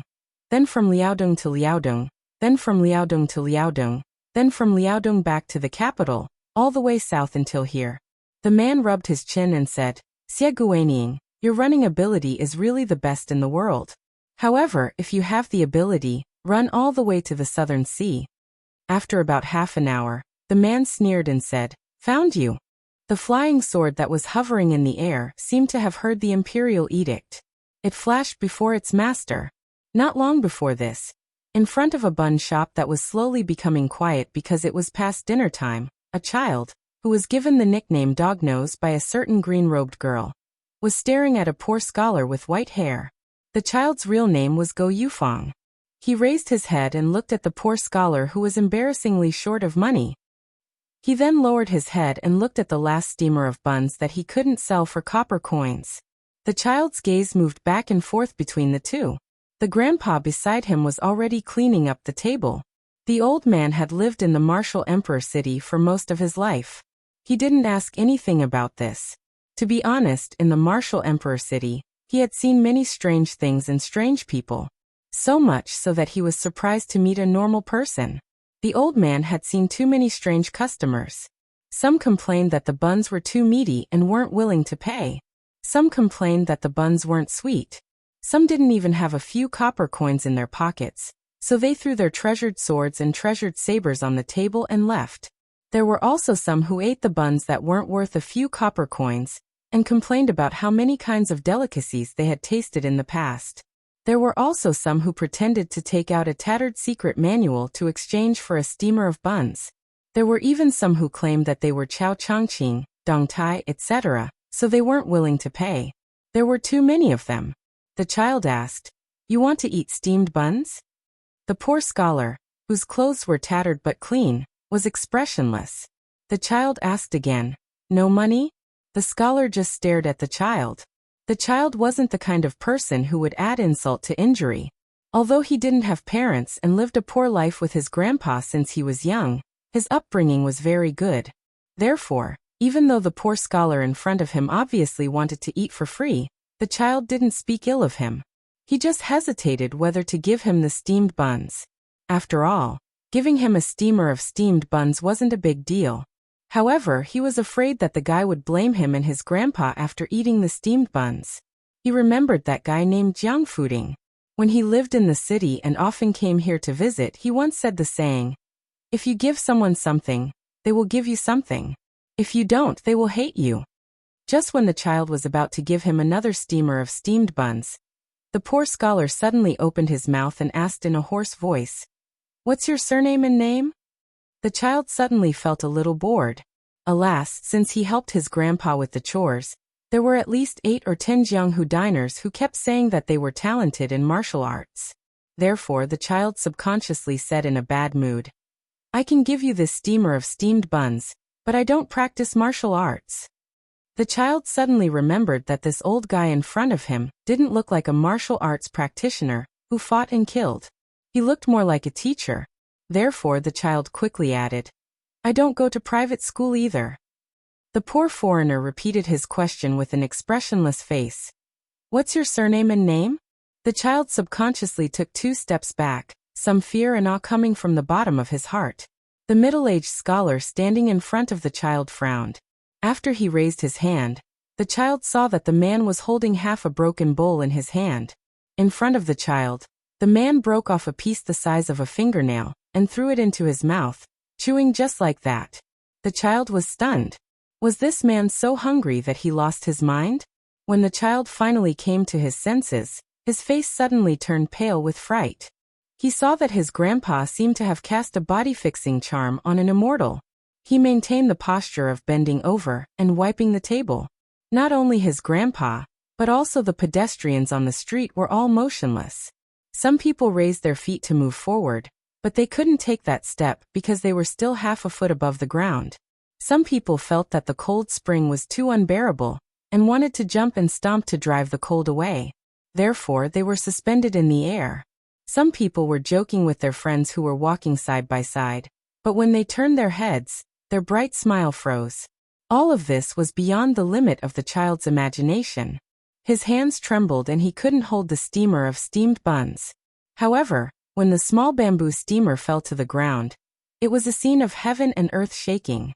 In the child's sight, his grandpa, the table, the pedestrians, and the street were all shaking violently, making the child dizzy. The middle-aged scholar took a few steps forward and bent over to pick up the steamer of steamed buns. He stood side by side with the child. Only then did the child see that in the silence of heaven and earth, there was only a sword slowly approaching. The man said with a hoarse voice, "My name is Sieguaniing. From now on, you will be my only disciple." The man took out the other half of the broken bowl, which was much more complete, and placed it in the child's hand. Then he suddenly pressed a hand on the child's head and said indifferently, "Hong Shixiang is unwilling to enforce justice on behalf of heaven, and become a person who hates Sufingnian. As for me, I want to do it, but I can't." The man raised his head and looked at the sky. The hand that pressed on the child's head slightly increased in strength. Instantly, fog rose and immortal chi lingered. Finally, it condensed and took shape about 3 feet away. It was a landscape map of mountains and rivers with a flood dragon hidden in the mountains and rivers.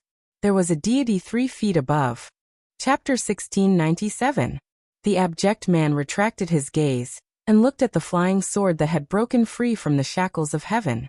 He said regretfully, "It turns out that 1,000 years of immortality is a step further than Ancestor Lu. In the end, it's just a joke. I had no choice but to accept you as my disciple. Forget it, forget it. In this world, all the scholars have their own destinies. It's time for the martial artists of Jianghu to have an end. I will be the first, Chao Chongqing will be the second, and as for who will be the last, I hope it will be you. Remember, in the future, when you meet someone called you Dilong, don't show mercy. Just don't think about attaining Dao and ascending in the future. Take a step back and try to make yourself famous in history." After saying this, the man disappeared. The child with a rosy face looked around blankly. Grandpa continued to wipe the table. The pedestrians on the road continued to move forward. The world continued to be lively. The flying sword also disappeared along with it. The child looked down.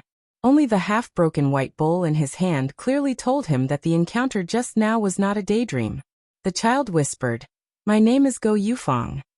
He heard a voice. The child suddenly looked up and saw an ordinary-looking middle-aged uncle. The latter smiled and asked, "Is there still food in the shop?" Go Yufang quickly turned around and hid the broken bowl in his arms. "Sir, our shop's signature soup dumplings are gone, but we still have wonton and noodles." The ordinary-looking middle-aged uncle didn't seem to care about the child and the half-broken bowl at all. He just grinned and said, "Then give me a bowl of wonton and a plate of chili oil. Make it as spicy as possible." The child smiled and said, "Okay, our chili oil can't even be eaten by the guests in Shu. I'm afraid that you will ask us for cold water." The uncle suddenly looked embarrassed. "Waiter."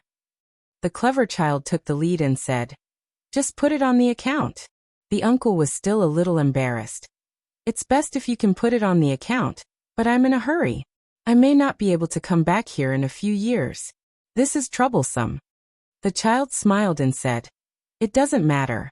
Our family shop has been doing business in the city for 30 years. As long as you have the heart, it's fine even if it's 10 years later, let alone a few years. Of course, if you really forget, it's fine. It's just a bowl of wonton." The child was not originally such a poor and generous person.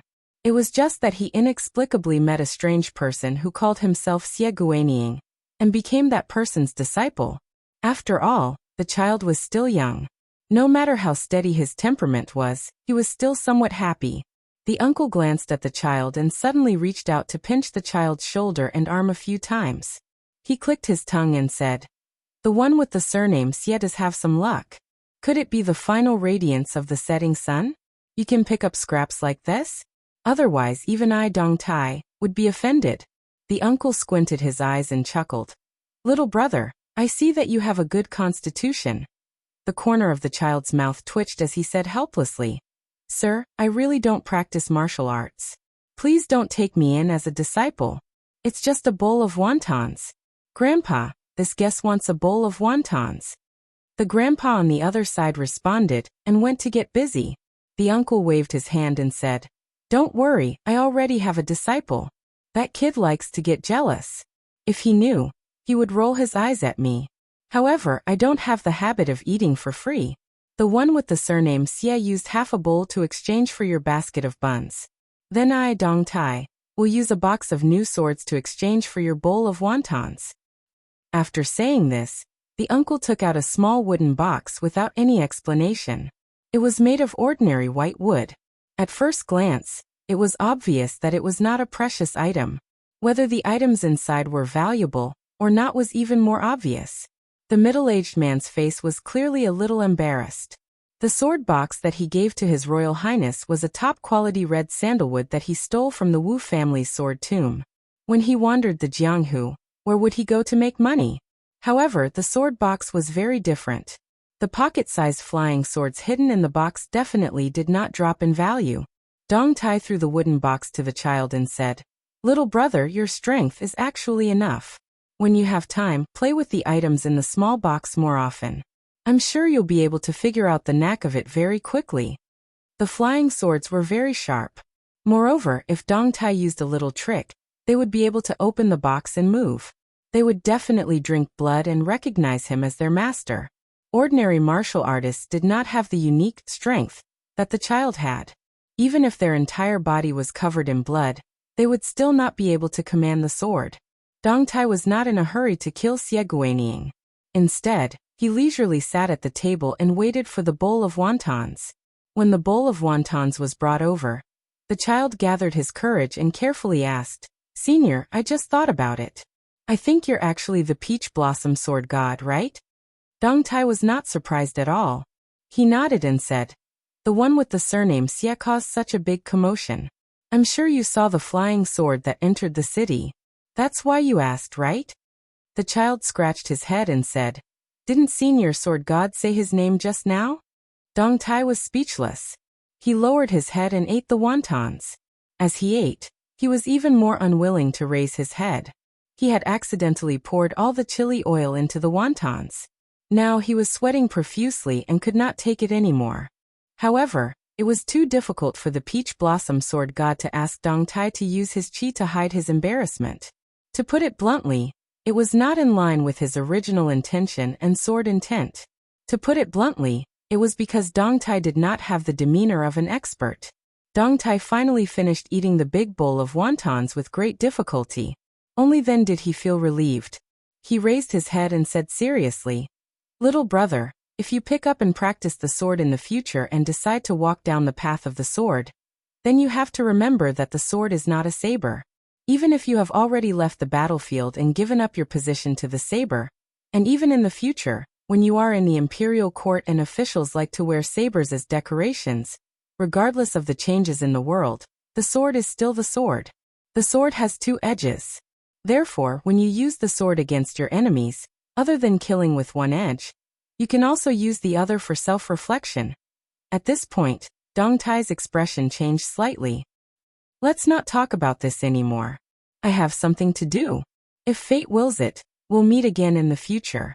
Also, you juniors do not have to take the grudges of the elders seriously. Live as you should. In the Jianghu, no matter how other martial artists live, we who use the sword cannot have too much hostility. Otherwise, even if your cultivation is divine, you will not be considered a true immortal." Dong Tai stood up and turned around. He quickly exhaled. This spicy oil was truly formidable.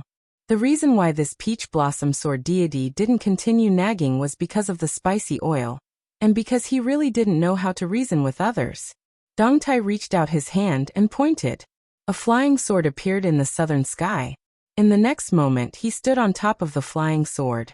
One man and one sword disappeared in an instant.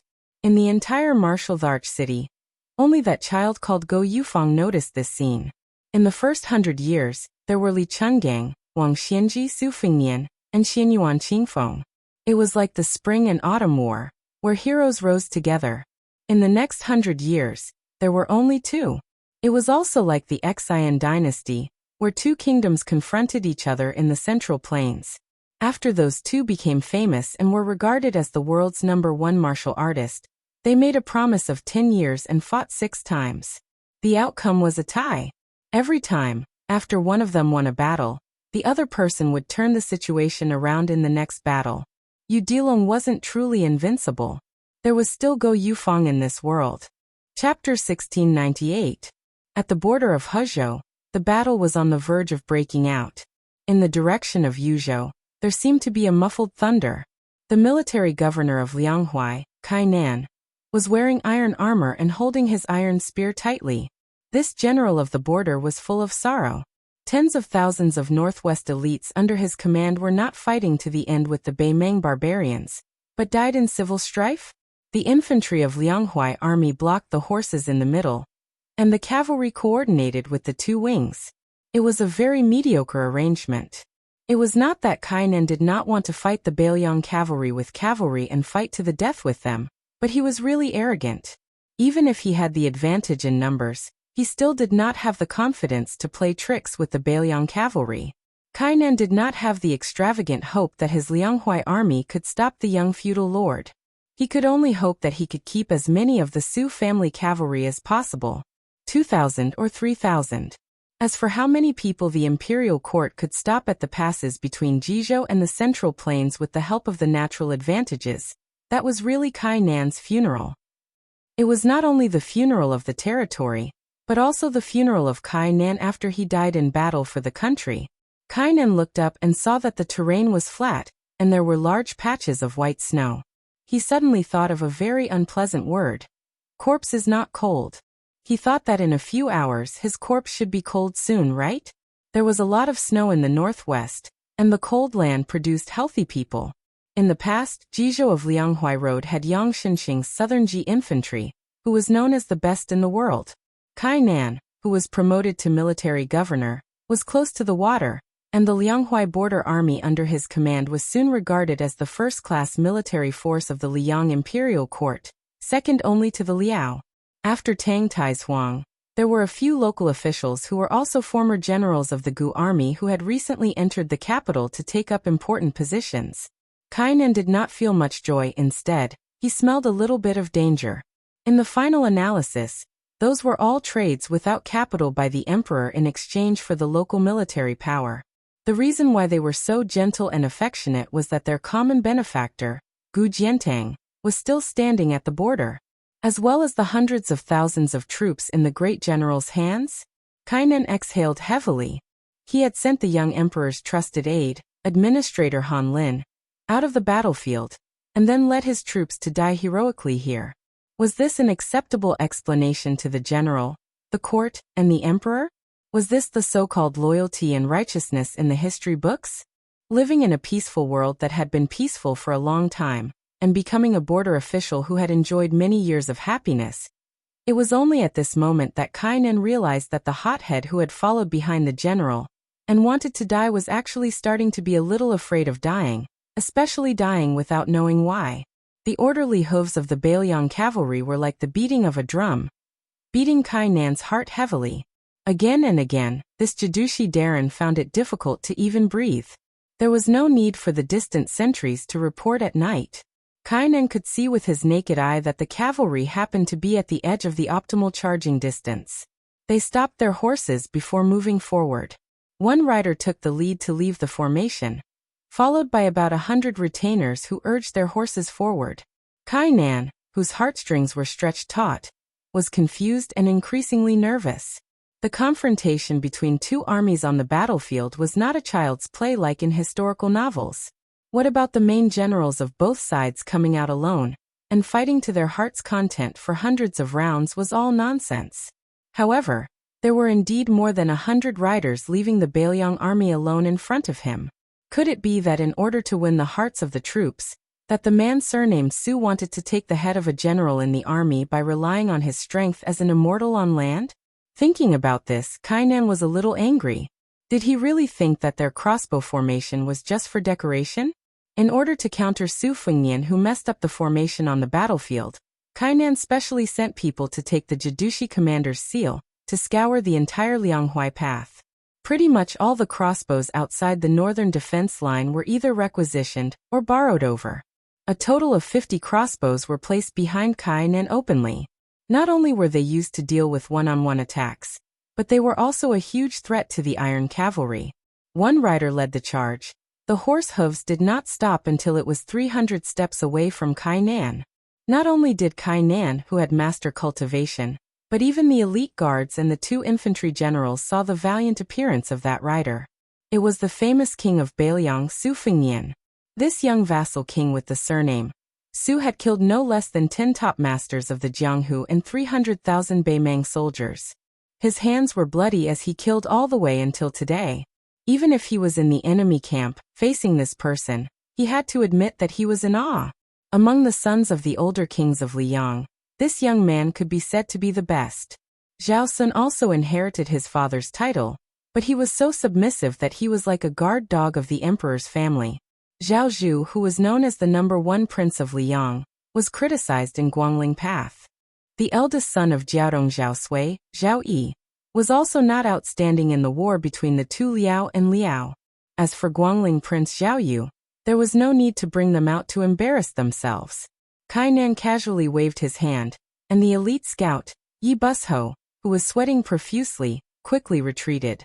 Kai Nan stared at the young man in the middle of the 2 armies. There were 100 riders behind him, and they were not wearing armor or swords. Each of them only had 1 sword on their back. They must be the 100 swords of the Wu family that spread throughout the Jianghu last year. As a general who guarded a region for the imperial court, Kai Nan had little interest in Jianghu matters. His ability to kill was honed from blood on the battlefield. In his early years, he had a private duel with a martial artist who was at the same level as him. After he won easily, Kai Nan only had 1 word to describe him: soft. However, Kai Nan did not dare to underestimate the 100 riders in front of him.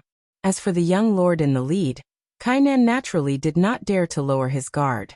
If Su Fengnian did not stop his horse 300 steps away, Kai Nan would have ordered the ballisti to shoot without hesitation. Jianghu people were afraid of military crossbows, and martial arts masters were afraid of ballisti. This was a bloody lesson that countless people had sacrificed their lives for. Especially the heavy ballisti, which had the reputation of flying swords within 50 meters. Kai Nan admitted that he did not dare to face several ballisti with arrows as large as spears. Otherwise, Beimang would not have used ballisti to greet the king of Bailiang outside Huta City last year. The 100 riders and 100 swords of the Wu family stopped their horses solemnly. This was the first time they had returned to the Central Plains after leaving the sword tomb of the Wu family and entering Bailiang. The demon surnamed Zhu behind the sword crown Wu Luding, and the sword made Suehua even closed his eyes and sniffed hard. His face was intoxicated. He clicked his tongue and said, "I've smelled too much of the blood and horse manure outside Liangzhou Pass. The air here is more comfortable. I just don't know if I can smell the fragrance of wine and cosmetics in Jiangnan of the Central Plains."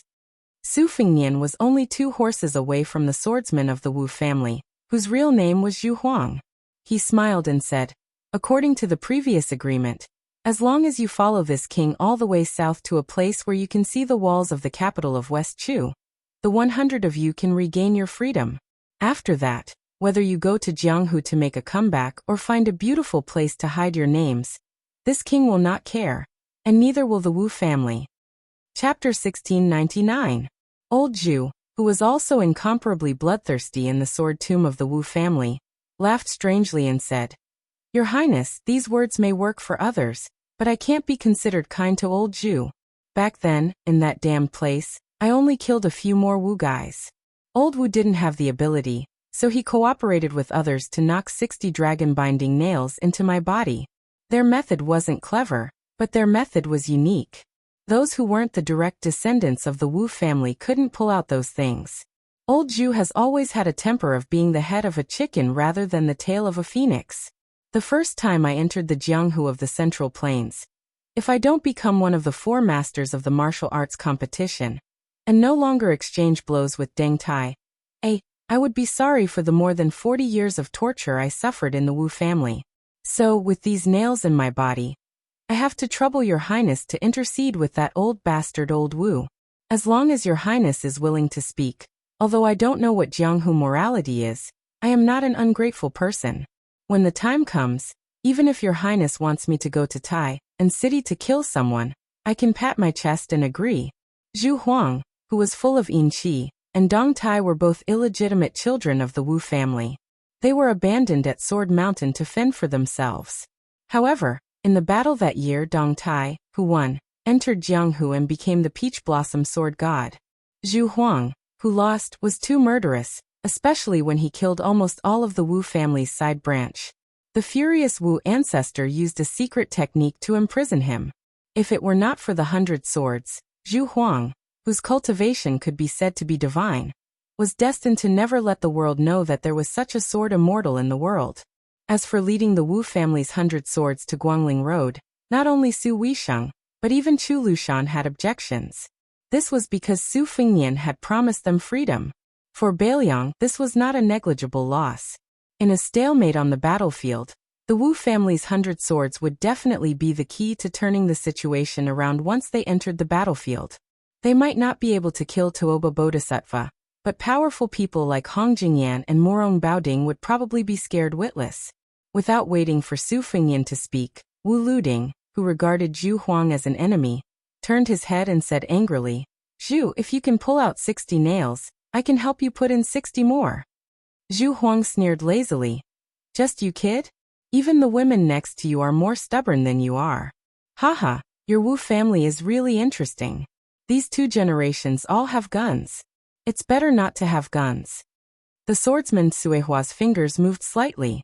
A short old man with an extremely long and thin ancient sword on his back frowned and said, "Zhu Huang, don't push your luck." This old man also had a high status in the Wu family sword tomb. Because he was a sword fanatic, Wu Luding gave him the humorous nickname of Sword Grandpa when he was young. He was different from Zhu Huang, who had never left the Wu family, or Zhang Wantai, Gong Sun Xiushui, and Nailan Huayu, who still had hopes of returning to Jianghu. The 80-year-old old man was infatuated with the path of the sword his entire life. It was just that he was limited by his own foundation and cultivation. He only had a head full of unique sword insights and a belly full of sword knowledge, but he was still unable to personally carry a sword to practice. When the old man entered Bailiang, he had twice discussed the path of the sword with the young vassal king. Because of the dispute of personal feelings, he had the idea of passing down his legacy to Bailiang.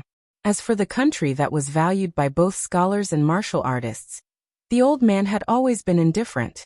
Su Fengnian did not turn around.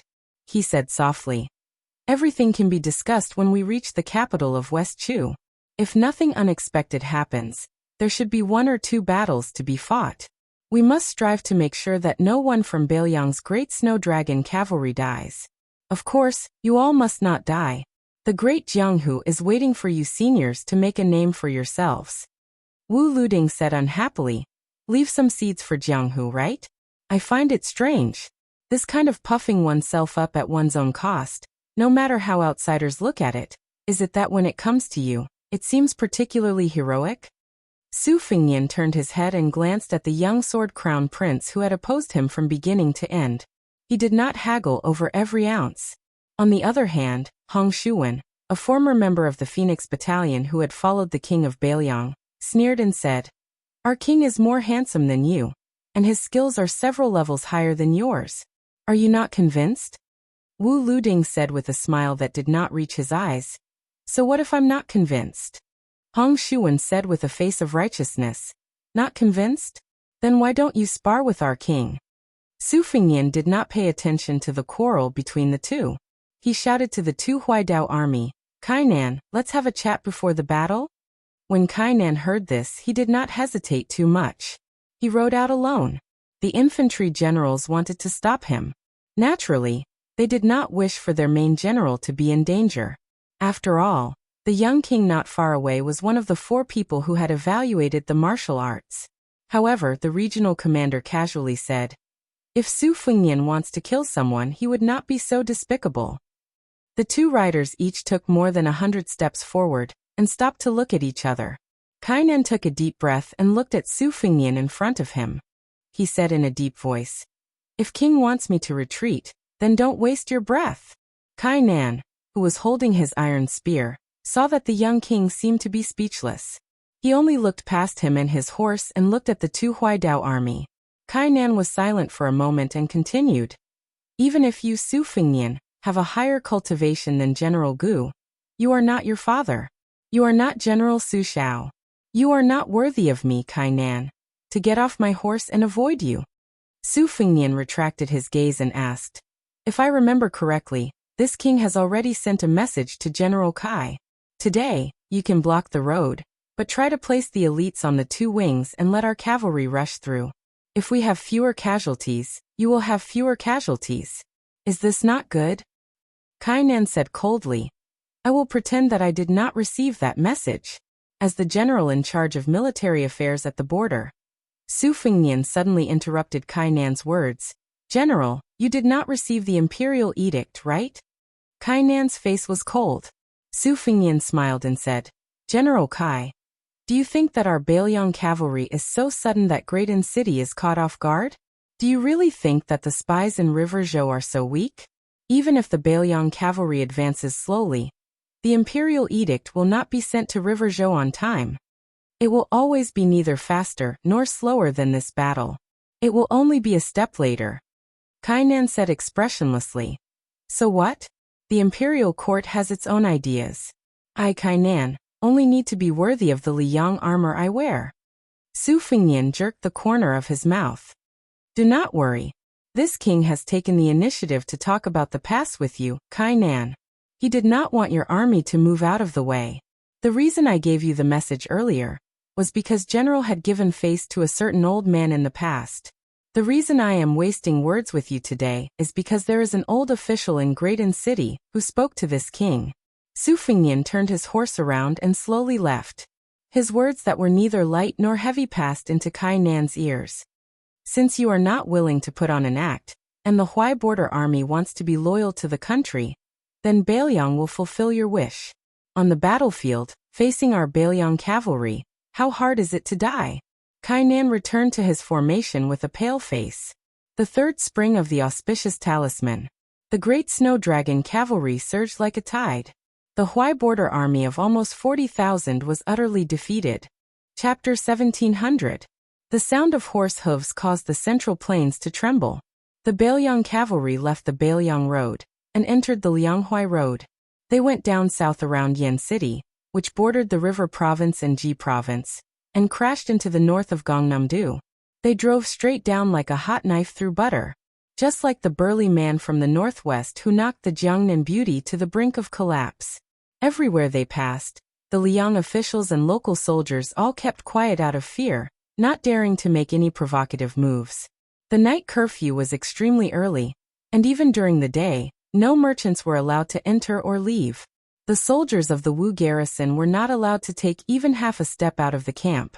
The memorials were like a flurry of snowflakes. They were passed through the county yamen, the provincial yamen, the provincial governor's mansion, and the official residence of the administrator one by one. In the end, they were passed to the elite cavalry and sent to Graydon City at the fastest speed of 500 kilometers. Along with the barbaric advance of the 10,000 cavalry, more than a dozen families appeared one after another along the way. Not only were the leaders of the local government and army drenched in sweat, even Zhao Go, who had been responsible for spying on Liang for many years, was terrified. These families, which could be said to be famous in the various provinces and counties, all had countless fertile fields and abundant grain reserves. 4 of the families could even be said to be local lords in the provinces and counties. These dozen or so families, who were all commented on in Zhao Go's secret files as having clean backgrounds, were actually bold thieves who had openly colluded with the enemy of Bailiang. They had sent countless amounts of grain to the Bailiang cavalry. This was a disaster that was laid out on the table. Once the court came to settle the score, the dozen or so families with deep roots were destined to suffer the consequences. The people in charge of the various provinces and counties, as well as the civil and military officials, would also be ruthlessly skinned. Among them, the first family to reward Bailiang and Hezhou did not immediately flee to Bailiang. Therefore, the local government joined forces with the garrisoned army to send 400 elite soldiers after the Bailiang cavalry crossed the border, intending to search and confiscate the family's property and punish them for their crimes. The old family head of this family moved a chair and sat on the steps of the door, basking in the warm early spring sun. There were 2 cold sabers on his knees.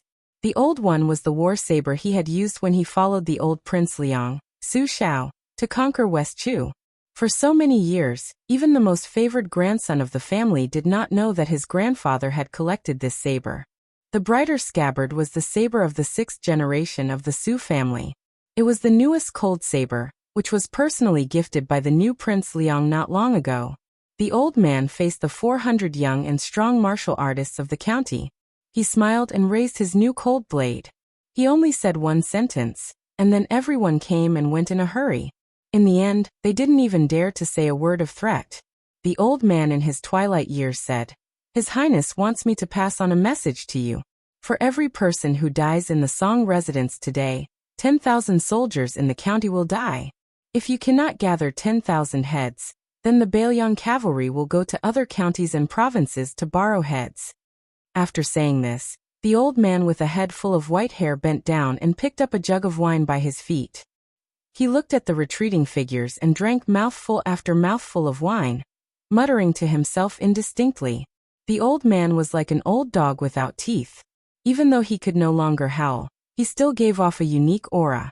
This was probably what scholars read about in books. The aura of a tiger that could swallow 10,000 miles. After Kai Nan, the Jidushi of Lianghuai Road stepped forward. The second person who dared to block the road was not a warrior who led the army to war, nor was he a civil official who was in charge of a region. He was a scholar who had retired and returned to his hometown for many years. He took out the 6th rank official uniform from the bottom of the box and put it on. He stood alone on the road. His trembling family could not stop this crazy old man. Half of the family moved overnight to the remote ancestral home in the countryside, and half of the family hid at home and did not go out. Only the most useless second son of the old man, a poor scholar who had never been able to pass the Jiren examination in his life, had no courage and only filial piety. Therefore he stood on the road with a face full of fear, waiting to collect his father's body and carry it home. After that, when the cavalry surged past, only the father and son who sat dejectedly on the side of the road crying bitterly were left. Among the cavalry of Wu family, Nailan Huayu was following behind them. She could not resist her strong curiosity, and quickly rode to the side of the young vassal lord. This grandmaster of the sword who had won the beauty award consecutively asked with a smile, "Your Highness, what's going on?" Su Fingnian hesitated for a moment, but still shook his head. He did not have the desire to chat. He had just received a secret report from the Gerfalcon that had accompanied him for many years. In addition to Yuan Tingshan leading the elite cavalry of Ji Bei through Jizuku to stop them, Shu had also transferred 20,000 soldiers and horses to Guangling Road. The commander-in-chief was Wu Qi, who had left the Su family in a fit of anger after the Battle of West Wall. His deputy was one of the few generals who had chosen to leave Bailiang with Chen Jibao. He was a young valiant general who had once stood out in the frontier army, and his name was Che Yi. Whether it was Ningame, who had once dealt with this young man, or Han Laozhan, the general of Lingzhou who was now in charge of guarding the southern gate of Bailiang, they all had a high opinion of this young man.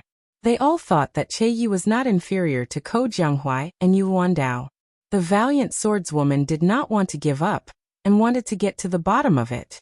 Su Fingnian was in a daze, as if he did not hear Nailan Huayu's nagging. Wu Luding said helplessly, "Auntie, can we be a little more reserved?" Nailan Huayu rolled her eyes and said, "Oh, now you know how to be reserved. When we were young, who was the one who rubbed against my chest with all his might, saying things like, 'I'm so scared of thunder and rain. I need to find a place to hide. The winter weather is so cold. My face is so cold.'" Wu Luding carefully glanced at Suehua beside him, and then quickly smiled apologetically at Nailan Huayu and begged for mercy. "Auntie, I'm afraid of you. About what happened just now, when we got married, Grandpa Jian and Grandpa Su were always together. I think he must know the inside story. You can ask him." The old man who was discussing swordsmanship with Zhang Wantai and Lu Jianji laughed and said, "There's nothing strange about it. His Highness just asked him if he wanted to fight for the reputation of the scholarly community, and send him off before his death."